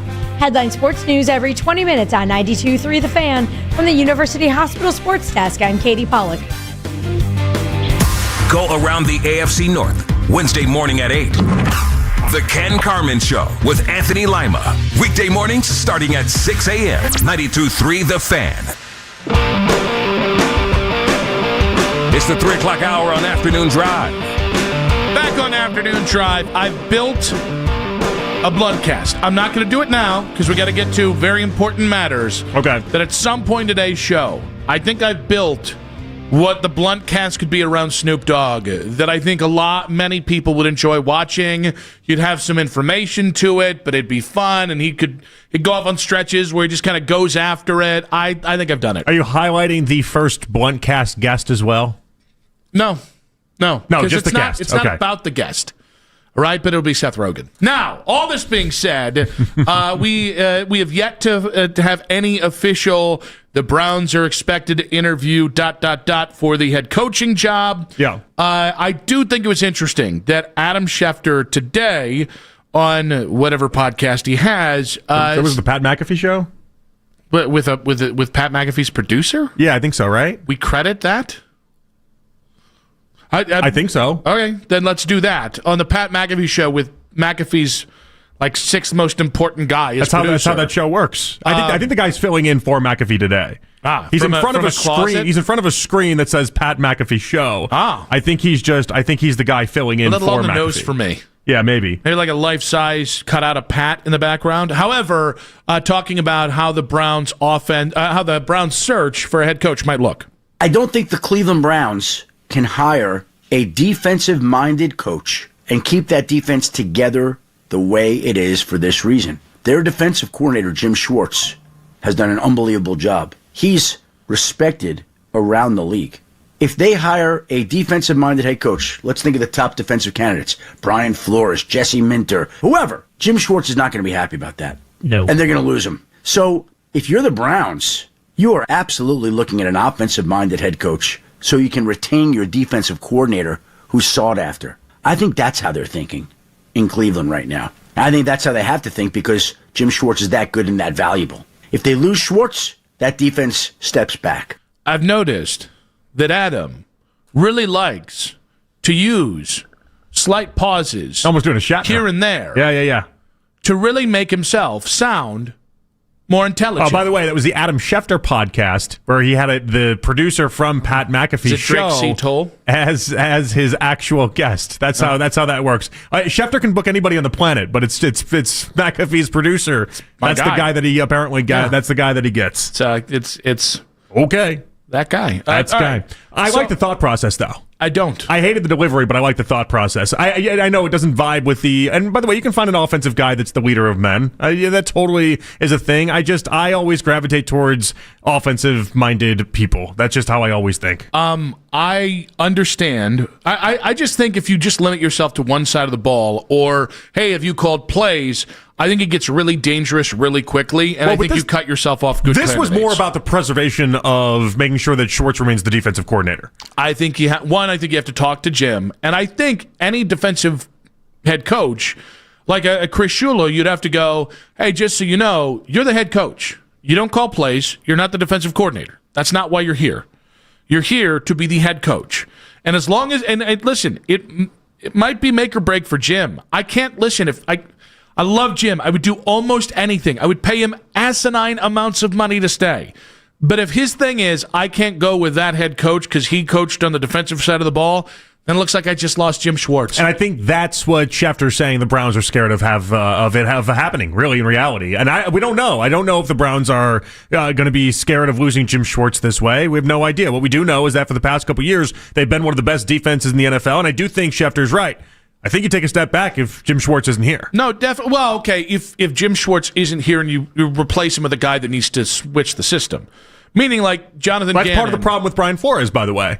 Yeah. They run two different systems. He runs a 3-3-2, and you You don't have enough beef so up front. If Flores comes in, first off, that's not what Myles Garrett has ever been the best in. You do run a risk of changing everything up, trying to make everything completely different, and seeing who fits and doesn't fit, and you have a chance of taking a step back. But I think it does. I think it's going to be interesting to see how this plays out. I just don't like limiting your coaching search because of anything. You need to just go cast a wide net and find the right guy. All this being said, everybody's got to have a name. Who was the odds-on favorite from Vegas? The leadoff was Saleh, right? I'd have to double-check it. But as of yesterday, I think Saleh was number one, yes. But so we've done the not list. We've started that. Yeah, we did do that. And so we're going to continue adding to the not list. It was Saleh, McCarthy, Joe Brady, Jim Schwartz, Kubiak. Those were your top 5, all at 9-1 or better. All right. So do you have a name that you lead and go, this is the guy? Well, no. First off, no, I don't. I don't have a name that I love. I don't have a name that you're going to die on the hill of. The name that I'm going to throw out there, if in another context someone's like, "Oh yeah, Jonathan wants this guy," I get embarrassed hearing that. Mm-hmm. I don't love that. I've been staunchly against this guy for the majority of the time that he's been a head coach. I think I already know where you know where I'm going. I'm going with Mike McCarthy. Yeah, it's the best I got, and I hate it. I can't stand it. There's a couple reasons why I think he fits for the Browns right now. Coming from Dallas. Jerry World that's if you want to come anything close to what Haslam recreates, it's Jerry Jones in Dallas, and he maneuvered that as best as you possibly can. So Haslam's going to be a walk in the park compared to what Jerry Jones can do. I think that's valuable. He won 12 games 3 straight years in Dallas, and I know he had all sorts of talent on that team. I get it. The problem I have with Mike McCarthy is there is a clear and cut ceiling with Mike McCarthy, this version of Mike McCarthy, okay? From like 2012 on, there's a clear ceiling that he has. This would have to be he gets you to where Mike Tomlin has the Steelers for the previous 8 years. You're at a slightly above 500 team. You may win a playoff game, you may not, and then you got to move on from them. It would be like a stopgap of sorts for like 2 or 3 years to get you in a good spot, and then you get going. But that's the best I can come up with. And if anyone tries to say that I'm like, this is who I'm pounding the table for, I get embarrassed at the thought of it, but it's the best I got.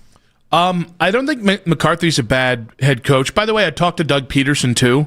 I know the end in Jacksonville wasn't good. He won a playoff game in Jacksonville 2 years before being fired, and the guy did win a Super Bowl. I think he has something like, in 7 or 8 years as a head coach, he's got something like 8 or 9 playoff wins, which is ridiculous. His name has not come up at all, by the way, which is interesting. I'm kind of blown away that it hasn't been, because I would be as comfortable with Peterson as I would McCarthy. And again, those aren't the guys if there's one guy, if you make me say, like, who would be the guy that would be like, that I'd be most positive today, it would be Flores. And with all the changes that honestly, the problem with Flores is I would have to go and I would say, you're the head coach. Jim Schwartz is my defensive coordinator. And if you don't accept it, then you don't accept it. And I also think the other problem is everyone just goes, oh, he's going to Las Vegas. That might be so. But just because Tom Brady loves Brian Flores doesn't mean that Brian Flores loves Tom Brady or loves that situation. Tom Brady reportedly loved Shedeur Sanders at one point, too, and you saw how that ended up. Like, it doesn't mean it has to happen that way. Flores has become a very popular take with a lot of people. I do get worried about changing up the defenses, and I do get worried about, I mean, really, it's... I mean, I don't think Flores takes the job if you say Schwartz is the DC and we're running his defense, and that is what it is. To me, okay, so for some guys... actually, no. I think for a guy like Flores, it might be the thing that allows me to go, you know what? I love Jim Schwartz, but I have a decision to make. I don't know. If you push me right now, I couldn't answer you. Would I choose Schwartz as the DC or Flores as a head coach? But if you talk about a guy that I know the ceiling of any team you have with him is going to be an 8-win team. I really do think if you give that guy talent... You mean the floor? Sorry, yeah. That's not great. The floor for most teams with him is going to be 8 wins. And if it's any less than that, then that's how many games that team was going to win at best. Like I think he will maximize the floor of any team, and I think that bodes well for him. I get the leader of men's side of things with him. There's something I'm missing with him that other people are just gravitating towards, and I just can't figure out what it is. I don't know if it's the fact that he sued 3 teams across the league, which is some people looked at as a positive. I think you're included in that camp. Yeah. There's something I'm missing with the Brian Flores discussion that there's something I can't get over, and I don't know what exactly that is, but I'm not gravitated to him the way that other people are. I think he's the rare Belichick disciple that I think maybe that's what's tainting it in many ways for myself. Totally fair. Totally. If you look at this and go, I'm not touching the Belichick tree. Totally get it. Here's the thing. I would take Flores if you can keep Schwartz. Gosh, what a win! If I get Brian Daboll as the OC, because whether you think it's Shador, whether you think it's Deshaun, whoever you think can start next year for this team, whether it's somebody that we're not, that's not in the building yet. I know if it's a developmental player, Brian Daboll can get it out of him. Well, between Daboll, now we get to throw Kingsbury in the mix as the OC, by the way. No. I know he wants to be, not even as an OC. No. I have no interest. He's a good OC. I disagree. He's not. I understand the concerns as a head coach. I think he could be an OC. We saw it. I think everything that I've heard about him as an OC is the same thing I've heard about Kevin as a coordinator, that his idea of what an offense is has passed by. It's gotten stale, didn't grow, not creative. For an OC, if I got Flores, that's going to scare the crap out of you when you ask him a question in a press conference. If that's my head coach, I need a Mike McDaniel. I need a genius as the OC. Or at the very least with Daboll, a guy I know can develop talent. I mean, he was just in the NFC title game 2 years ago. Like I think the idea, I think that'd be a home run as an OC hire. I think there's a couple guys we always float out as like this pie in the sky dream. But either way, if it's Daboll, I think it'd be a strike 3 looking. If it's what was our guy the other day? A swing and a miss. It was so abrupt. As I believe it was swing and a miss. It was like, and I like the Browns and a swing and a miss. But there's something about Flores I just don't vibe with, and there's a better than not chance that it ends up being Flores, so I'll have to find a way to vibe with it. But in the meanwhile, there's something I just don't understand what the gravitational pull is. I really don't. I think if you start to look though, and again, by the way, I'm not going to fight you so hard. Like, I think Brian Flores is the guy that if you made me say this is the guy I'm most interested in today, that's what we're going with.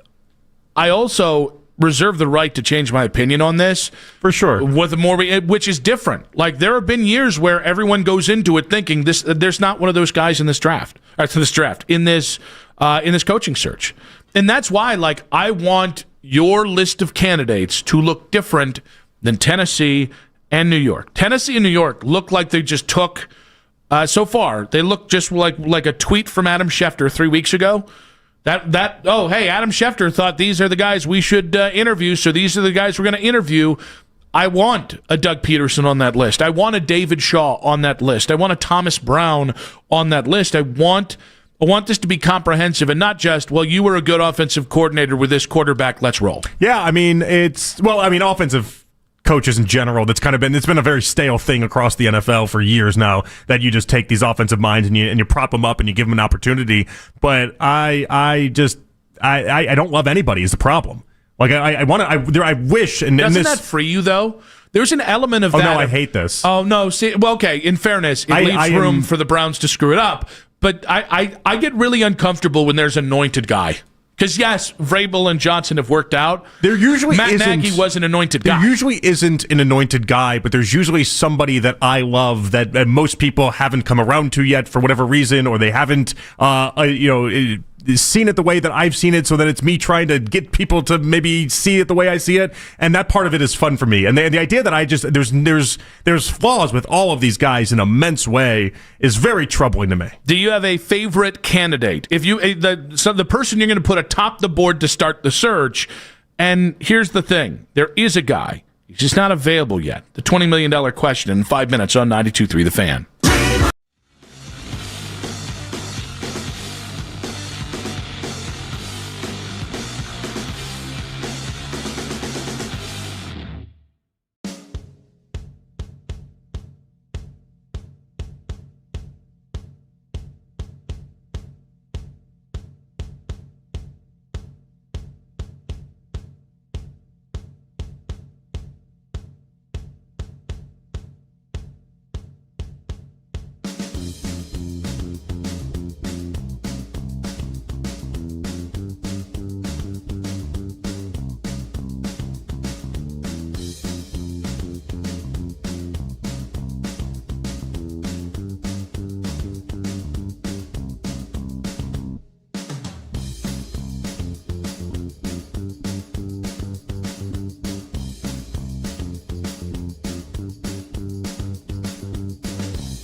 That's 92.3 The Fan on YouTube. Headline Sports News every 20 minutes on 92.3 The Fan. From the University Hospital Sports Desk, I'm Katie Pollack. You can now watch The Fan live on YouTube. Catch The Ken Carman Show with Anthony Lima from 6 till 10 a.m. and Afternoon Drive with Nick Wilson and Jonathan Peterlin from 2 to 7 p.m. each and every weekday. It's free. Subscribe to 92.3 The Fan on YouTube.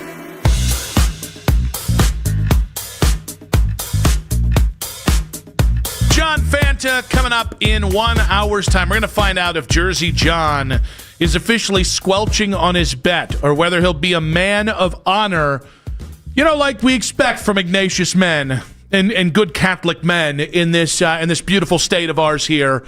Maybe not in Jersey. I don't know. Maybe you listen to too much Bruce Springsteen, have a little bit of the gabagool, and all of a sudden you lose your principles. I don't know. It's a real rough look. It's a rough look for our guy. There's no other way to look at it. Yeah, it's really tough. I want to be in his corner. I want to make sure that he understands that, but there's just no defending this right now. The Cavs are also in conversations. Neither you, me, or anybody wants them in. We'll get to that as well in this hour, but we await the fallout from Baltimore.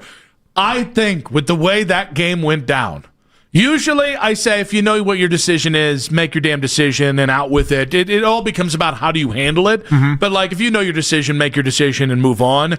I think Baltimore's doing a very smart thing by not issuing some proclamation that Harbaugh's back or not before any point today. I mean, they've got time. They don't have to be quick about this thing. And yeah, you don't want to react in the moment. And it's tough because going into Sunday night, if you're in charge of the Ravens, you'd think to yourself, I mean, they could have had a really deep postseason run. They were a made field goal away from all of a sudden having a deep postseason run. That's on the table. How do you just throw that away? I really struggled with the Ravens just because their roster, to be where they were in the first place and to be in a playoff spot, I think was a really good coaching job by Harbaugh. Mm-hmm. At the same point, this isn't even about is John Harbaugh a good head coach. It's about do John Harbaugh and Lamar still like each other after all this time? Right, that's the story. And it feels like that every couple years the tension pops up, and this feels.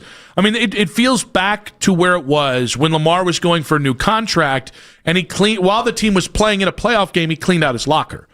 It feels like that kind of bad again because of the way this season has gone, and there just aren't too many head coaches. There just aren't too many head coaches who get to have that kind of relationship with a quarterback where things bubble up every couple years, get so bad that it impacts the regular season, and then each time they keep their job. Yeah, usually the star player will win out in this battle. Usually the star quarterback, the guy that's won 2 MVPs, they're going to win out in this. And listen, in a defense of Harbaugh, you can't point to this awesome postseason record. You can't do it. Since the 2020 started, they have 2 playoff wins. That's not good enough either. And so there's a weird part of this. Again, it's very similar to the Tomlin conversation in many ways because you look at a guy that you know is a good head coach, but the lack of playoff wins tell you a different story if you look at it for the previous 6 years. Yeah. And listen, I also think you came into the season thinking Super Bowl and you didn't make the playoffs. And for 3 straight years, you have been at one point or another the Super Bowl favorite and have not cashed anywhere close to cashing in. Can I tell you the devil's advocate that comes to mind? This does seem a little first world problem-y to me. Okay. Meaning, I understand that if in Baltimore you're calling for Harbaugh, I think that's what a fan should do. If you came in thinking Super Bowl, you look and it's only Josh Allen, the only elite quarterback in the AFC to really make the playoffs. You were the preseason favorites. Yeah. I understand if you look at this and go, damn the context, you should be there. There is an element, there is a part of this. I know it goes against what we want. There's a part of it that says, well, you've had hard times before, and then you've rebounded and gotten back on track. Maybe do that. Maybe just draft well this offseason. You know what I mean? You got the 18th pick. When they've drafted in the middle teens, they've had as much success as anyone. Kyle Hamilton being a guy that fell to 14. I don't know. There is a part of me that goes, well, listen, it really comes down to is, can you fix it with Lamar? If not, then you have to do what you have to do. So that's why this is different than But even... will Lamar be honest about it with the Ravens? Well, as I point out some of the similarities of the Steelers situation, this is where it is different, is that the Steelers have run into a spot where they have a very old and bad defense with a lot of money being spent on that side of the ball, right? And so they're just at a spot where they just need to tear it down and figure some new things out and then go through a 2-3 year window where they work on that, right? Ravens aren't really in that spot. Yeah. They're not. They're ready to win now. And so it really does come down to that relationship between Lamar and Harbaugh. And I don't know. I mean, right now it seems like it's untenable. But if you're Harbaugh, how hard do you want to work to make this thing right? Now, I think what's interesting is that the conversation becomes the second he's let go, he instantly becomes the top guy for every spot in the NFL. John strikes me as the kind of guy that knows, having known the NFL, it wouldn't surprise me if he took a year off and said none of these jobs are good. Be quite honest with you, I think people would instantly earmark him with the Giants job. That's not a good job. I would expect in that event for Jimmy Haslam to go damn the torpedoes, $20 million, do everything he can to land John Harbaugh. It's the only guy that if he comes available, I think you just have to do whatever you can do. Give him the keys to the franchise. Give him the Jim Harbaugh treatment that the Chargers did. Oh no, I was thinking about the Broncos with Sean Payton. GM? I was thinking about the Broncos situation where they gave him everything under the sun. $25 million a year, whatever that reportedly came out to be, like any autonomy he wanted. Basically told him, you run the show, whatever you want to do, it's your dime, your dance for. Yep, and by the way, this would include, I'm assuming he's okay with it because Shedeur was the guy that the Ravens were going to draft, but this includes, hey, what about Shedeur?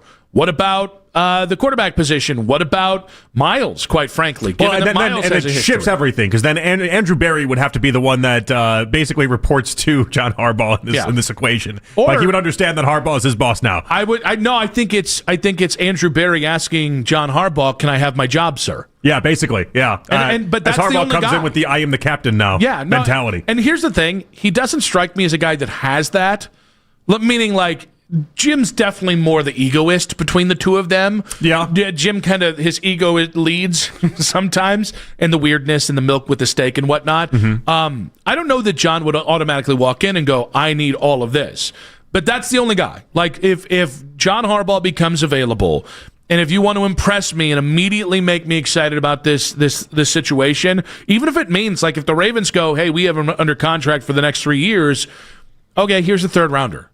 Andrew Berry's just going to draft a fat-ass defensive tackle who can't play football anyways.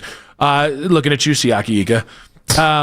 But he's taken so many strays in the past couple of days. Ika? I think that's the first one who else did? You brought him up yesterday, too. Yeah. I did? No, Togiai. And he played well. No, you brought up both. I did? And then other people I've heard also brought up Siaki Ika. It's been like a banner. It's been the weird 48 hours for Siaki Ika. But it's weird, like, when... This goes back to the point that I made earlier, that there's a lot of doom and gloom that, quite frankly, some of it is warranted, most of it isn't. When you're in the ashes of a second loss season and you just fired a head coach that was here for 6 years, I understand a fair amount of this doom and gloom. But there's a fair amount of people that go, he's not going to consider the Browns. Guys, you have an owner that will spend money beyond the wazoo, which is something John doesn't have in Baltimore. By the way, Bengals won't do that. If he's holding out for Joe Burrow, the Bengals aren't going to pay him nearly as much money as what the Browns can do. Also, and I don't know that Bisciotti doesn't do it. I was going to say I don't know that the Pagulas in Buffalo do that either. So there's a whole web of owners that refuse to pay money towards these head coaches. Yep. There's like half the league. I know fans know this, but I want to clarify, because there legitimately is half the league where owners look at this and say, we don't pay these guys a lot of money. That's not what we do. The head coach they don't get $15, $20, $25 million a year. Well, and they don't do what Jimmy Haslam's done, which is cap manipulation, which means he's spending sometimes twice the amount of money to move money around from year to year, which allows you to have a tremendous bandwidth when it comes to what you can actually spend in free agency from year to year, who you can re-sign and who you can't re-sign. Like, that is a feather in the cap of Jimmy Haslam. And I do think, like, if you look at this job and go, well, year one, it's not great because I don't know what the quarterback's going to be, John's going to walk in with one of the 5 best defenses in the NFL and Myles Garrett. If you think that's not a feather in the cap for the Browns in this job, I just think we need to stop acting like the New York job is this big, glitzy job. Maybe he loves Jackson Dart. Maybe he doesn't. I don't. Maybe that's enough for him to go. They've fired head coaches every 2 years. You have to deal with Joe Shane, who's still going to be there, which is a dumb idea.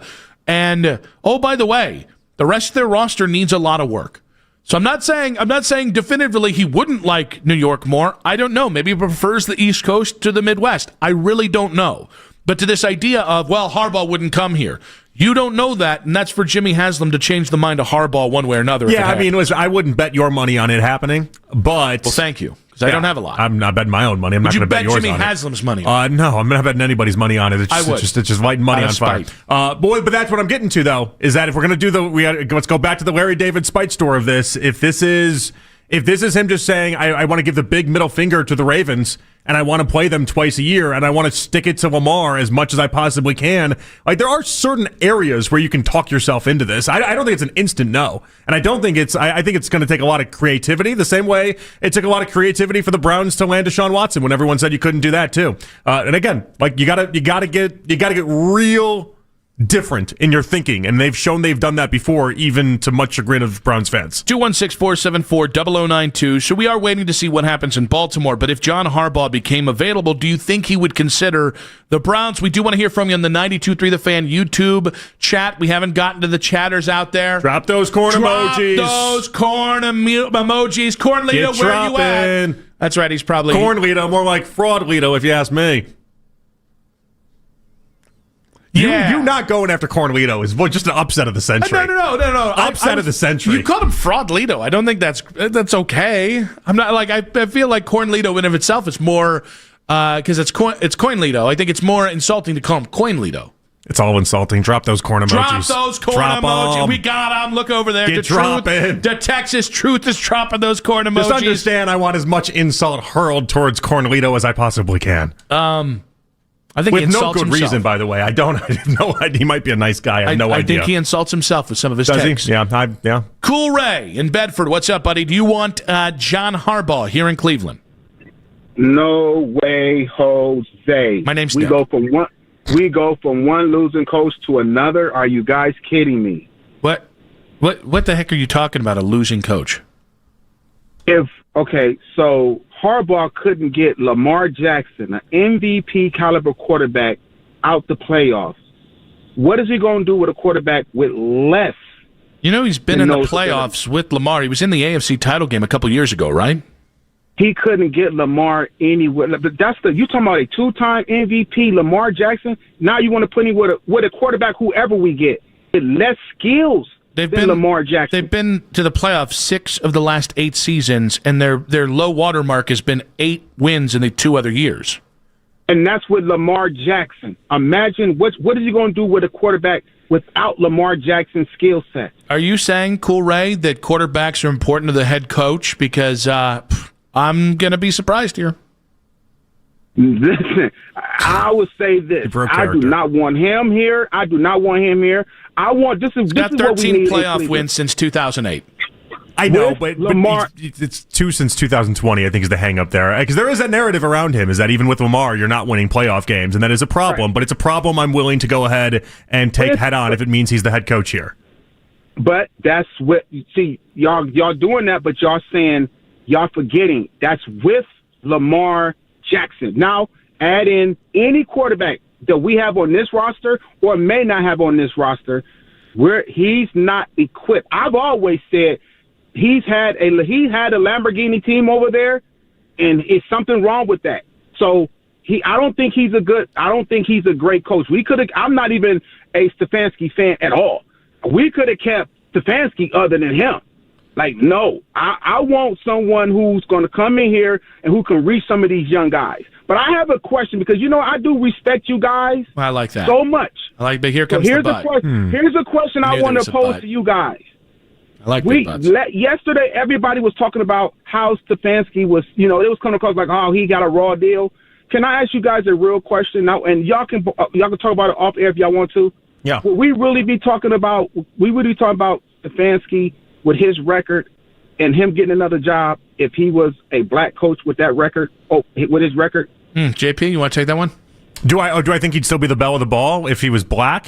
Yes, I do. If he was black with his record, with his record over the last 2 seasons, do you think that he'll be talking about getting a job this fast? I think so. I don't know that I'm the right person to be able to answer this definitively one way or another, but I do think so. Yeah, 2 Coach of the Years, and you got to think about it. This coaching market stinks. Like, that's the advantage Stefanski has in all this is the idea that this coaching market absolutely stinks. So I think, to me, these are 2 people I really want to see them interview. If you're not going to give it to the defensive coach here, who I think, because whoever's coaching here has to take on that defensive coach because he can't go anywhere. So it's not just you may take on Shedeur. You have to take on this defensive coach. So if he's not going to be the head coach, I want to see. By the way, Cool Ray, I got to let you go here. We got a little bit of breaking news. Look at that, breaking news. Just a little bit, and it's on topic here. So I apologize, Cool Ray. Ian Rappaport of the NFL Network saying Ravens OC Todd Monken has received a request to be interviewed for the Browns head coaching job. He received multiple requests last year and should again. But why? We need more Monken. Isn't that the bet? We need. I guess the Browns want more Monken. I don't want Harbaugh adjacent. This is what they're asking Harbaugh. for. He's received the request to be interviewed for the Browns head coaching job. Well, is you it did because they want him to be the next? You wanted them to cast a wide net. This is them casting that wide net. It's to Baltimore. It's their OC. That's not a wide net. Well, I mean, we're going to get there. We got to interview a lot of different people in order to cast this wide net. So then you extend the net after that? I'm assuming this isn't going to be the guy that gets the job. This is just part of that extension. You wanted this wide-ranging interview. You can't mock them when they go ahead and interview all these people. He's going to get a job. He's going to get an interview with a lot of people. Yeah. So Todd Monken has received the request. Hey, Todd, the Ravens offense not been great with Lamar Jackson and Derrick Henry this year. Thoughts? I think we should pass the ball less. I don't even know where we're going here. Yeah, because we loved him so much as the OC in 2019, right? Like we loved him so much when he was here. Is that just it? Like, is this the Haslam's love people that have been in the building? Is this like when somebody gets divorced and they just have to go back and they just go sleep with people they've previously slept with? That is a Haslam thing. The Haslams love people they've interviewed previously or they've had in the building previously and then become fond of. And Monken was in the building, and I didn't realize they had this level of fondness for him, but here we are. 216-474-0092. I don't think Todd Monken's a bad offensive coordinator. I don't know why I would want him as a head coach. I don't know why. But what do we think about Monken? More on that in the name game that we don't want the Cavs to be in 5 minutes on 92.3 The Fan. Hey, everybody.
pneumonia, RSV, and COVID-19.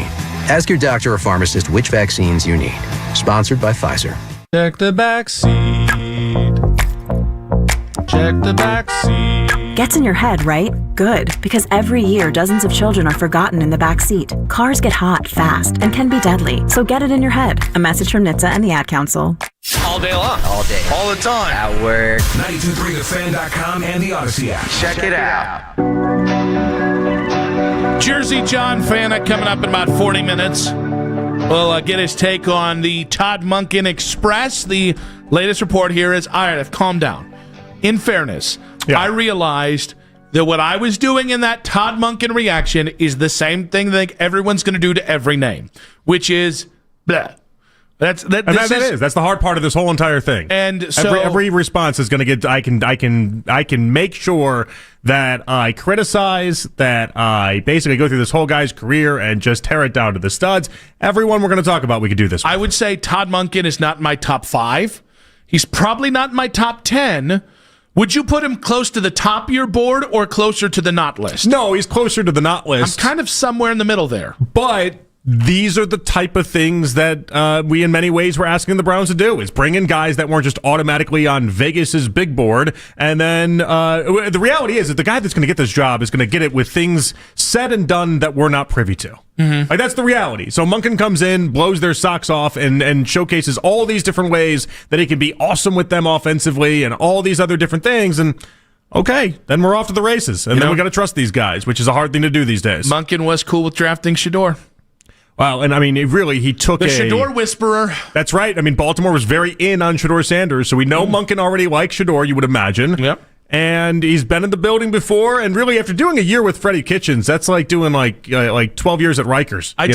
That's a real penance. I like the idea that they bring Todd in, and then just like, hey, Todd, what do you think about John Harbaugh? Is he available? What do you think? Have you heard about this guy? They're doing research on Harbaugh. It's background. So what is Harbaugh? Harbaugh likes Dots pretzels. Is that right? That's what he enjoys? Is he a Southwest guy? Is he a garlic parm guy? All the real ones know garlic parm is the real one. If you were to visit Parma, what restaurant do you think he'd like to go to? Is he a polka guy? Where like that Berea? What does he enjoy? Sokolowski's is closed.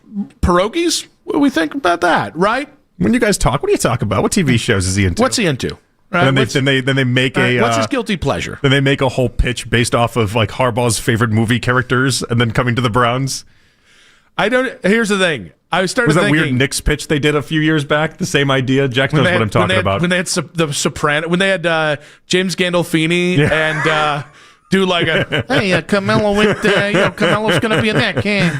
I don't have a good Gandolfini. It's not good. I appreciate the attempt. I can't do he got that thing going. What are you talking about? He talks through his nose. That's not, no. This is. You sound like you've never watched The Sopranos ever right now. It's Big P, you got him there. You got Vito with the construction worker guy. Okay, good. Okay, got the pool cue and whatnot. Sure, there's a lot of things, a lot of ins and outs. Meadow, his mom, awful. A lot of people aren't willing to say that.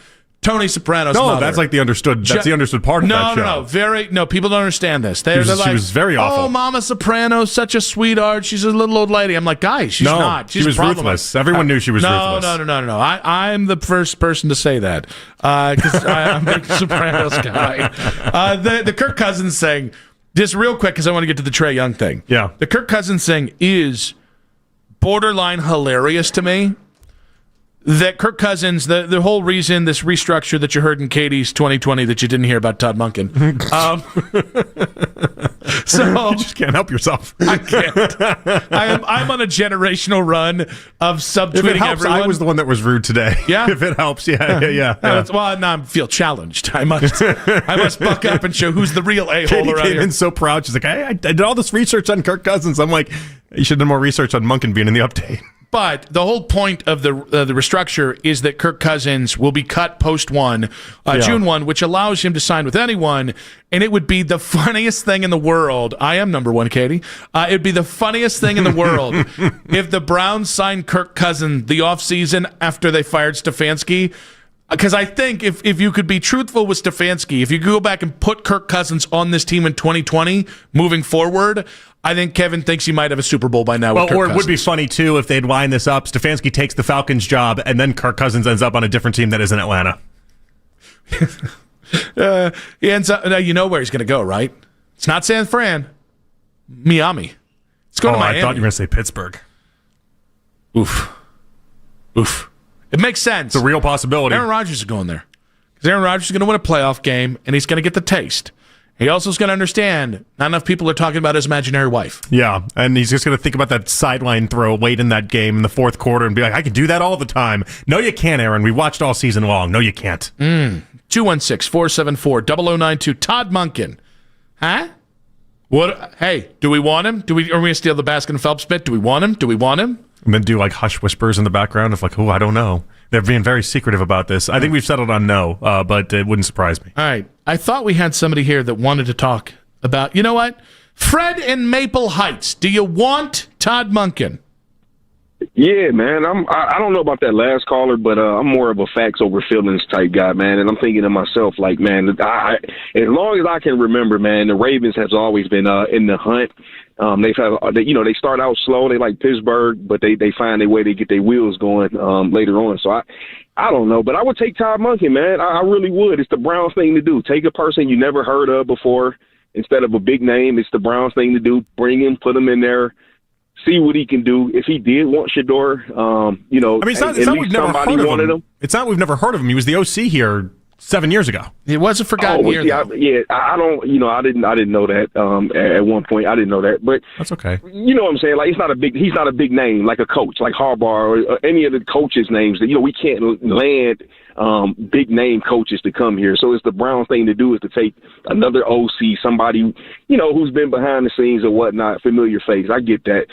Hey, what I really wanted to call in and ask was though, at what point do it almost feels like, was this a send-off for Myles Garrett? Do we trade him to gain more assets, more pieces? Do we trade into Njoku at some point to get more assets? It almost feels like, and I want Myles, and I want Njoku, don't get me wrong.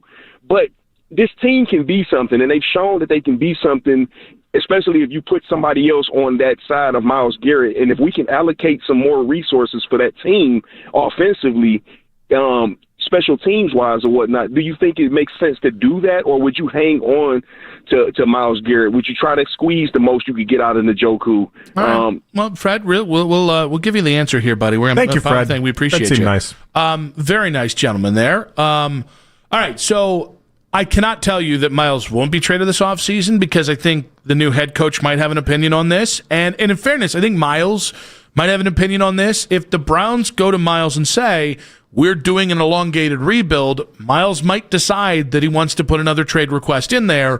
Would I seek to do it? No. If somebody came and offered you, 3 firsts, do you have to at least talk about it? Yes. But do I want to trade Myles? No, we're good. No, I don't. Yeah, I don't think they want to. I don't think they will. But it's going to come up, especially if they end up going with somebody that isn't Jim Schwartz. I feel like that might be something that really gets under Myles' skin. Yeah, and I also think if you bring in a head coach that has, like for instance, Brian Flores, 3-3-5 with defense. the different setup. Yep. Now putting in Njoku in the same conversation, with love and respect, David's a free agent. Oh yeah, I think David's gone, and I do think David is gone. Very similar to Wyatt Teller, very similar to guys of that ilk. Honestly, I think Devin Bush is gone, which really bums me out because that dude, he was great. He was great this year. Yeah, you were stacked pretty deep at linebackers, and so I would love to see Bush and Schlesinger again. But we'll see. But I don't think they're going to go out of their way to trade Myles. But Myles certainly can make it a conversation. 216-474-0092. Monken? Anybody? Monken? And Myles' impact in the coaching search in 5 minutes and more from you guys on 92.3 The Fan.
Fan from the University Hospital Sports Desk, I'm Katie Pollack. The only place for Browns news on way into work. The Ken Carman Show with Anthony Lima. Weekday mornings starting at 6 a.m. 92.3 The Fan. It's the 4 o'clock hour on Afternoon Drive. John Fenton coming up in about 20 minutes. We'll talk Kevin Stefanski being fired. And I don't know, I said it so demonstratively, but I did. I'm going to stick to it. Fired. Albert Breer coming up at 5:20. Of course, we can talk about the coaches that he's hearing will be within the Browns circle here. Kevin Stefanski as the fall guy for the Browns' lack of success. A loaded next couple hours here on 92.3 The Fan. But I thought it was really interesting how one of the things to come up today was Myles Garrett's future, and specifically how Myles factors into the coaching situation. Mary Kay Cabot was on with Jeff and Andy in middays today and talked about Jeff Schwartz. Jeff Schwartz? Jim Schwartz? Are you doing like a Jeff Shadell thing? I don't know what happened there. I think a stroke is what I was doing. But Jim Schwartz being interviewed for the Browns job and the player support that he has. I'm pretty sure it seems like they're going to give Jim Schwartz an interview and a really great opportunity to get this job. We know that the defensive players would love for that to happen. And I guess it's just a matter of, do you go that route or do you go with more of an offensive coach or more of a head coach type of person and then try to still keep Jim around as defensive coordinator? But we know how they feel about Jim. Some other guys in the locker room, they love their defensive coordinator, and he is truly a leader of men and all of those kinds of things. It's just a matter if the Browns want him in that role or if they feel that he would be best served here remaining as their defensive coordinator. I think it's going to be really fascinating, and I think one of the players Mary Kay was talking about is clearly Myles Garrett. We heard Myles go to bat for Jim Schwartz in a way at the end of the season that he didn't go to bat for Kevin Stefanski. In a way, he never went to bat for Joe Woods, and I think that does put you in a little bit of a quandary if you're the Browns. Oh, so in that interview, and I don't know why it wasn't in the clip, but in that interview, she says Myles specifically and Denzel Ward both put a big endorsement on Jim Schwartz. Mm-hmm. And it's like, all right, well, That's our two best players on defense. Like it's not even a question mark. And so like if your two best players are out here advocating, and they're going to always advocate for the guy that they like a ton and the guy they've already worked with and the guy they've had, by the way, a lot of success with. This is how it's how life works. Okay, it's not a shock or surprise, but the Browns' response to this, I think, will be interesting and telling. Yeah, it's interesting. I think part of the figuring out, all right, where are we going to interview you is just. Because I think you have to have the conversation. Hey Jim, what happens if you don't get the head coaching job? Would you consider staying if you don't get the head coaching job? Yeah. And I think that's a really tricky situation. Now, again, a good organization that communicates thoroughly. I think if we talk about one thing Andrew does, I think he's good at communication internally. I think he, at the very least, I should be able to trust him to do it. But it's just so weird. Like I don't think we should consider Jim a front runner. But I do wonder if Miles, he doesn't just publicly said a lot of nice things about Jim. If Miles goes to Andrew Berry and says, hey, this should be the new head coach, I really wonder if you're the Browns, how do you respond? Because it's not just, well, now do we risk losing Jim if we don't hire him? It's also, all right, what does that mean for Miles or some of the other veterans? When you're already watching other veterans leave this team this offseason, like Wyatt Teller, probably Joel Bitonio, Conklin, some of the other, and Njoku. We talked about Flores, for instance. If Flores comes in here and he changes up the defensive front, it puts Miles in a spot that he's not going to necessarily thrive in the way that he did, this last year, breaking the sack record. I think that's a fair assessment. And then let's say Flores wins 5 games out of the gate like he did in Miami, his first year with the Dolphins, that leaves you in a pretty bad spot. Like if you're the defense, then you wonder why did we get rid of this? What happened? Yeah. Why did we go wrong here? This was a roll of the dice we didn't have to take. The guy was right in the building. We didn't have to do this. But it's so hard because you can't just bend to what the players want and the players need. You have to think independently of that. I also think it's really tough to evaluate Jim. 1, because it's been a decade since he was a head coach. Mm-hmm. 2, because he had Matt Stafford and I believe went to the playoffs once. And not only Stafford, he had Calvin Johnson, he had Ndamukong Suh. There was a lot of players on that Lions team. So it's tough because I think you can look at what he did in Detroit and say, well, he did better than the previous decade of Detroit coaches, and that is a feather in his cap. You can also look and go, well, they also turn around with Jim Caldwell and we're back in the playoffs. I think they went to playoffs twice with Jim Caldwell in 4 years, and then they fired him, obviously. So I don't know. I don't know that there's a right answer on Jim. I can only tell you how I feel, which is I do want Jim back as the defensive coordinator. I think he's certainly earned the right to interview for the job, and I do think that Miles, there's just no way to me that, and it's not about Miles, it's about, I don't think a player should ever name a head coach for you. I don't. Right. That's not the player's forte. The player's going to have inside knowledge on Jim Schwartz. The player's going to have a love of a coach. That's great. And you should give some credence to that. But I think the people who are like, well, Miles wants it, so no, that's not how this is going to work. It should matter, but it can't matter that much. You just can't run a pro team that way. And like Miles, I get everyone wanting to have him have a say in this, but you can't bend to everything that he wants and then some. Because then all you're going to do, where does it end? Yeah. Where does it end? Miles is then he's going to want to pick the quarterback. He's going to want to pick the head coach. He's going to want to pick. If you're Andrew Berry, he's going to want to replace you with somebody else. Like if you give him an inch, he's going to take a mile. Like at some point, you do have to draw a hard line. Also, even though I don't think we're there with Miles yet, this is a decision that should factor into the next 5 years, right? I don't know Miles is going to be here for the next 5 years. Right, you got to think beyond these guys. As he's 30 years old, I think the age of Miles and where he is also matters. But listen, I think Andrew Berry thinks the world of Jim Schwartz. I think that gives him a good chance to at least make a case for this job. I really struggle with do you bump Jim up? I am in agreement with everyone that if you're gonna bump anybody up, it's Jim. And then I'm going to need to hear Jim's OC. I'm going to need to hear who Jim's defensive coordinator is. The problem with bumping Jim up, too, is you are taking away the thing that actually does make him special with this. Yeah. We see this all the time with offensive coordinators. They get the head coaching job, and they're not calling plays anymore. They're not designing, and they're doing so many other facets of the job that it just takes away what they can actually do, and it just becomes a really hard tug and pull. So there is a chance you hire Jim Schwartz as the head coach, and you lose defensive coordinator Jim Schwartz while in the process not really gaining anything as far as a head coach either. Now, if we're talking about it, I'll go back on, I think Jim is a leader and Jim is a communicator. When we talk about leader of men, which is often stated, misunderstood, I think leader of men, to me, is can you deliver hard truth to players and get through to them, and can you communicate? Like, across the board, can you communicate? I do think Jim has those two things. It just comes down to, can he do all the other 75 things you have to do to be a head coach? Yeah, I mean, and there's a lot of qualities that he has that I think people like, too. Like, even when they were trying to give him the game ball a few weeks back during the season, and he was too busy because he was doing, like, 300-pound bench press or something, and it was just, like, gone away. Like, little That's things how like I spend that. post-game for the Browns. That's what he does, like, post-game. He was just doing, like, bench press or something. He was doing some weights, and it was like, we can't find Jim. Where is he? Oh, he's doing bench press right now. Like, it's little things like that, like, yeah, he's a football guy's football guy. Like, there's no mistaking that when it comes to Jim Schwartz. I do think it's interesting beyond Schwartz, Miles' role in this. Like, do you go down the list like Miles, Chris Shula, yay or nay, right? Or like does he go on the camera and also say, "Oh, we got a plan"? Just like he did with the quarterbacks. No, we got a plan. For $40 million, he'll do just about anything. We got a plan. Hey guys, something's going to happen. I also think it's interesting. Like, all right, you're asking for Miles' opinion on all candidates potentially. Well, how can he have them if he's not in the room? Right? What do you mean?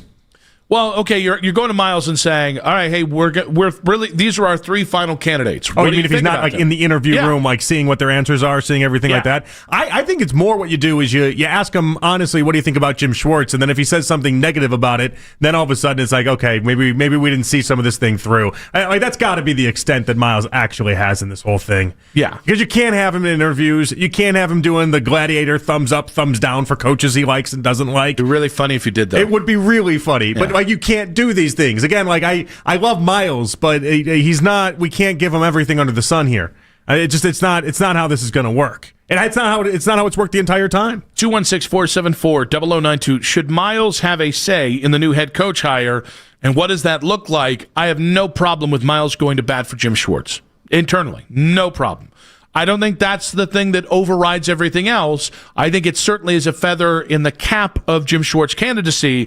It can't be the biggest reason you hire him, but I do think it's got to mean something. I just think it gets really tricky with the other candidates. How do you inform Miles about what you like about them? How does he know, or what does he know of these candidates, and how does he source that information? I think this is kind of a tricky situation. I think you can manage it. It's not the end of the world, but it's something that if you're careless or if you maybe make him feel involved while also understanding that you don't have to then do exactly everything that he wants and then some. Make him feel involved. It's like when I tell my kids, "What do you guys want for dinner? Where are we going for dinner?" Good. Yeah, exactly right. And then they're like, "Chuck E. Cheese," and I'm like, "Well, we're clearly not doing that." But the difference is when I say you can't say to Miles, "Well, we're clearly not doing that." Now here's where I become a little bit of a hypocrite, or at least I want you to tell me if I am or ain't. I think there's a thing as quarterback privilege. If Patrick Mahomes comes to me and says, like white privilege, yeah, it's quarterback privilege in the NFL. If Josh Allen, when the Bills fire McDermott, comes to me and is like, listen, I want a seat at the table. I want a part of this. You know what, Josh Allen, you get a part of this. Patrick Mahomes, you get a part of this as well. I'll give carte blanche to if you are a top 4 quarterback in the sport, and I might even draw the line at Joe Burrow. Okay, I might draw the line at Joe Burrow, but if you're Allen, if you're Mahomes, I'm not doing it. And so Miles, I'm sure, looks at this and is like, well, I'm the best defender on planet Earth. I'm the best at my job and my position on my side of the ball. Where's my Myles Garrett privilege? And I just say it's not the same thing. Like, I'm sorry, you just play a sport where it's not equal. But how do you let those guys in? Do you let them out? Like, okay, if Myles Garrett wants a seat at the table, if Patrick Mahomes wants in on the interview process, I'd allow it. No, I let him. I make him take the final 3 candidates out to dinner, and then come back to me. You go do this away from team facility. You go sit down with them. That's fine. That's you want to do it that way? That's fine. Yeah. But should Miles get something like that at least? Should you get a dinner? Because I'm all right with that. Final 3 candidates. I don't hate it as much. I like the idea of all 3 of them too. But the problem though is that if you take all 3 of them out, then Miles is like, who's he going to take home? No, but if Miles is like, this guy sucked. I hate this guy. You can't hire that guy then. Like the problem with this is that if you bring Miles into this and then Miles staunchly is like, listen, the guy was rude to the waiters. He ordered his steak medium well. Like, just some really, you think really Miles is gonna care if he's rude from the weather? uncouth things. Then, yeah, if he comes on out of it. He ordered egg tartare. Like, I can't believe what it. What kind of nerd There was orders so many egg good tartare? appetizers. I wanted the fried calamari, and he was like, you think we've had enough appetizers already? And then he said, Don't you, Miles? And they patted his belly like, well, thank you. Look, a little rotund as if there. he's Santa Claus or something. Like, but if Miles comes out and is like, I hated this guy, I can't stand him, then you can't hire him. Like, that's the risk of that. If you bring him into this equation this way, you then can't go with the guy if he is staunchly against it. Brian in Middleburg Heights, what you got for us, buddy? Hey, I'm wondering, what do we have to do to get Jimmy to stop trying to run this team? Forgive me for asking, but no, it doesn't exist. There's nothing we can Get do. him to maybe buy an NHL team. He needs to buy another sports team. Petition going, like a petition that gets like national news, like embarrassing him out of it. I don't think that's going to work. I don't know if you know this, Brian. Billionaires are pretty untouchable. Although I don't know, poor shaming the Dolans did work. I mean, well, the federal government told him that he couldn't run his father's business anymore. All right, that's a little personal. And they made him sell it, and he wrote a check for $100 million to not go to a federal prison. Maybe we could get the government involved. It's actually not a bad cost to stay away from prison. Yeah, if you're worth $12 billion, I'd pay $100 million. I understand the point you're making. Also, I don't know. I don't know. We need to go there. I just don't. Like, no, we don't have to. It's just unnecessary. At this point, I think it's fair to keep it above board when it comes to Jimmy Haslam as an owner. I don't even remember anything of the Pilot Flying J stuff anymore. And I think if we go to it, I think it should be a little bit beneath us. Yeah, is it part of the conversation when nobody's on air? Sure, you can have that. On air, guys, he's a bad owner. He's had a really bad stretch here. Here's what we can do. Hope he stops being a bad owner. Stinks. That's your recourse. And the problem with that is that it just seems like he's just more and more involved at this point, and anytime he's involved, it just doesn't end well for us. The best this thing ever went was when he just kind of stayed away for a couple years. Maybe the Chicago Blackhawks could be up for sale. I'm open to all of it. Just buy Columbus Blue Jackets. You already own why not an NHL team? Why not? They can fire everybody down there and then, run off Giannis of the Blue Jackets, whoever that is. It's actually also Giannis Antetokounmpo. He's actually secretly. I think they did, and they did just put someone with the Haslam Sports Group in charge of the Bucks today. That was an official move they did today. Darn right. Yeah, I mean, he's getting after it. Hey, why not? Should Miles have a say in the new head coach hire, John Fanta? Oh, Jersey John. Going to react to Kevin Stefanski getting fired. And what's the name for Fanta? Does he have one? That's in 5 minutes on 92.3 The Fan. 92.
the right lane's blocked. There's a crash 271 south at 303 with slowdowns from Route 8. This is Joe Checkeye for 92.3 The Fan. The Browns coaching search is on. When you hire a head coach, it's someone who has to be able to lead your players, lead your staff, lead the organization, lead through hardship, and lead through crisis. Keep it locked on The Fan all day for the latest coaching news with the Browns and around the NFL. This is the radio home of the Cleveland Browns. 92.3 The Fan. Back on Afternoon Drive, Nick and JP with you. We got Albert Breer coming up in 1 hour's time. This is the kind of day you want to have Albert Breer. We're going to the coaching market, what's happening with Harbaugh in Baltimore. Kevin Stefanski's market. We'll also get into the candidates we should expect to get a look from the Cleveland Browns and so much more. Whether Shedeur will be here in 2026, I think that's got to be a part of the conversation as well. But our next guest is supposed to be a gentleman. Yeah, no, he is most of the time. He is supposed to be, I believe him to be a good Catholic man, a loving father, loving husband, the face of college basketball for a very long time. Pillar of the community. Pillar of the community, and he happened to have lost a burger bet with me. And previous weeks, he has had many a shenanigans trying to wiggle out of this. This is really a come to John moment. He single-handedly changed what it means to be described as a MILF. That's true. Man, I love Fanta. That many people say that. It's completely changed the whole definition. We got Jersey John Fanta, NBC Sports, on the Make It Right. Call Kyle Wright hotline. All right, Jersey John, how you doing? Make it right, and you owe me that hamburger. Nice extra pickles, pepper jack cheese, little bacon, ready to go. Make John, it this right. isn't a good look, buddy. There's a pivotal moment in every man's life where he's just got to be honest with himself and the people around him. I'm going to need you to... Okay, so it was a Price is Right bet? Is that what it was? Or was it an over 5.5? It was a very simple bet. It was you took 6 wins and over. And you knew this. You're doing this, and you don't know this, but I happen to be angry about something else right now. He goes, got it. Come on.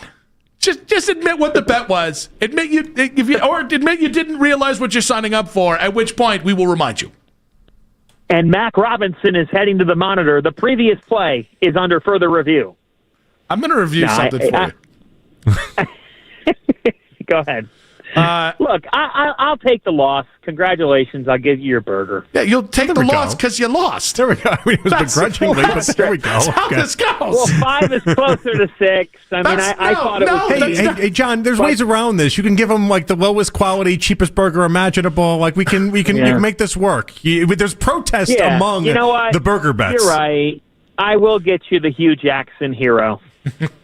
See? Yeah, you can do it. And waffle fries. All right, John, Kevin Stefanski fired. Did the Browns make the right decision?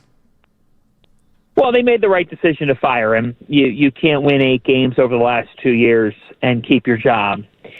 But they should have completely reset the organization. And I just don't understand how the justification... if you, as the owner, have to come out yesterday before anybody asks a question and start to explain why you did something over the course. I mean, that presser went like 11 minutes total. 5 of the minutes was him justifying why he was keeping the general manager. It's like if when we were growing up, one of us did something in the backyard that was troublesome, and we went into the house and we tried to give a long and winding 2 or 3 minute explanation to one of our parents about why we did something. And it's like, by the end of it, you just dug yourself a hole. The moment that the owner said that one of the reasons why the GM had earned the ability to keep his job was that they had found their kicker, when they literally gave the prior kicker an extension in 2024, that being Dustin Hopkins, that's when I had to laugh. I was cackling listening to that long and winding road of, Tyson Campbell and trying to showcase the different signings and different things that have been done. At the end of the day, you're 1 for 6 on drafts. 1 for 6. There's no disputing that. And you're 1 for 1 in your last draft. So I guess it's what have you done for me lately? Well, that's why he is still the general manager, and maybe there was a power play, or there was a power play when Paul DePodesta steps out. They made the right call firing Stefanski. I just don't think that there's evidence that suggests that keeping one person in the regime and not the other ever works, but that's what they're electing to do. I totally disagree with that line of thinking, but you have to move on, and he's managing this search, or at least that's what the language of the owner is. So let's see who Andrew Berry can find to coach the team that aligns with his viewpoints. Well, let's dive into it. Actually, real quick, we do have some. I don't know if we brought this up on air. I can't recall if it was in Katie's 2020. That's not a shot. That's a real thing. Adam Schefter saying Kevin Stefanski will interview Wednesday for the Giants job. Yeah. All right, let me ask you this. Sorry. So we did talk about it. Yeah, it's fine. Okay. All right. He's going to get that job, by the way. No. The whole interview is actually in response to you welching on this burger bet. It's going to be Nick interrupting every single question to be like, breaking news. We now have this. By the way, Mary Kay Cabot, quote tweeting saying, Giants wasting no time to land the hottest candidate in the market. There we go. How about that? And they will land him. Your name on the inbox is Jersey John, by the way. We've stripped you of your Ohio nature, because that was back when you were good and pure and paid on bets. Yeah. Oh, my God. I mean... By the way, everybody here in this area wants Kevin Stefanski. It's amazing today. In New York? They do. Yes. Yep. They can't wait. Because their belief is that, I mean, this is, I'm not saying this is mine. Like, Kevin lost games this year. He lost his ability to be the Cleveland Browns head coach. By the way, I don't know where you two stand on this. Like, Kevin is not a bad human being. I wish him the best going forward. I'm not going to hate watch our prior coach. Like, that is so dumb to exert energy doing that. And so whatever he does, good luck to him. But, like, I'm not going to get hung up on this. He doesn't occupy space in my brain. But, yes, out here, the take is that the Browns' systematic flaws lended itself to his downfall in Cleveland, and there's still a good NFL coach in there. Now, this gets coupled with the fact that the Giants have not been able to find a competent coach for years, and so they're looking for someone to settle their organization down. And their hope is that that's Kevin Stefanski. They have zoned in on Kevin Stefanski. The people around New York and New Jersey have no problems with him being the guy. They are very hopeful that they hire him. All right, who have you zoned in on, and who do you want?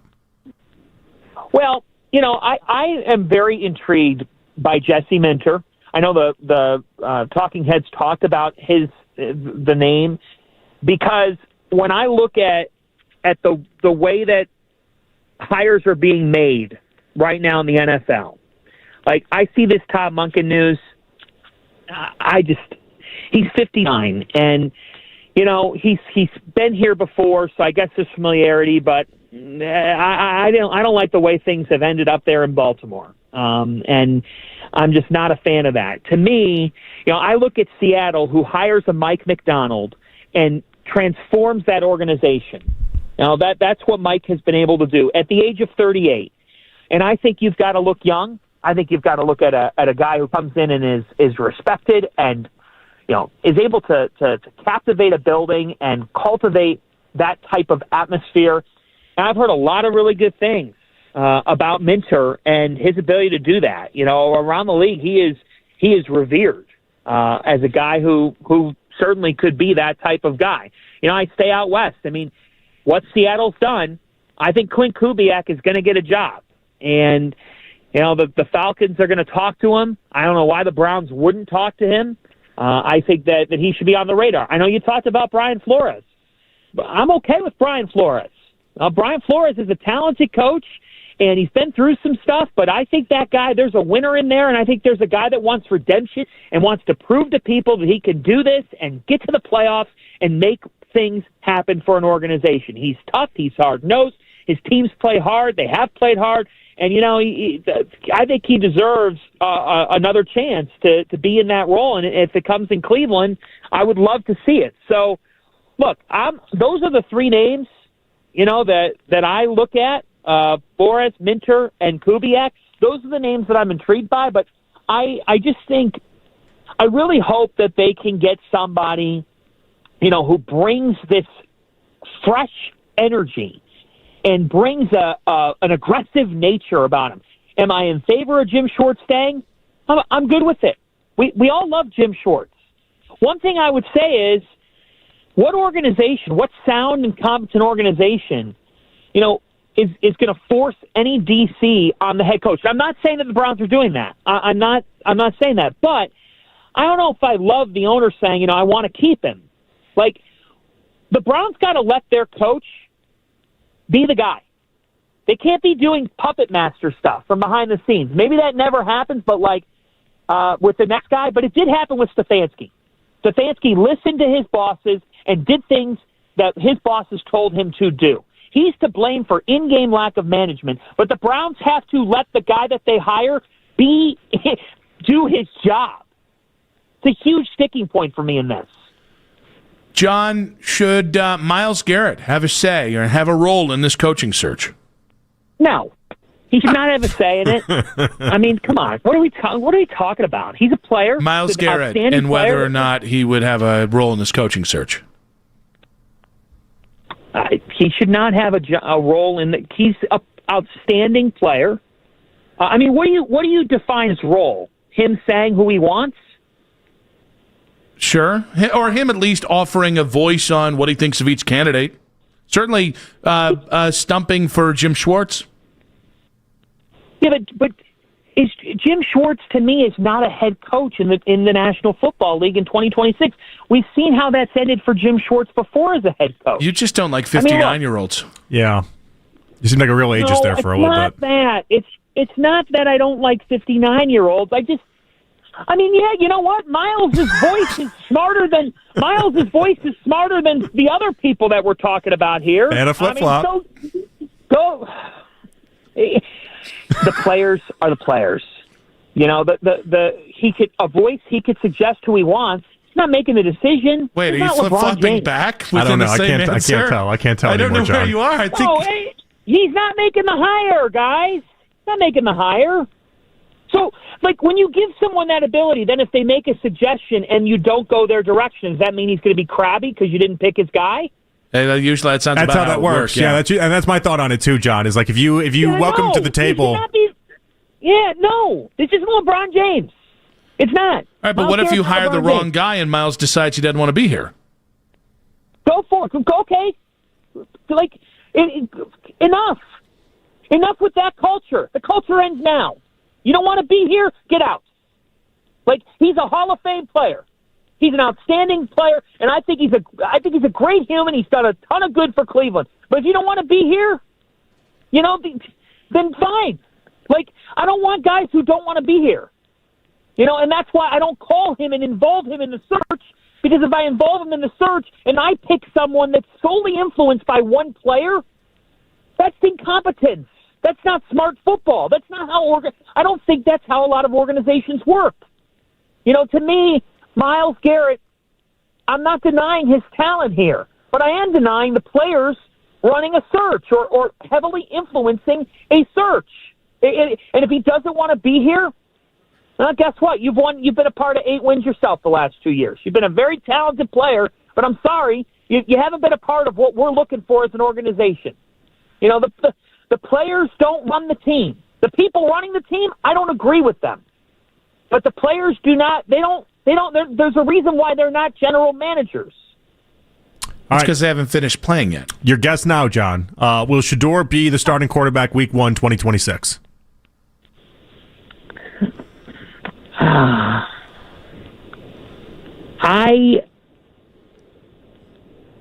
don't think so. I think that he has a shot, a solid shot, but I really think that there will be a true August competition, and I think that the first year head coach will end up going to the veteran route with that competition. That's where I stand with Shedeur. I'm really torn on it, guys, as you can hear in my answer, and you can joke and kid with me about flip-flopping. I'm concerned about some of the things I still see with timing and with some decision-making. And this is why this next hire is so interesting. I mean, I almost want you to ask me once the next hire is made, but you're asking me now. And so if I had to answer today, I don't think the Browns are fully committed to Shedeur Sanders. I think you can sense in the answers. I think they're going to evaluate the market. I think they're going to hold a real competition in August, and I think there's a reason why they would bring in a veteran quarterback. I think that he could win a camp battle. And you know why I partially say that? Because this organization put Dylan Gabriel ahead of Shedeur Sanders. John, I got what I wanted out of this interview, so I'm very happy right now. I look forward to the succulent burger that you're going to send my way. You're a gentleman again. You're not just Jersey John. You're Cleveland's own John Fanta, and we appreciate you, buddy. Peterlin agrees with me on the Myles Garrett thing, right? Oh, 100%. That was like a big, What do you mean? for sure. You said three different things, John. No. I got your main point. Your main point was heard, and I agree with it. And man, I love Fanta. That's right. And Wilson did not agree. As usual. No, I think Nick did, right? I did. Yeah, I just thought, I was like, I can't. We had chosen a couple different directions. You broke my ankles a couple times. Oh, boy. Well, that's not hard to do. Talk to you guys next Tuesday. Bye, John. See you next Tuesday, John. John Fanta, NBC Sports, on the Make It Right, call Kyle Wright hotline, joining us today. Great stuff with him. We'll react to what he had to say about the coaching search and more in 5 minutes on 92.3 The Fan. When there's news that affects the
fast, but without the harsh side effects. Since I'm such a smart traveler, can I move to first class? No. Close the curtain, Carol.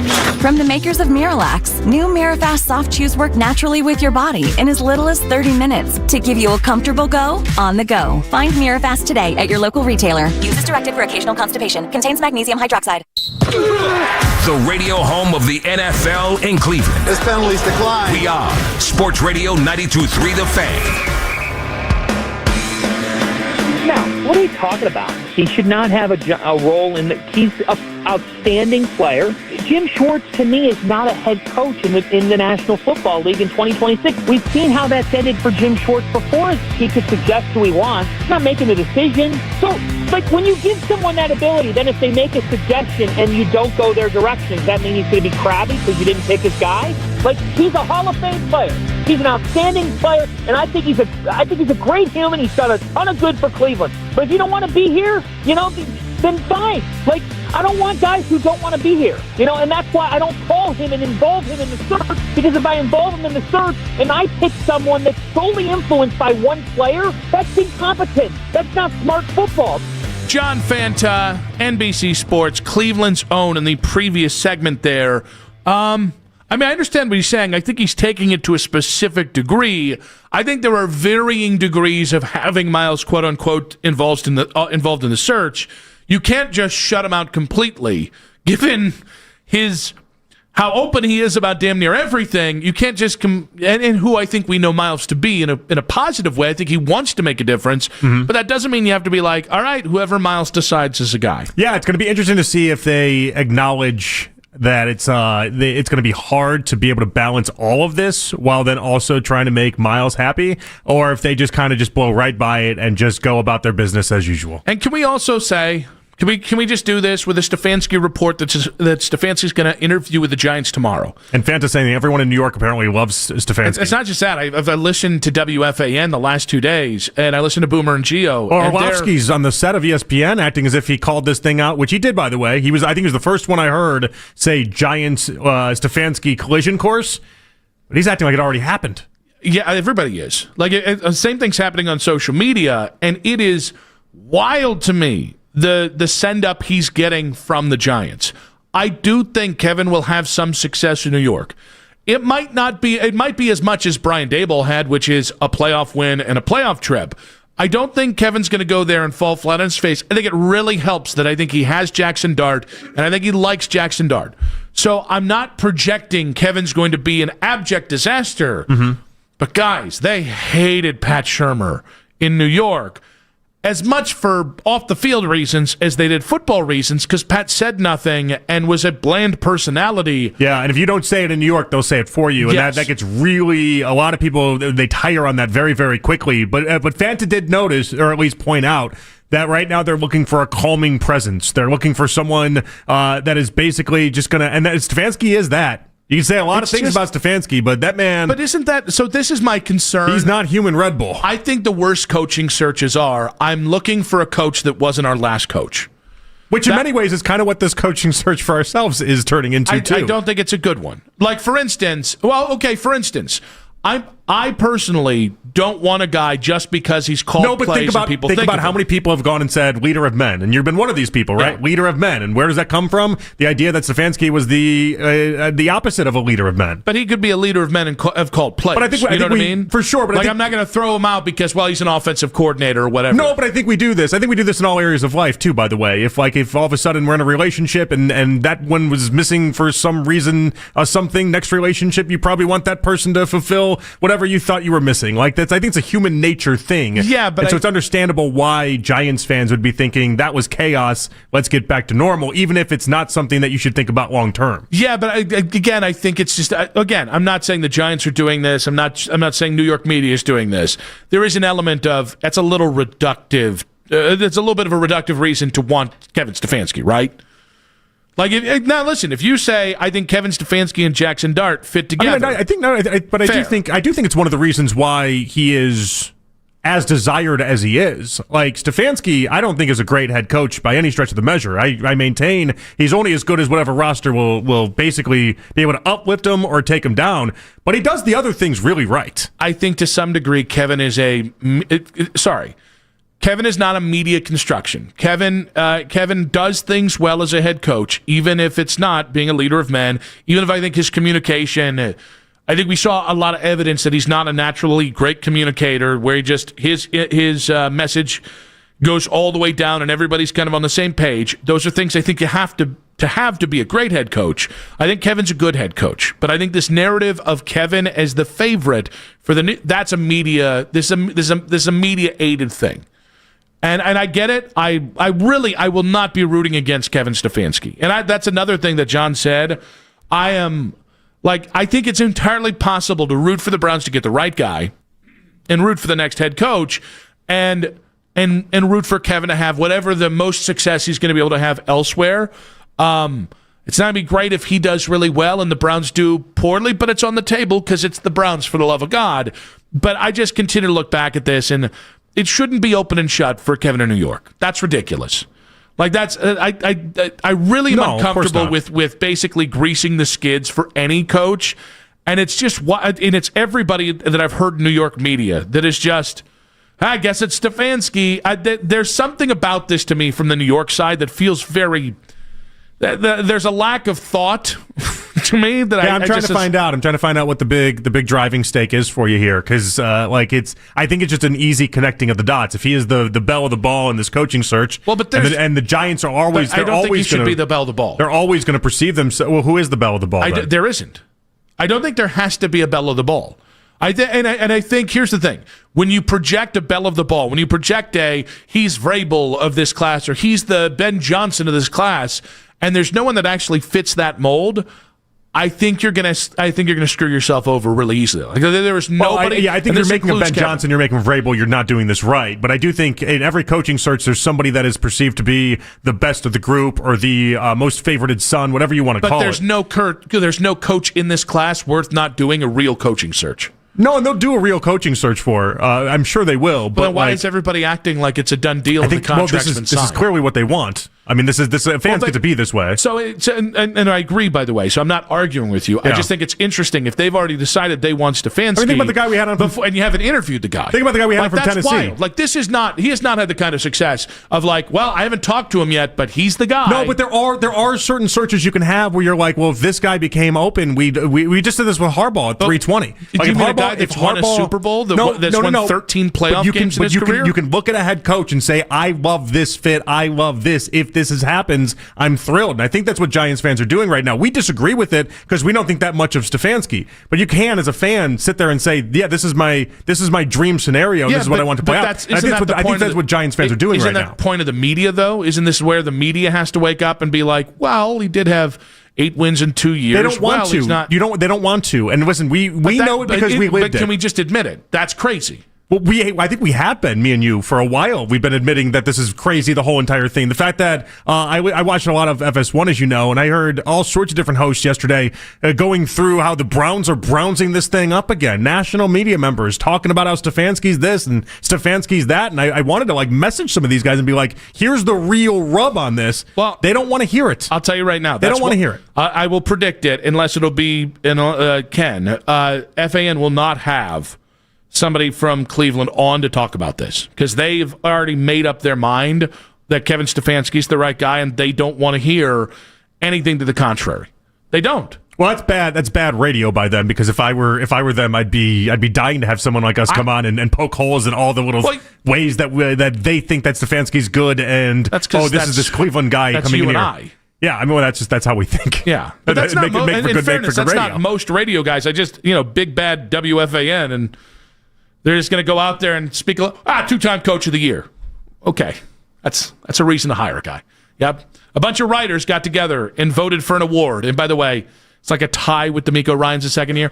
But I'm going to trust NFL writers who I'm sure watch every single game in the NFL. Hey, offensive mind. I mean, have you this seen the offenses? This just seems like the same convo we've been having for months now, where it's like the national media just they're not on the same page with where we are locally with Kevin Stefanski. Well, but I think it's I guess, listen, every single coach in this coaching search, I think as us, the station, I think there's going to be some guys I might gravitate to. You're going to gravitate towards other guys. I don't expect us all to be on the same page, but no matter who's there, There's going to be reasons you hire him, and there's going to be reasons you don't. I'm seeing Stefanski turn into Kyle Shanahan before my eyes with this gilded path to the Giants head coach. And they're lying to themselves in many ways. Bat bleep crazy. They're trying to convince themselves. They're desperate. They're trying to convince themselves of this. But you don't have to be desperate. If you're the Giants, what do you think they are? Anyone that is desperate can simply take a damn second and go, all right, we're maybe acting out of desperation. We don't need to. And that's what I hope the Browns are doing, by the way. Because I'm seeing these coaching searches happen, and half of these coaching searches just seemed like somebody copy and pasted one of Schefter's tweets from about 3 weeks ago. And it's like, of course we should interview Lou Anarumo. Why? What makes that guy one of the 10 guys you should talk to? Matt Nagy, what in the blue hell has that guy done as a head coach beyond Pat Shermer? But this is why Stefanski's getting a little bit of a glow up here, is because you look around and there's not much to excite you. Well, but there are plenty of good, smart football people in the world. Are you trying to win? Are you trying to sell tickets? Are you trying to make fans happy? Are you trying to this looks like a head coach. This feels like a head coach. I don't know. It seems like a lot of the Stefanski New York thing. Again, Kevin can be successful. And I think in that scenario, I expect Kevin to have some success. I think he likes Jackson Dart. I think liking a quarterback is such a huge thing for head coaches and play callers like Kevin. And I think that's significant. He never had a Malik Neighbors here. All right, totally fair. I think that defense has more pieces than people realize. That team shouldn't be a 3-win team next year. At the same point, your process to naming the coach matters as much as who you name as the coach. You have to get the process right.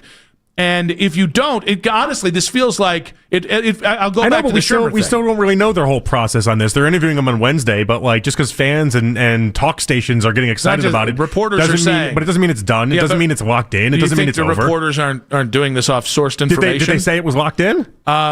Many people are saying that. Many people are saying. Yeah, give me the report. Give me the reporter, and then I'll listen.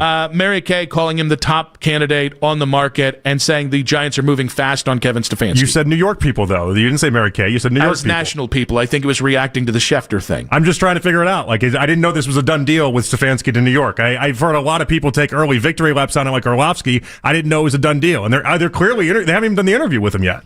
Yeah, that's tomorrow. I know. They haven't done it yet. The formality. There's what we're going to call it. You think it's a formality? You think this is that far gone? That's how people are presenting it. Again, that's how this Kevin is the guy. I mean, but this stem from Fanta saying all his people in New York, and then you saying you listen to New York Sports Talk Radio. We don't know their search. We don't know what they're actually doing. It's not a foregone conclusion. When he's named as the coach on Friday, do I get to take a victory lap? Yes, if it happens on Friday, you get a victory lap. Specifically on Friday? Yes, Friday. But if it happens on Saturday, I'm discredited. Well, they still would have done a whole search, an exhaustive search, if they go 3 weeks from now. If we know one guy they interview? 3 weeks from now. If Kevin Stefanski's a guy, I'm right. 216-474-0092. If you want to put a burger on it? If you want it. Oh, do you want to put a burger on it? You've made us late for 5 o'clock now. Get a break. Oh, look at you, Johnny Rulebook over there. Always. The lead in 5 minutes on 92.3 The Fan. This is an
drop despite having talent that we all agreed was way, way higher than 5th round pick. But why was he considered developmental? Why were some teams like he's not even on our draft board? Why did Kevin Stefanski had said that he needed a redshirt year? The Ken Carman Show with Anthony Lima. Weekday mornings starting at 6 a.m. We are Sports Radio 92.3 The Fan.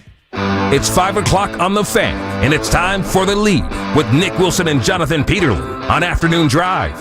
Win a 4-pack of tickets to the Fan Night at Cleveland State Basketball on Thursday, January 15th at 7 o'clock at the Wolstein Center, hosted by Ken Carman and Anthony Lima. Get tickets at csuvikings.com/tickets. Enter the word JUMP, JUMP, by the end of this hour at 923thefan.com to get registered to win.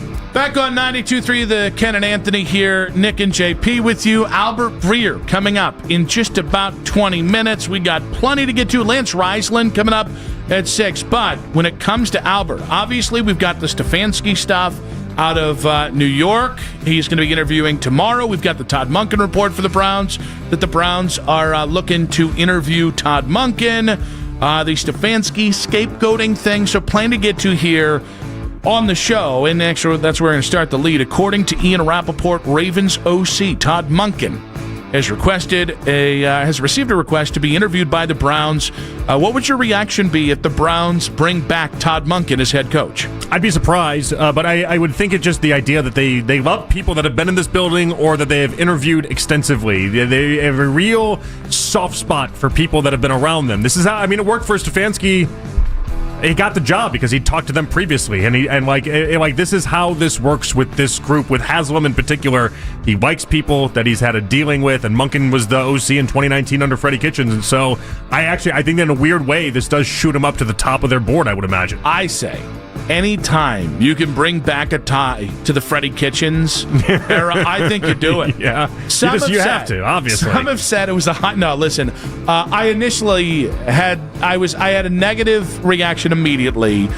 I'm now into the meh category. He's had a lot of success with Lamar Jackson. I do think if you like Shedeur Sanders, well, Shedeur was going to be drafted by the Ravens until Shedeur asked them not to. So I'm going to assume they wouldn't have done that without Todd Monken signing off. He's a little bit older. 59 is an older coach to be getting their first head coaching job in the NFL. It's interesting. I'm a little bit Switzerland on this. I don't think it'd be the worst hire in the world. It's probably not one of the top 5 guys I'd push for. So I think it's going to be one of those ones where they'd have to talk to some more people, maybe go back and kind of do more of a deeper dive on him.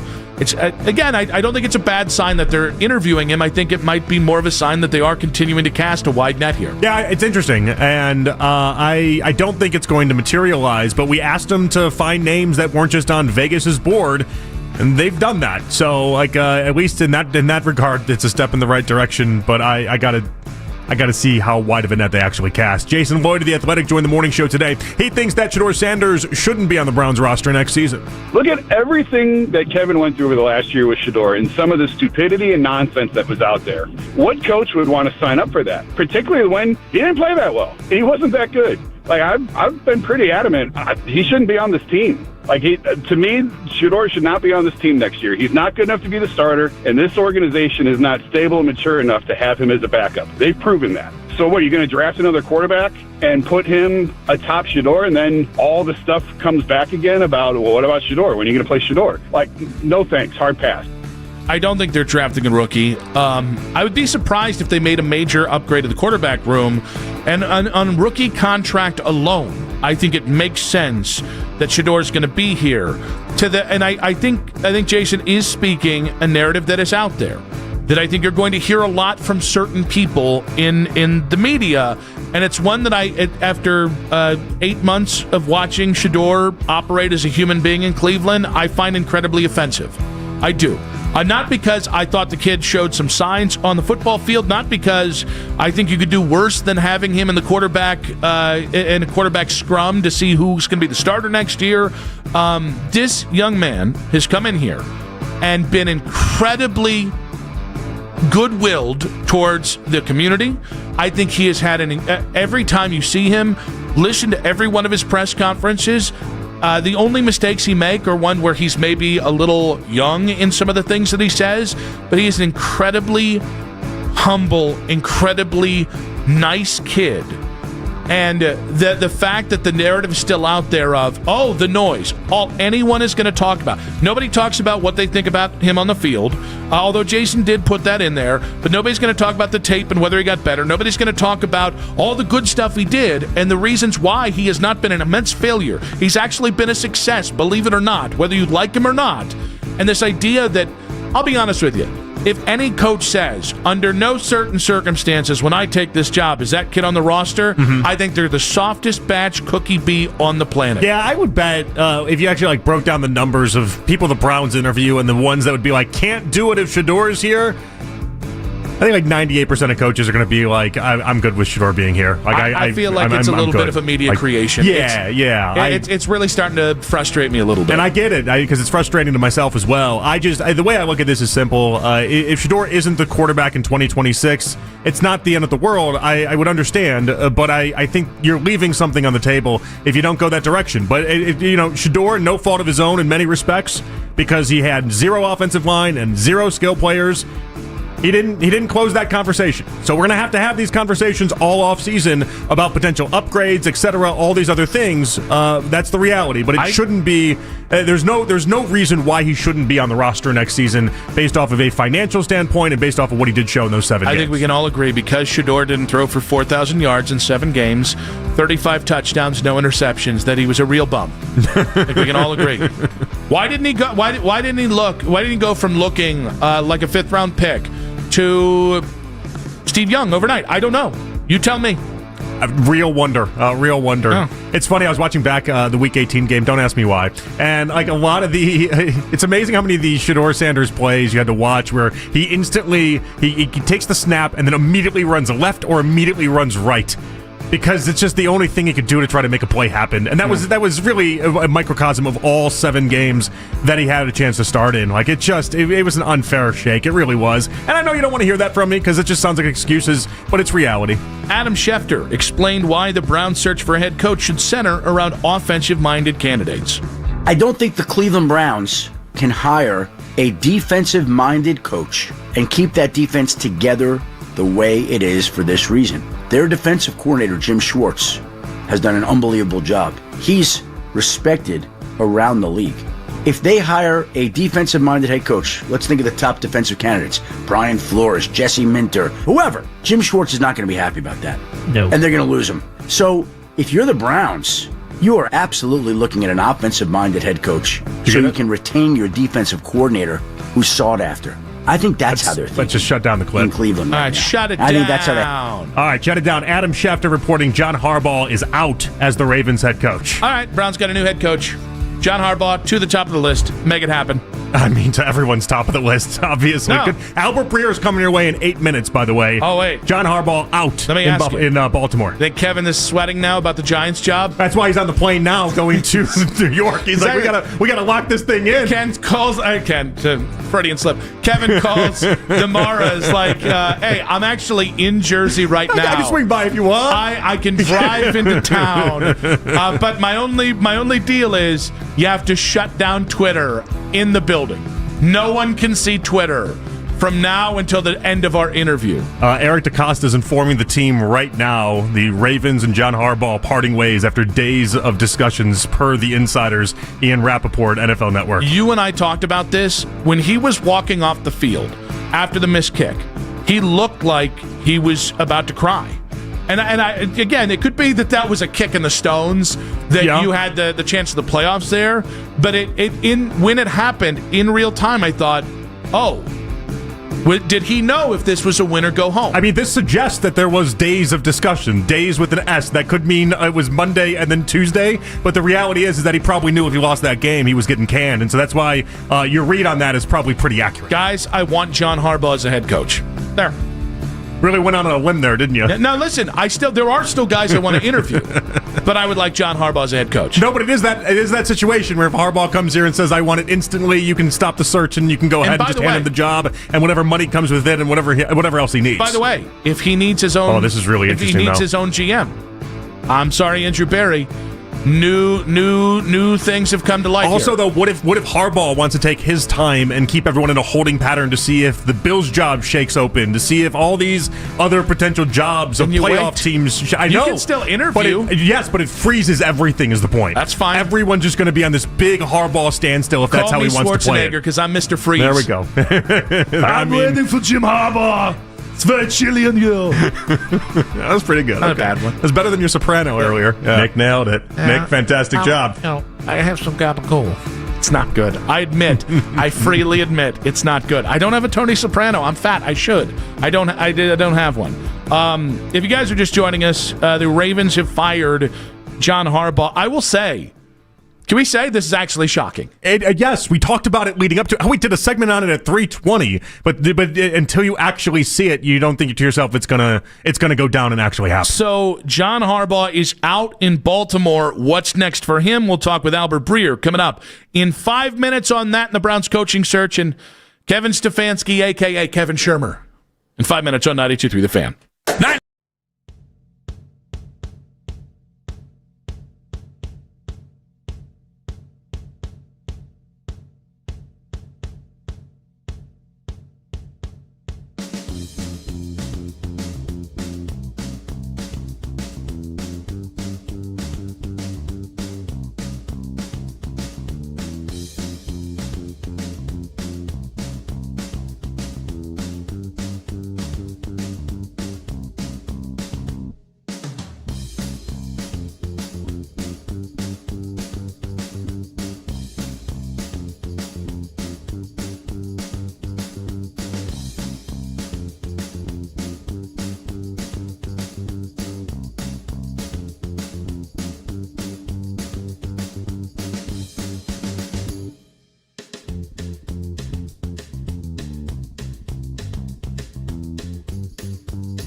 congestion 90 west from East 55th to 71. This is Joe Checkeye for 92.3 The Fan. This is what breaking Browns news sounds like. First of all, ownership takes full responsibility for where we are. To win 8 games in 2 years is horrible. It's totally unacceptable, okay? And it's not going to continue, okay? And I want the fans to know we are as frustrated as you are. We are Sports Radio 92.3 The Fan. Listen to The Fan anytime, anywhere on the free Odyssey app or by telling your smart speaker to play 92.3 The Fan. And now you can find The Fan on YouTube, including The Ken Carman Show with Anthony Lima, 6 to 10 a.m., Baskin and Phelps, 10 a.m. to 2, an afternoon drive with Nick Wilson, myself, Jonathan Peterlin, 2 to 7 live each and every weekday on The Fan's YouTube channel. Subscribe to our channel for free to watch all the best content from your favorite shows in The Fan live and on demand now. We are back on Afternoon Drive. We are efforting to get Albert Breer, obviously, with the John Harbaugh news breaking 5 minutes ago. Understand that this we might have to, given that Albert's job is to write about stuff like this, post about this stuff, it might take a minute. And we might have to push Albert. Well, we're going to try and figure it out. Everybody's working on it. But the news is John Harbaugh is out in Baltimore. And so you guys can vote right now on the 92.3 The Fan YouTube chat poll. Should John Harbaugh be the number one candidate for the Browns job? Is it 99.9% of people saying yes? It's 89%. Then who's the other guy? Like, who? If you're not saying Harbaugh, who are you saying is what I want to know. Maybe Kevin Stefanski. Maybe they still haven't. They want to bring him back. Like, this shakes everything up in a big time way. Not only, first off, if I'm Stefanski, I'm now. I'm doing the Giants interview. I'm like, the whole time I'm just thinking about Baltimore. You're thinking crab cakes? I'm thinking about crab cakes and football. That's what Maryland does. Like, I want to be the coach for Lamar. I want to, like, it's the type of job that just doesn't come open in the NFL. Yeah. Like, you want this job so badly, but then it obviously shakes everything up for the Browns. Like, the realistic chance that Harbaugh would just say, screw you, Baltimore, for even firing me. I'm going to go to the AFC North rival, and I'm going to go fix the Browns. It's interesting. Now it's going to be really interesting who. Well, listen. Let's point out this. John Harbaugh could very clearly decide. I've got 3 years left on my contract. I'm going to sit out a year, and we'll talk in a year. Sure, you could do TV for something like that. Or just go on the table, or go to a beach. Go live on the beach. Yeah. Right, eat some of those crab cakes. But I think if you're like, listen, if you had hired, or if you do hire a David Shaw, a guy that I like, there's going to be people that don't like it. It's not a move that is going to bring everybody together. That only happens once that guy comes in and wins, right? Like, there's really not. I think Clint Kubiak has a lot of guys in this town, or a lot of people in this town that like that idea, but it's not a unanimous hire. And maybe this changes over the course of the search. Like, maybe by round 3, 2 weeks from now, maybe everybody, okay, these are the 3 candidates. Who do you want? But there is one guy that everything that you and I felt yesterday, which was, I don't know, like the Barry stuff, the Jimmy stuff, the, hey, we're just not going to pay attention to the success Stefanski had at the end of the season. All of it kind of goes away if you hire John Harbaugh. You can't say that about any other head coaching candidate that is currently out there. Yeah, I mean, it instantly becomes a home run hire, and he's your white whale. And so, like, it does, if you don't land him, it does become a very disappointing search at the end of it. Like, if you end up in a spot where Harbaugh says that you suggest he just wants to hang out on a beach, that becomes real debilitating real quick to the fan base. That's actually better. Because he didn't choose another team? Yeah, because they didn't choose the Giants, Titans, or the Raiders. So here's the advantage, and this is where Haslam needs to really flex on the one thing that we know he can do, which is open up the piggy bank. This is it, Haslam. Here and now is your time to shine. Make him an offer he can't refuse. Put however many zeros that has to accompany with it. Do what the Walton family did in Denver and say whatever you want, Sean Payton. And that's got to be your pitch. It's what you have to do in order to get this done. But this is the one area where Haslam really can make this happen. Not every owner goes so hard in the paint when it comes to offering up big-time checks to these coaches, and Haslam can. But it can't just be about money, though. Like, you need to say to John, all right, what do you think of Andrew Berry? Because I do think, like, John comes from a football family. He comes from football royalty. he might not love the, hey, we're going to do trade downs and we're going to do all these cap shenanigans. Like, he might be like, sure, hey, I want to be 80% focused on analytics instead of 100%. And this is where you get to tell Andrew Berry that if Harbaugh doesn't like you, you get to pack your bags and we'll hire whatever GM he wants. You basically get to say, with the benefit of new information.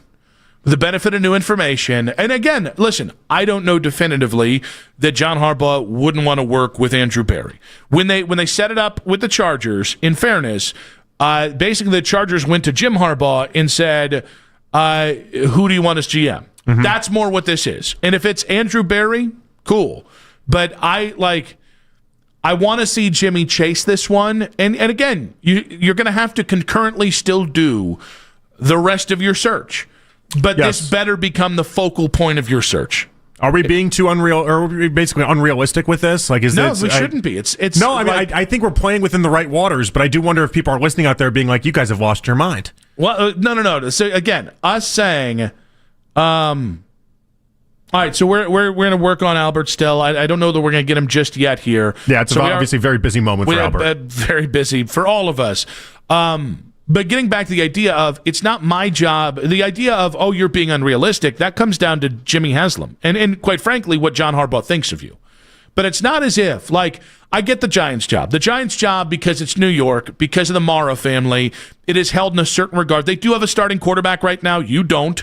So I can understand that the other jobs, guys, do you think John Harbaugh is like, Penix Jr., gotta have it. I gotta go fix that guy. You have an advantage over Atlanta. You have an advantage over the Titans. You have an advantage over. There's a lot of guys you have an advantage over, I would think, but a lot of that advantage is Haslam's pocketbook. Yeah, and and Haslam's pocketbook in how much he's going to pay you, but also how much they and move then how much money autonomy he's going to be giving you as well. Which again, I think he's the type of guy that you lay everything out for. He's the type of guy that you give him the sun, the moon, and the stars, and you don't even think twice about it. And can we just say this? It's not. I can't believe it. I can't believe it happened. It's not I can't either. Okay. Yeah. I mean, there's a part of us that talked about it for a while, obviously, so it's sitting in the back of your brain. But to actually see it executed out is a different story. It's more believable than Tomlin, right? To me.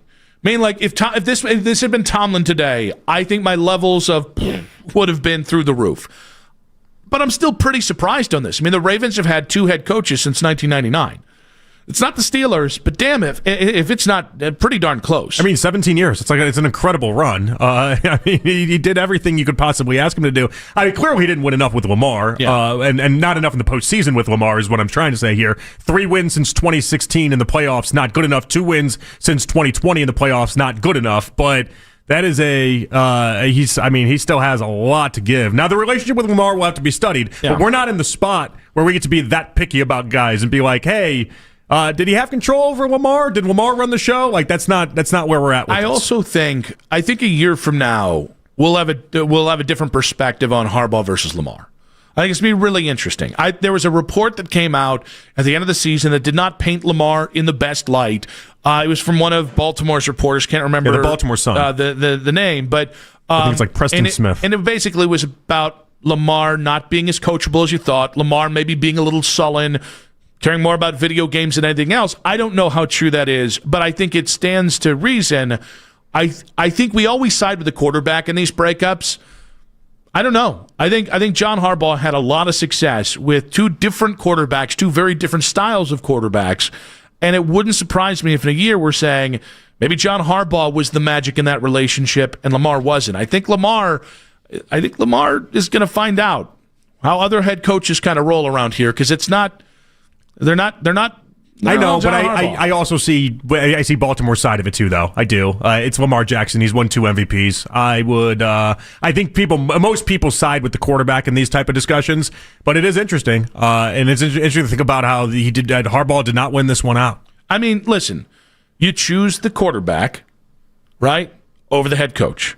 If you've got a great head coach and a great quarterback, and you haven't won enough playoff games together, you do choose the quarterback. Unless it's a New England situation where, like, Brady was already closest to retirement as you can get. Unless it's one of those type situations. That'd be really interesting if Lamar still wants out. That'd be even funnier. Who's Baltimore going to end up getting? I don't think it's Stefanski. To people, because I know you pointed that out as kind of like a ha-ha, he-he. A little bit. I don't think he fits. Well, him and Lamar seem disastrous together. Yes.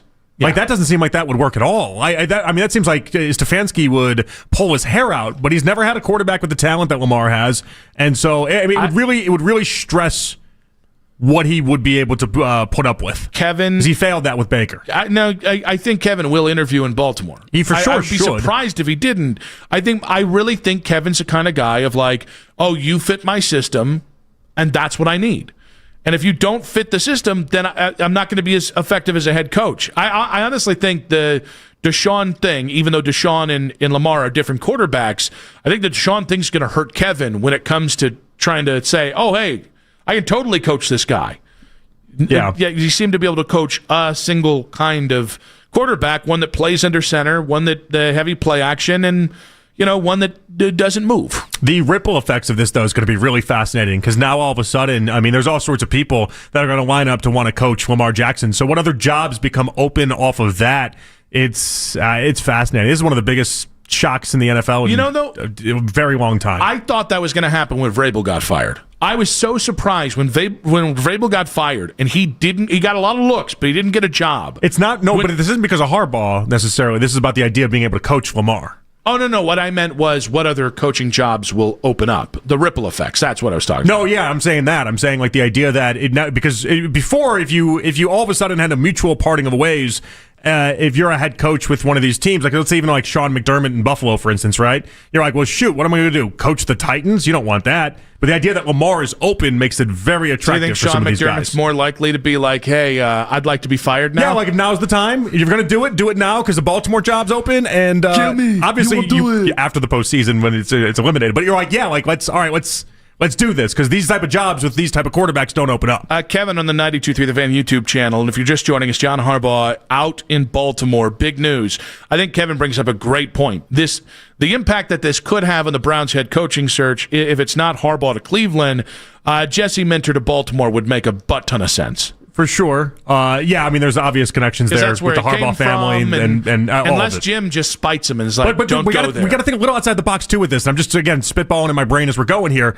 But, like, if the Eagles, for instance, wanted to move off of Sirianni, now would be the time to do it. You know what I mean? Like, after this postseason run. Lamar the head coach? And then, you're a goober, man.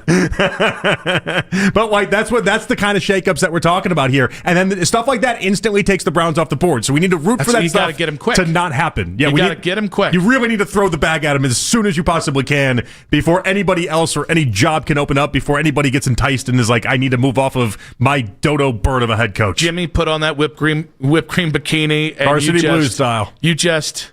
Didn't work for her, though. No, it didn't. Jonathan Moxon was very loyal. I don't know why. She was way better looking than the girl. It's Allie Larder in her, not in her prime, because she's in her prime now. But the very beginning of her, that's a wonderful lady. 216-474-0092. In her prime now? She is still I'm sure she's holy still, crap, gorgeous woman. The movie was made 25 years ago. I will say most women have good 30-year primes, 40-year primes. Okay. I started to make it sound like a bank loan. Prime mortgages. Should John Harbaugh be the number one candidate for the Browns job? 82% of 92.3 The Fans YouTube chat saying yes. 18% huff and paint. Let's go with, where you want to go with this? Mike in Stowe. Mike in Stowe. Welcome to the show. Hey, guys. It's been a minute. How you, a lot's transpired since I think the last time I was on, and you guys got your wish. So, but I want to go here. I know you're still sticking with Shaw, Nick. That's great. But let's think about this. Why in the world would John Harbaugh want to think about coming to Cleveland? Because it's a head coaching job in the NFL. Yeah, I get it. Let me finish, Nick, real please. I got a couple quick points here.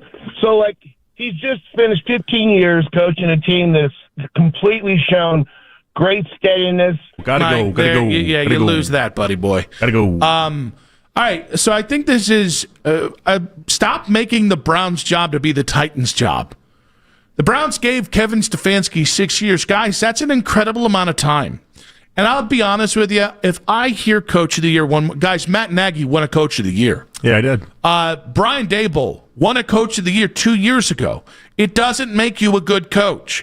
Kevin is beloved by the media. Kevin is really respected around the NFL. but they fired a coach who had won 8 games in 2 years. All right? Did they make a mistake not canning the entire organization? Fair point. Okay, but was yes. Kevin fireable? Was Andrew fireable? Stop acting like Kevin Stefanski was Bill Belichick in his prime with Tom Brady, and that 6 years wasn't enough. As someone that rooted for them to fire Stefanski because I wanted a different voice, I wanted a different head coach, I needed something different. You get Harbaugh at the end of this. There's not a single person out there that can then do the "I told you so." It doesn't, like, that doesn't exist. There is a part of me that is rooting for this, not only because I think it'd give you stability, I think also you'd end up being a winner, but there is another part of me that thinks about this in regards to the idea that we wouldn't have to live in any "what is Stefanski doing?" It's like when you upgrade off of Baker Mayfield, if Deshaun Watson had actually been the Deshaun Watson he was in Houston, you don't talk about Baker Mayfield anymore. That conversation's dead. It's over. It's done. If you land Harbaugh, you don't have to talk about Stefanski anymore. All right, so we can't take your calls right in this minute because of our friend Mike, but 216-474-0092. When we come back, we can. John Harbaugh out in Baltimore. What does that mean for John Harbaugh? What does that mean for Kevin Stefanski trying to get that Giants job? And do you guys think the Browns would have a chance at John Harbaugh? More on that in 5 minutes on 92.3 The Fan. The madness of the holidays is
smarter way to mop.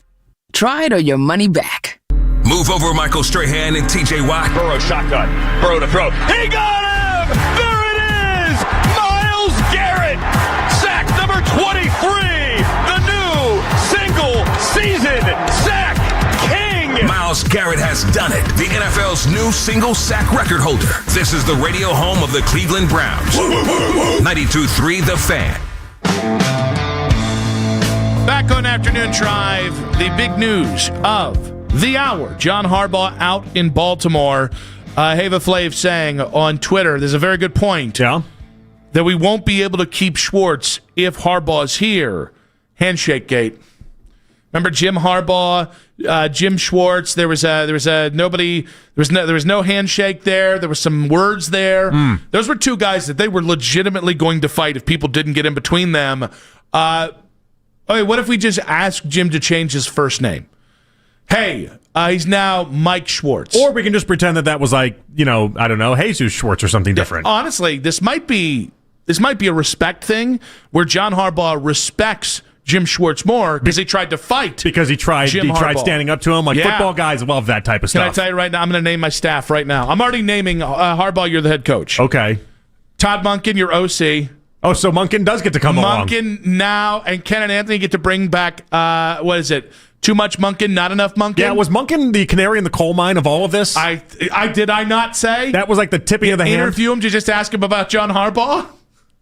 Now you can interview him to ask him all about John Harbaugh. No, but more the idea that Monken, everyone caught wind of what was actually going to happen here, and so Monken was out doing bidding and being like, "Hey, will you interview me? I'm not going to have a job here in a little bit." So, and then Jim Schwartz is the DC. I'm about to lose this. Yeah. If you're below 55, I don't want you on this staff. Okay, yes. You have your short king quarterback room, and then the old bones coaching staff. Yeah. Okay. Well, you've really carved out your areas of interest. What was it? The hungry dogs. Now we got the old dogs. Hungry dogs run faster. Yeah, old dog, new tricks. There we go. Yeah. The T-shirts sell themselves. Quentin Groves, is he still alive? Because he could be part of the new tricks part of this. T-shirts sell themselves. Yeah. It's just a wild development. It shakes everything up, and I get very excited about this. But the amount of people that I can tell are already protecting their feelings on this is astounding to me. I get it. I understand it too. I want you to be excited about this idea, but I understand if you can't because it's the Browns. I mean, we don't have any phone calls right now of people saying this is a slam dunk. Let's get this done. Every phone call we have right now is you're not getting them. Yeah. You're not getting them. It's not happening.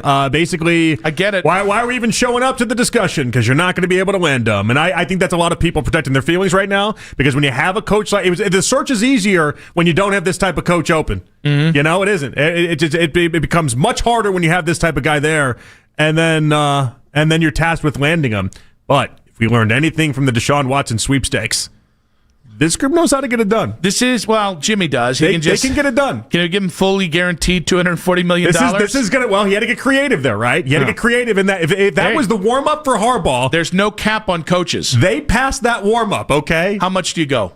Give him 30? I mean, we're talking. Do you give Coach 30 a year? It's not my money. What do I care? I'd give you $100 million a year for what do I care? It's not my money. I want to make. How desperate is Haslam to turn this around? I would say pretty desperate. I actually think it's a great test of Haslam. Like, how committed are you to winning? Because again, I actually think the search was a lot easier when it was, are you going to choose Lou Anarumo or Todd Monken or Clint Kubiak?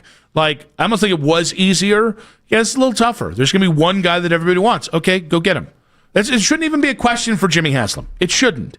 If the Browns look at this and go, you've got your answer on whoever's leading this organization. Well, and you got to turn what might be a no off the bat into a yes. And they did it with Deshaun Watson. So, let's see you do it again. What was Daryl's line yesterday? I don't know. When they say no means no, trust him on that? Please stop. You're putting me in a position to make some jokes. Yeah, I don't believe in that. Don't believe in that. Go out and get your guy. Let's go with Tyler in Rocky River. Tyler, you want some Harbaugh? I'm kind of in a toss-up. I grew up, watching the Browns in the early 2000s, 2010s, and pitiful team. And my concern is Harbaugh the next Bill Belichick? He had Joe Flacco, he had Lamar Jackson, two all-star quarterbacks. They're two of the greatest in my generation. Flacco was good for 6 weeks. Well, no, I'm talking 2013. You know what I mean? Like, you're going to the Super Bowl. And my concern is, can he actually coach? He's had quarterbacks carry him his entire career. Can he coach without a quarterback? He won a Super Bowl with Joe Flacco, though. And that was Flacco on like a 4-week heater, and that really was about it. Joe Flacco's an elite quarterback. You can't tell me he's not. No, Joe Flacco's not elite. He was not. Joe Flacco's never been There was elite. like a 10-year bid about not elite. Do you not remember the Joe Flacco elite? Like PFT commenter had signs of like, is Joe Flacco elite? Because no one would concede that he was elite. I would put Joe Flacco as an elite quarterback in this generation. I would. He is a high-end quarterback in the 2010s. And not in this generation, not in last generation, not in the future generation. No generations is Joe Flacco elite. Joe Flacco, he can run an offense. You're telling me he can't You just direct described an offense? half the quarterbacks in the NFL. No, this generation of quarterbacks couldn't direct a traffic cone. I mean, they're terrible. Why would you direct a traffic cone? I don't know what you're directing a traffic. That doesn't even make sense. This generation of quarterbacks can only. What's it like that Toy Story traffic cone that moves? Like they moved, the traffic cone moved? Exactly, like Toy Story. We got there with Tyler. All right, buddy, we appreciate the call. I mean, people are forgetting the number one selling point here. I mean, Joe Flacco. Hold on, Joe Flacco. Just for a second, I love pointing this out about Flacco. He had a 17-year career and never made a Pro Bowl. He's good. Tyler Huntley has more Pro Bowl appearances than Flacco, and that's not the end all be all, but it is that's just a wild thing to base a lead off of, and you can't even make a Pro Bowl. Also, if we're just going to exclude from the coaching search guys that can only win if they don't have good quarterback plays, I don't know who we're hiring. Like, it's going to take us this guy can't win without a quarterback. I think we've described the NFL. Now, again, regular season success was rampant for Harbaugh with Lamar. The only hang-up there is the lack of postseason wins. But at that point, I put that on Lamar. And in this discussion, I'm going to do more of that, putting it on Lamar. I need my quarterback to pocket pass more. As great of a quarterback as Lamar was, and what a shill I'm sounding like for Harbaugh already because he's got a chance to have this happen. Lamar can't really throw guys. As great as Lamar is, and as great as Lamar was, like Lamar had a lot of problems that came with Lamar, from his mom being his agent to phantom injuries that would pop up at the end of the season. Bill when they Polian needed said him he's the a most. wide receiver, guys. Like, we need to be real about what he did with. He's a two-time with MVP. Lamar. He's great. And Kevin was two-time coach of the year. That doesn't mean anything. That's a different story, and you know that. I'm not even going to finish this. I can't even finish this. Please finish. No. There's easy now. But like honestly though, this is I can't believe the amount of people that are just protecting their feelings right now. That's all this is, guys. He's from Ohio. It's basically if he doesn't want to come to Cleveland, I think there's like some sort of rule of law that he would die. I think that's a rule. Like, because if you're in Ohio and you don't come back to Ohio when Ohio calls, it's from Toledo, which most of the time I say is Southern Michigan, but not now. Toledo's as Ohio as anyone. How long is it going to take for him to land this new job? Because the big joke with Stefanski was he'll have a job by lunchtime. It's like, is Harbaugh going to do this quick, or is he going to wait for a postseason team to bow out? I don't know. Hopefully, he just sees that brown and orange. He sees those beautiful colors, and he's just like, this is my spot. I hope he wants to give the Ravens a middle finger. Because playing him twice a year does that. Harbaughs are big on spite. Harbaugh spite store. Let's get this thing going. Let's dial it up. Hey, you guys know what the numbers are on John Harbaugh's birthday? 9-23. 92-3.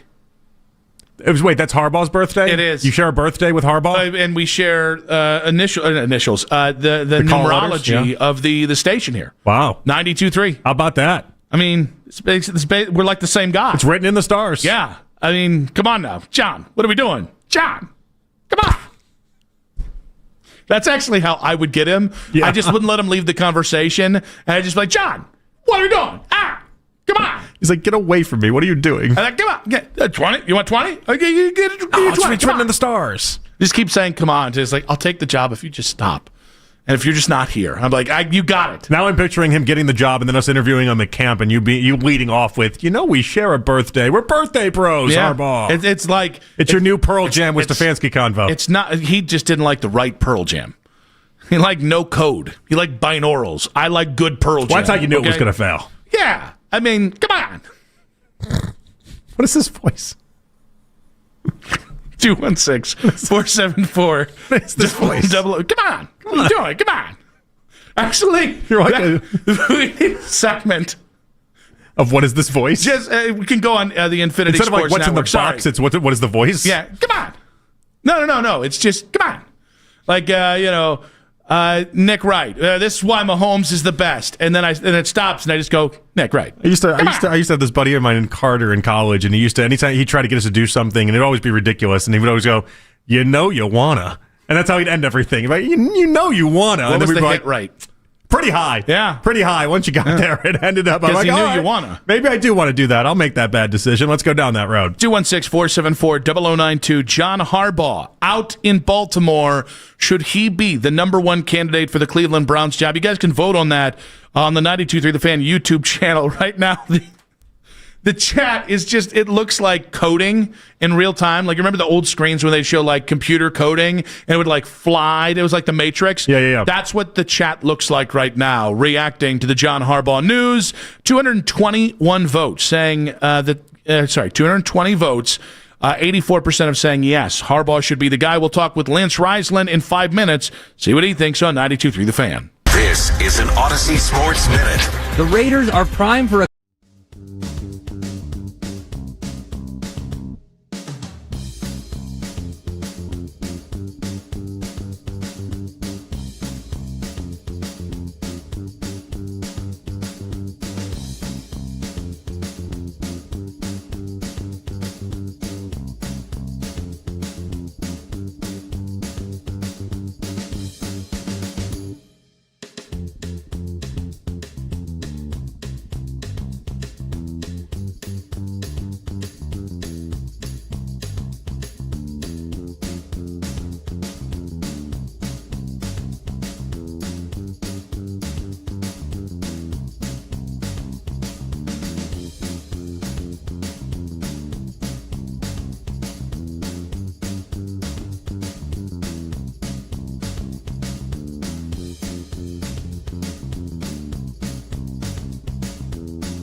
from 6 till 10 a.m. Baskin and Phelps 10 a.m. till 2 p.m. And Afternoon Drive with Nick Wilson and Jonathan Peterlin from 2 to 7 p.m. Each and every weekday. It's free. Subscribe to 92.3 The Fan on YouTube. It's the 6 o'clock hour on Afternoon Drive. 1 hour to go. Nick Wilson, Jonathan Peterlin with you on Afternoon Drive on 92.3 The Fan. We got, in case you missed it, coming up in just about 40 minutes. I think I can sweeten the pot. For Harbaugh. Yeah, I can. Okay, what are you going to throw in? So like one, a Labubu or something? I don't think he's into Labubus. We never know. We never know. Yeah, well, that's true. I should probably find out if he's into we Labubus. didn't know Josh Hoover was a furry until we found out he was a furry. Until the internet told us. Well, then the internet just lied, so I guess we're just making up rumors. That's what you want to believe. Who's your furry? That's a great shirt. I kind of had the Trump voice there. All right, so how are you sweetening the pot? All right. How are you going to do this? So, John, and if you haven't read his, he had a very gracious statement about, he's disappointed he got fired, but he's very thankful for the last X amount of years in Baltimore and whatnot. And a lot of really nice things about his faith, right? About, he's going to lead with his faith and his family, and he's proud of what they've done, so on and so forth. Yeah. The Harbaughs are a Catholic family. Yeah. You know who also praises God a lot? I mean, like a lot of people do. But Shedeur Sanders. My offer was going to be, I will convert to Catholicism if John Harbaugh agrees to come to Cleveland. I'll do it. I'll do the full thing. I'll get... you get baptized? So I was baptized, but I was never confirmed. So can I just You get never got the confirmation? So can I get confirmed at 40 years old? Yeah, why not? They're going to kick you out. So if John Harbaugh's about the big G upstairs... Okay. And you want to convert another one, convert this save right here. I thought you already were Catholic. What am I missing there? No, I was baptized in it. Yeah. And then you did the mark for it? I did that. As if you just got Ash Wednesday on your head. And then my mom and dad didn't kind of push follow me through. It. No, those godless Methodists. I'm kidding, by the way. I love the church I grew up in, but I would be willing to go full Catholic. I'll shame my daughters on the street if you want. I will do what needs to be done to get this done. I really wish you weren't baptized. That'd be very enjoyable for me to see you get dunked in water. Yeah, but I'm going nude. Just so you know. All right? What are you going nude for? Why would I go with clothes? To throw people off? Is that the idea? No. I want all of me saved, not just the parts of me that aren't clothed. Yeah, that's right. That's everyone thinks that way, right? Everyone thinks the sheet of cloth isn't going to stand in the way of this. I mean, but clearly it does, right? I've already had thoughts because of the Chicago Pope. Now you get Harbaugh to Cleveland. But John, I swear to you, you go to New York, I will become a Satanist. All right. See, we got some real heaven and hell stuff going on. You're really playing high stakes. Yeah. High stakes here. Yeah, but it's all on John Harbaugh. Yeah, he's going to decide your fate. No. He's going to decide another potential soul's fate. Your fate. Potential yours soul. In particular. Yeah, yours in particular. Yeah. That's a roll of the dice I just can't make. Yeah, $30 million a year and... Have you thought another about save for Catholicism. your confirmation name? My confirmation name was Mark because of Mark Grace.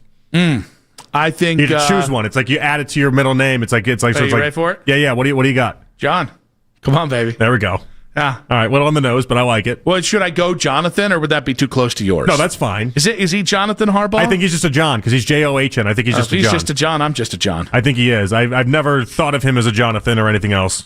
Keith saying Nick isn't classy enough to be Catholic or educated enough. Oh, now that's what the classes are for. All right. Yeah. I will start. I'll learn some things. All right. Just for John Harbaugh. Not doing this for Todd Monken. All right? What are you doing for Todd Monken? Nothing. You become Jewish for Todd Monken? No. What kind of stakes are we playing with here? No other coach would I put my potential Catholicism on but Harbaugh. Okay. I only do this for Harbaugh. He won a Super Bowl. Yeah, I'm aware. You gotta understand, the Steelers are blessing the field.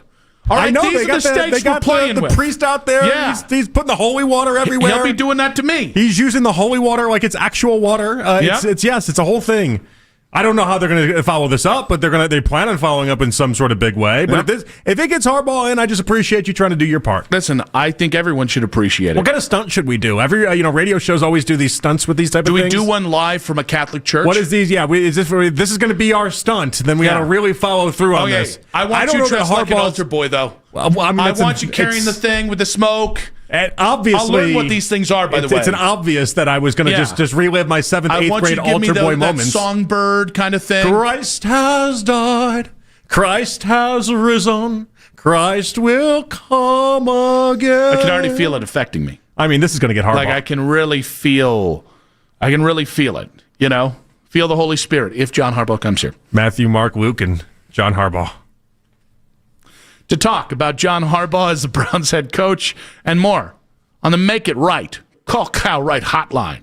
We welcome on Lance Reisland, Cleveland.com. Coach, can I also get you on the Catholicism train if, in fact, John Harbaugh agrees to come here?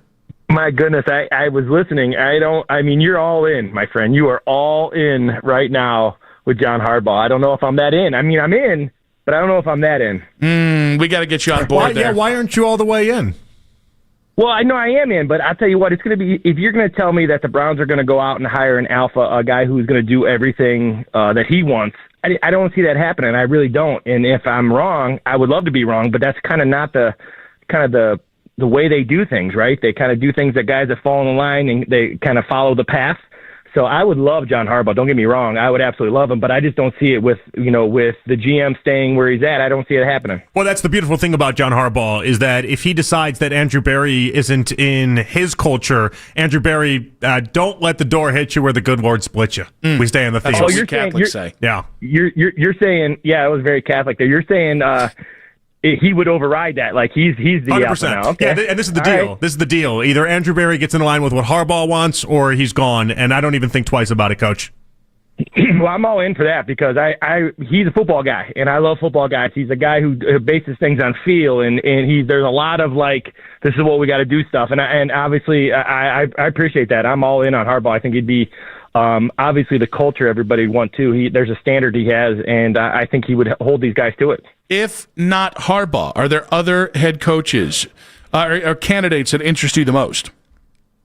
Well, I really like. There's a couple of guys, but if you ask me, I think Brian Flores would be the guy I really like just because of the discipline thing. And once again, I'm in for these guys who.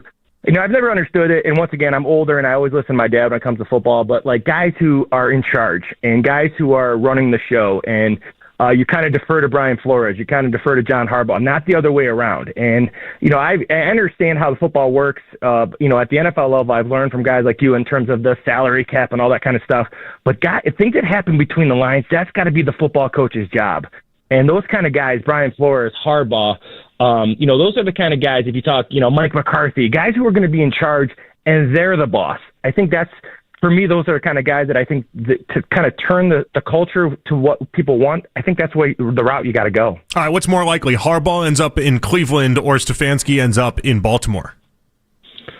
Oh, I got to go Harbaugh in Cleveland, right? He's a Toledo guy. He's a guy that's been around in Ohio. I think, you know what? And everybody says, one thing I don't understand is when people say this is not an attractive job. Now, in terms of if he's in charge, now I don't think it's an attractive job. They say, hey, listen, we're going to handicap you and we're going to make all the decisions. But if you talk about if you can get your quarterback, there's a lot of pieces on the defensive part. There's pieces here that would get you excited as compared to some other places.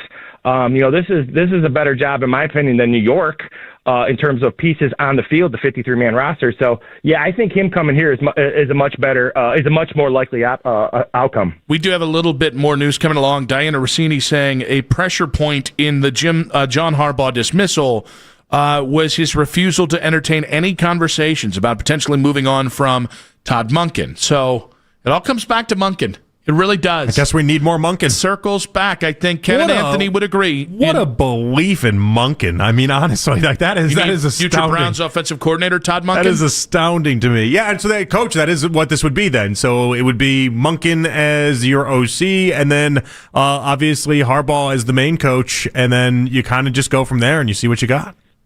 See, well, you love that. For me, though, I love that about Harbaugh. It doesn't matter if he's that it's not really about Monken. It's about those are his guys and he's in charge. And they're saying, we want you to go get a guy that we like. And that's not how those older, type coaches work. So it's really not about Monken. It's that Monken's his offensive coordinator. And you're not going to tell a guy like John Harbaugh who you're bringing in. And that's kind of what comes down with those guys.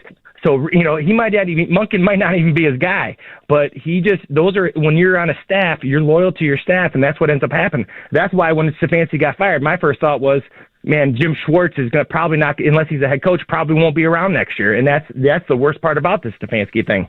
All right, so let's get to, because we don't have you for that much longer here, let's get to, now that we saw 7 full games of Shedeur Sanders, what were your takeaways from where he was game 1 to game 7, and what grade would you give him overall?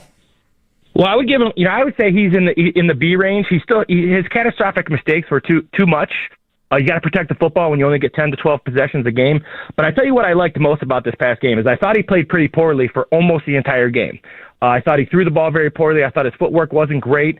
But then that last drive, it kind of tells you, those are things that get you excited. And I always talk about impactful plays more than stats. And those last, when he hit, the throw on 3rd and 10 from his own 29, he picks up 13 yards on an Isaiah Bond out route. And he had to read that coverage because it looked like cover 2 and it wasn't. And then he hits the swing to Sampson, and then he hits the over route to Judy. Those are big throws in a game situation. That was a big drive for him. So as poorly as he played, I thought that was a very impactful play. Now, I think what he does is, can you give him the keys automatically? I'm not sure you can, but he's definitely put his name in the mix here. And for the amount of holes they have on the offense, I think you can go out. You can live with what your quarterback situation is right now.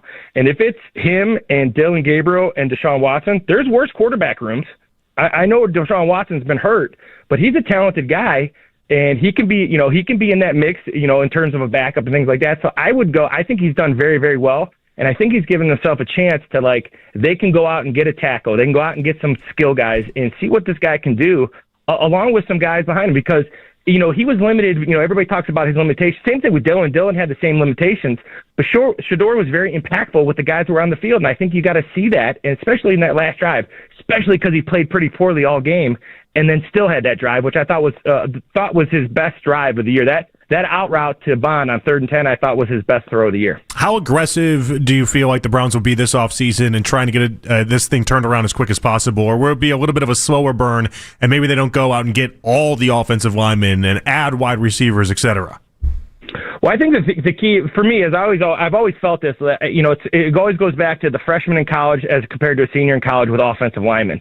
Those offensive linemen, there's a learning curve. Unless you're the Penei Sewells, the freaks, the Joe Thomases.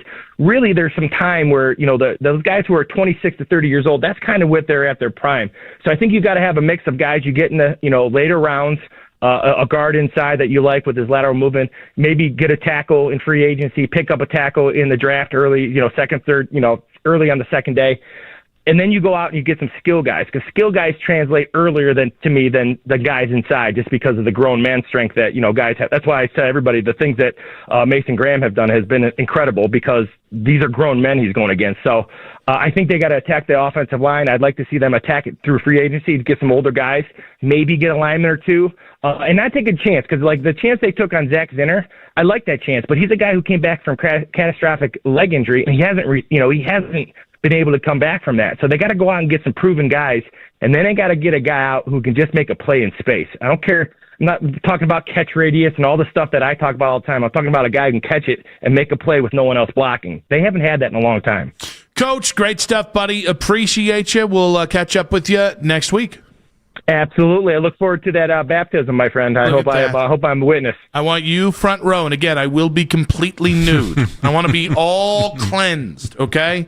I'm not just gonna half butt this, because I don't curse anymore now. If John Harbaugh comes here, if he doesn't, I'm Howard Stern. All right? Yeah. Yeah, but on Sirius, but on this radio. Yeah. I track that. Yeah. I'm gonna say the bad words. I don't do it now because of John Harbaugh. 216-474-0092. John Harbaugh, yay or nay? One downside of Harbaugh getting fired in Baltimore in 5 minutes on 92.3 The Fan. It's 2026, and that means 0, 0, 0 is bigger than ever at Ken Kinley Kia. Buy a new Kia with 0% financing for 5 years. 0.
Restoration is your best defense as your local experts in water, fire, and storm disaster restoration. We provide fast, professional residential water restoration to get your home back in the game. Visit integratedrestoration.us. An accident 480 west at West 150th has the right lane blocked with slowdowns from Tiedemann. Heavy congestion 77 north from Medina Road to Wheatley.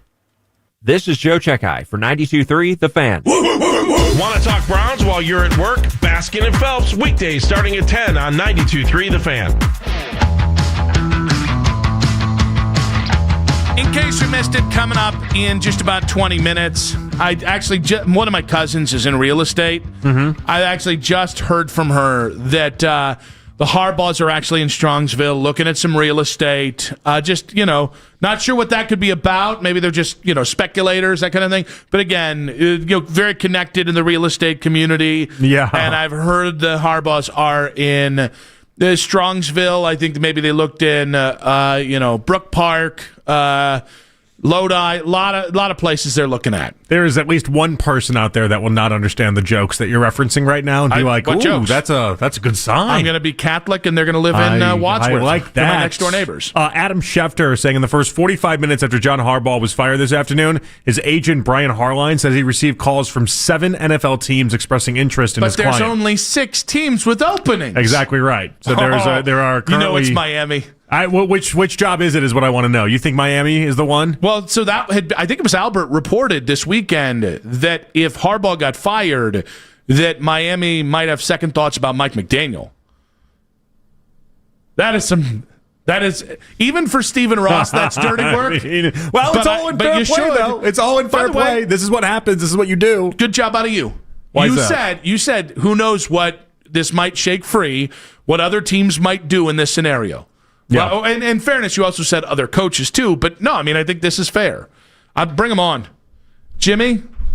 I will never. No, I can't go that far. I was going to say I'll never make a joke about the Haslams again. Keep going. But if you want to buy goodwill, this is how you do it. Yeah. You want to have people think that all of a sudden you're a competent franchise once again? This is how you do it. Yeah. Hey, tap into the feelings. Tap into the fact that Harbaugh grew up a Browns fan. His entire family grew up Browns fans. Like tap into all this. This can't be that difficult. Yeah, maybe reach out to mom and pop Harbaugh and see if you can get pictures of Jim when he was a little kid in like a Browns hat or a Browns jersey. Because Papa Harbaugh looks just like Jim if he never did any lotion on his skin at all. Yeah, like if he just spent too much time in the sun and just he's aged just like you'd think Jim Harbaugh will eventually age. So I will say, I think it's okay. We talked a little bit about protecting your feelings and being like, he's not coming here.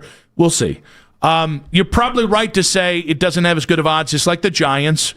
Honestly, maybe the Falcons better, but I don't know about that just because, and that's not he exactly. He just doesn't seem like the coach of the Atlanta Falcons. You think he's better than the NFC South? Yes. Fair. It just doesn't feel like John Harbaugh, Atlanta Falcons head coach. It just doesn't. Sometimes when you say it out loud, things just don't seem right. That one doesn't seem right. You ready for one? And all right, so this is, I know for a fact, keep an eye on, it's a different job in the NFC South. Dave Canales might want to win this weekend. Dave Canales, sure. Because I know that there were reports about the Panthers being interested in trading for John Harbaugh back. I think it was in 2019 when the last speculation about John Harbaugh's job.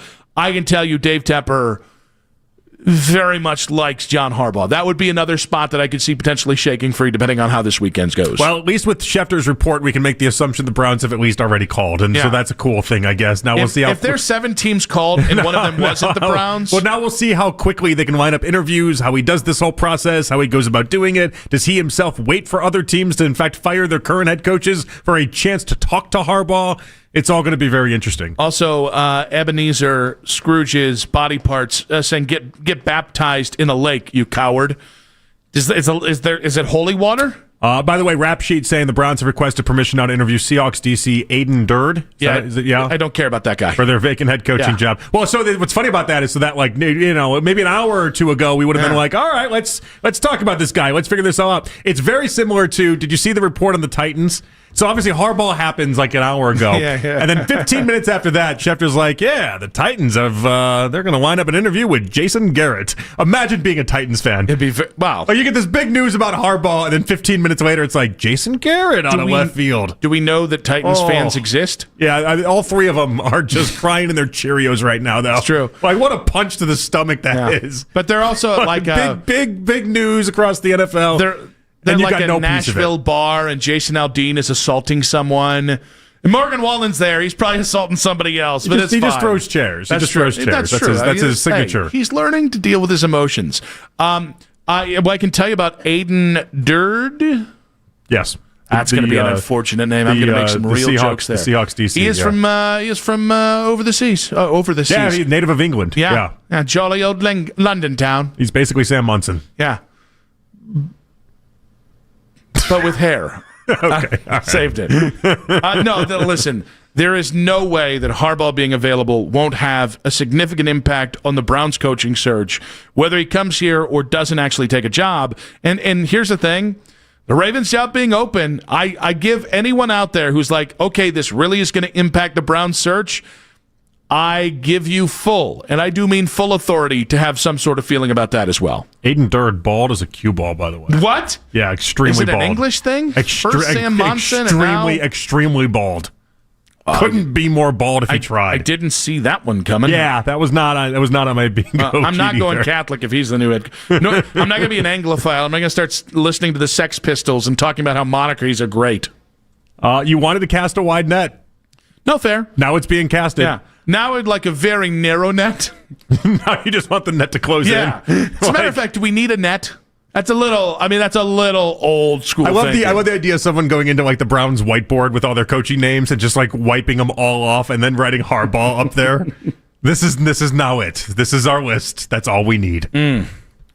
No, this is going to have a huge impact on, and I think it should be said. Like, I think Jesse Mentor is one of the names out there that might make a lot of sense for the Browns if you want a young head coach that is widely thought of around the NFL.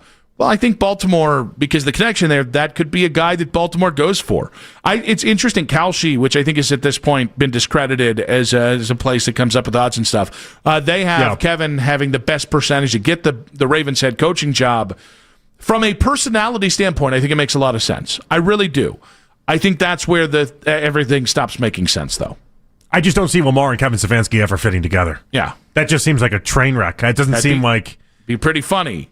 Think about it. No, but this would be the best scenario. If you're Stefanski, your odds of actually being successful, they're the highest, obviously, with Lamar. We're not saying anything groundbreaking here, but could he put up with it all? It'd be the funniest thing if Kevin got the Ravens job, and then about a month from now, Lamar got traded to Miami.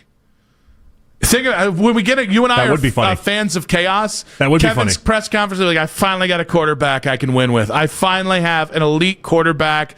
I finally can clear my name. And it's like he's traded to Atlanta for Michael Penix Jr. and a future first-round pick. Although this would satisfy my thoughts with Stefanski in many, many ways. The idea that if you get him talent, he can do things. Like if you give him those guys, he'll be fine.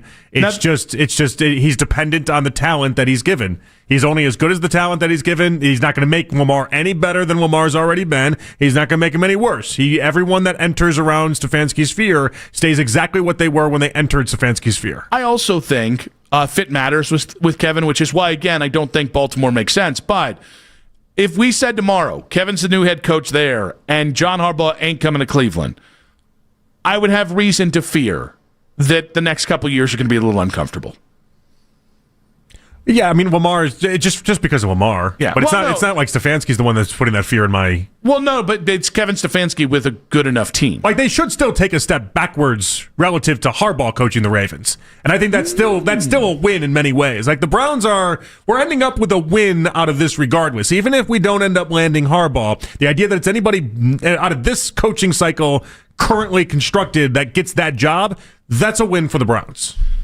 Yeah, except if you hire the wrong guy and Kevin's good in Baltimore over the next 5 years, that is the nightmare scenario. No, if you hire the wrong guy, of course, but like the idea that I don't think Stefanski is going to be any better than Harbaugh was in Baltimore, and that's again, we can talk about the lack of postseason success we have, but he wins double-digit games every single year. He went to the playoffs, 7 out of the last 8 years? I think it's more the folks who were frustrated that Andrew Berry kept his job and Kevin Stefanski didn't have his job. If Kevin's named the Baltimore coach and then you name Aiden Durd, yeah, it's not a great coach. look. No. Well, it's going to be a miserable 6 months and then maybe a miserable 5 years. But I'm also after. not looking at it then as if like, oh my God, Stefanski's going to get this great revenge. I'm going to look at it like, oh, Lamar's going to do good things because Lamar's a good quarterback and always has been. Like yeah, but you know how it's going to be spun. The credit, no, I think the credit, you know though, how sick you and I are going to get of the damn narratives about Kevin Stefanski in Baltimore and the credit he's going to get, right? I don't know that he will because with the way Lamar and everything is set up, only way he gets credit is if he consistently goes into deep postseason runs,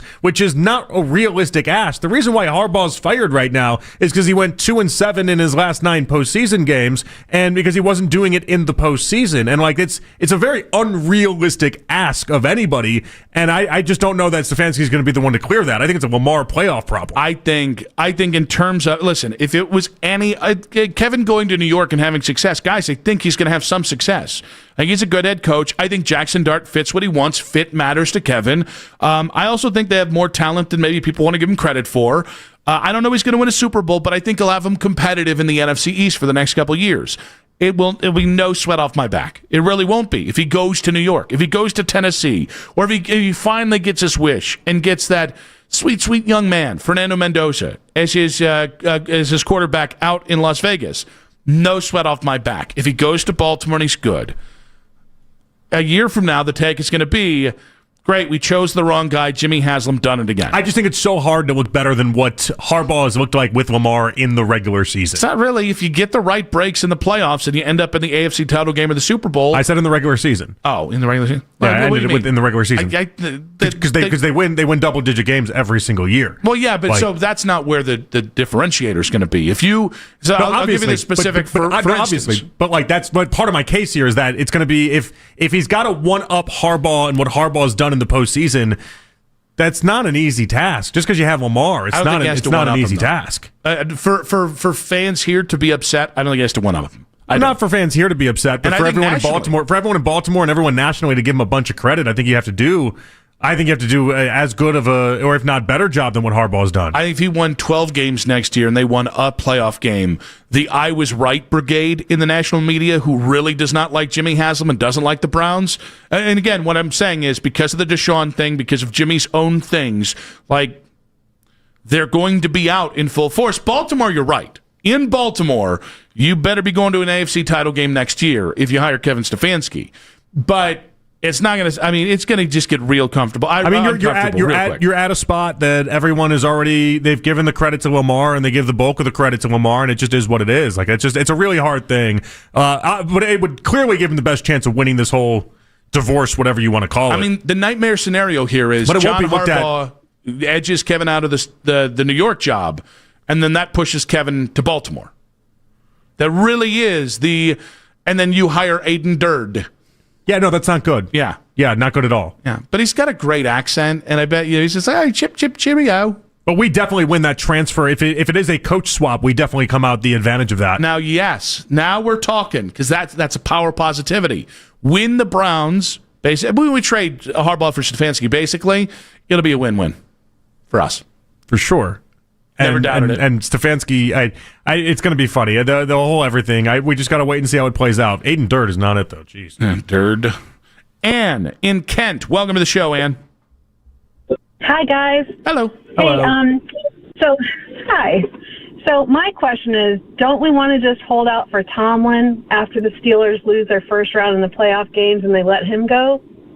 No. I would rather Harbaugh than Tomlin. Is that acceptable I'd lock this in. I want to lock this in immediately. This is like Deal or No Deal, where it's like I'm not waiting for the mystery case to be offered. It's a good deal. I want to take it. I want it right now. No, for sure Harbaugh first, but also, yeah. And okay, so what are your thoughts on Pete Carroll? Because I don't really know. He is old. Or is that a no? He is very old. It's going to be a no for me as well. He makes John Harbaugh look like my 15-year-old daughter. And you can call anytime you want if you're just going to laugh at the jokes like on this. The team. What was that now? Oh, I said just because we have so many young players on the team, do we need like some seasoned old like coach? Like, should Belichick come back? No. You know what? I think this is okay to be an ageist, Ann, and we appreciate the call. I'm really into the older guys here. Hey. The really older guys. Hey, have some Senka. You're 40. I cap it. No, not me. I don't know. It seemed like you guys were hitting it off. She was laughing. I like my jokes to be laughed at. Didn't know what was happening here. 65 is my cutoff. John Harbaugh, 63. Has she seen some grok photos of you lately? Is that what happened? It was the furry. I think so, maybe. No, you got some good grok photos of you out there lately. Didn't know what was going on there. It's really disrespectful. No, Pete Carroll's not getting an NFL job ever again. That's the reality for Pete Carroll. And Pete Carroll is fine. I'm sure he's more than fine and accepted that. But like, we're all just going to forget the Raiders thing happened this last year. We're just going to remember his time with Seattle. We'll remember his time at USC. And he's going to go off and, like, I don't know, create a winery or something and sell bottles of wine and live out his days like That's a weed dispensary, man. Come on. He's going to a winery. Okay. Well, I was making him like Giamatti and Sideways in my head, but maybe he's part of your... No, he's Jay and Silent Bob. But maybe he's part of your Bluntcast. I don't know. Is that a thing for him? Ooh, the podcast. Ooh, podcast is really good. I like that. What did I call it earlier? The Bluntcast. The Bluntcast. Pete Carroll, Snoop Dogg, Travis Kelce. I think I found out the host, by the way. Really? Oh, did I throw that away? You had Travis Kelce in there? Oh, yeah. Yeah, but only for football games. Is Travis Kelce a holy roller? I did not know that. Come on. Well, I don't know. Is that like common knowledge? I had no idea he plays with the Devil's Lettuce. I would be shocked if he didn't. Really? You got to combat the CTE. Come on. And my hosts are one of three people. Wait, does that mean Taylor Swift does it too? Come on. I never thought about this with Taylor. California Redwood actually is about tree, which is another synonym for herb. Is that right? Yeah. Okay. Colin Cowherd. Wait, Cowards? Kay Adams, or Michelle Beadle. One of those three is the host of the Bluntcast. I vote Beadle. She can hang. I'm going to tell you right now. Hip lady. There's really nowhere to go here. In case you missed it, in 5 minutes on 92.3 The Fan. Chris Mack.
Rain showers overnight tonight, low of 37. Weather brought to you by Staples. 2026 is here, and at Staples, deals mean business. Like up to $100 off custom print orders. Head into the new year looking good for less. Staples. That was easy. Ends 1/31.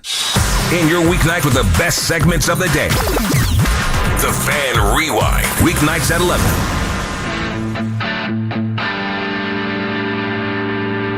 Final segment of today's show. Big thanks to our guest, John Fanta. No longer Jersey John. He owned up to the fact that he lost his bet. John joining us at 4:20 today.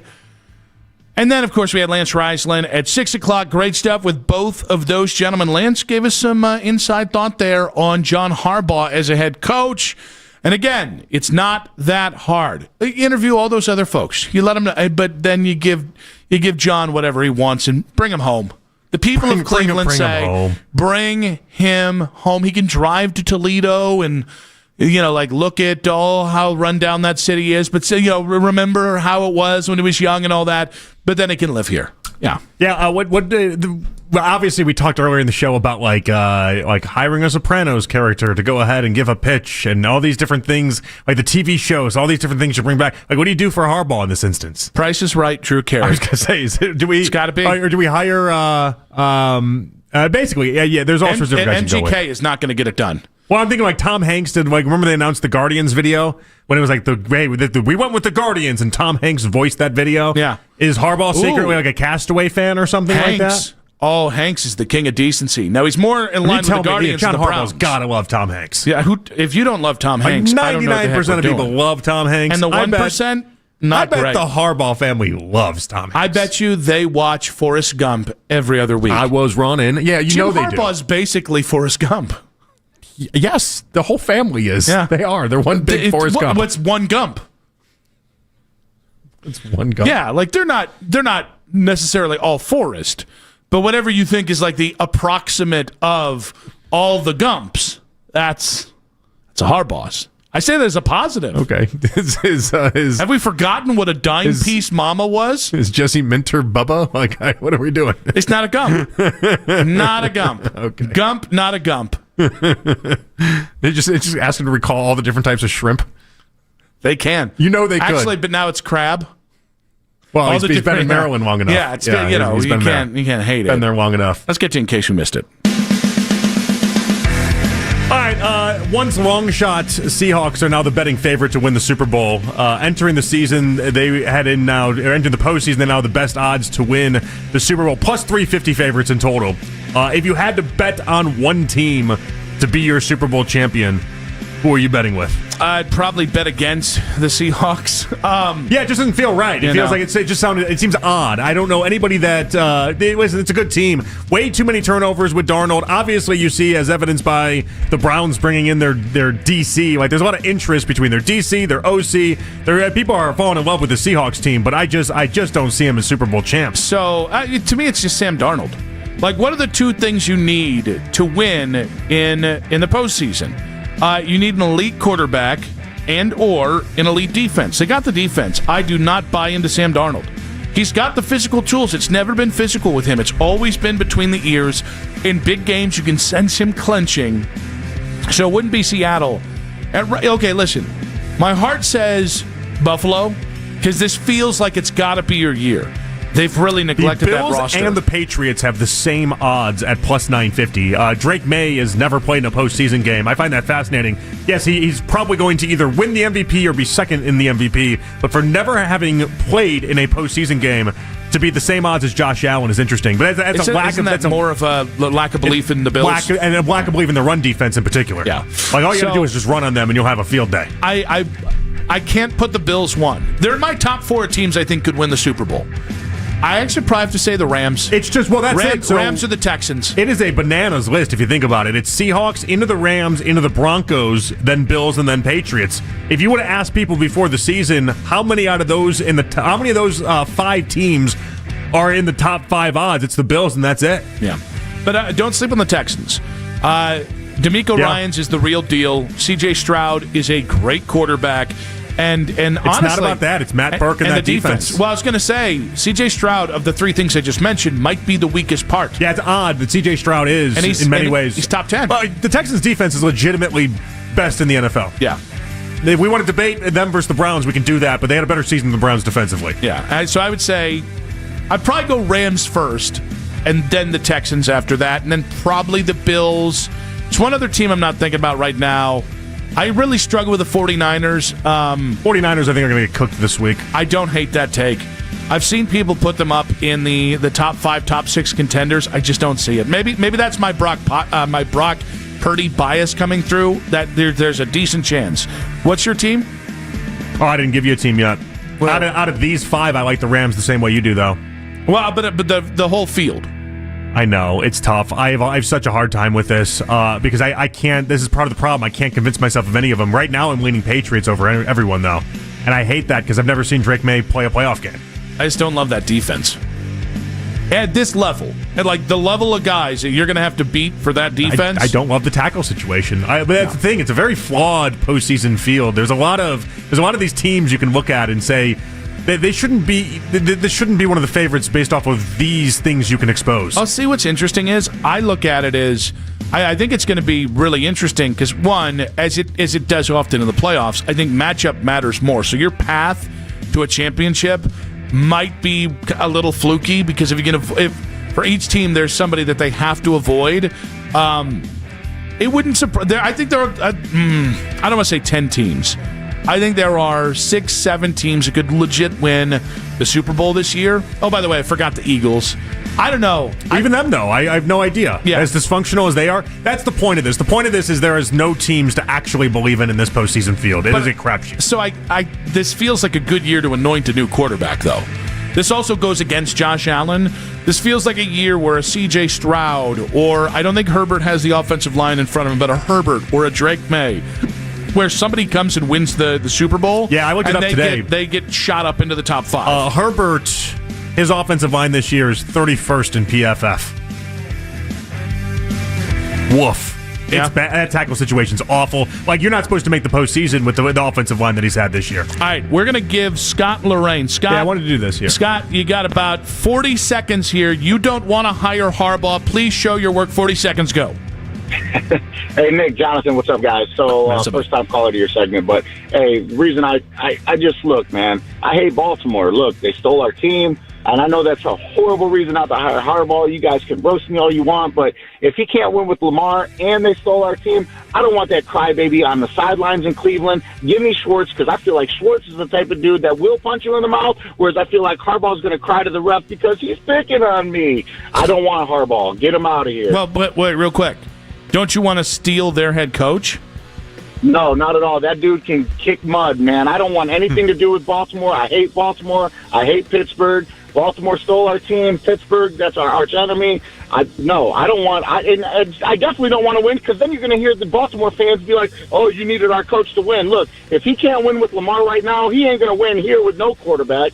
We don't have a line. We gave Kevin a raw deal, in my opinion. Right, but Scott, look, we got to run, buddy. I would much rather have Schwartz. We got to run, buddy. We appreciate Thank you, Scott. Gave you 60 seconds. Strong call. He had takes. He had opinions. That's he all had we feelings. Asked. That's all we Facts, asked. data, opinions. No, Baltimore. If we beat Baltimore with John Harbaugh, and the Lamar kind of falls off the cliff here, it would be the greatest troll job to the city of Baltimore ever. It'd be fantastic. Yeah, for that 25th year reunion.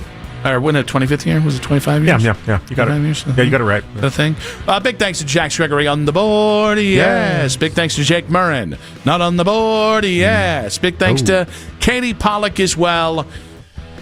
A big Todd Monken fan there. Katie 30th. Pollock. It was 30th. It was the 30th. Yeah. I knew 25th didn't sound right. Yeah. Hadn't been 25 years. It's been 25 years and they're on the way. Anyway, great stuff, JP. Had fun. We'll do it tomorrow.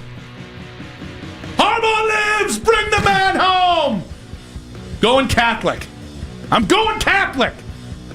Keep it spicy, baby. Let's go. I love you. Have a great day. Take care, Nick. Take care of him. He needs help.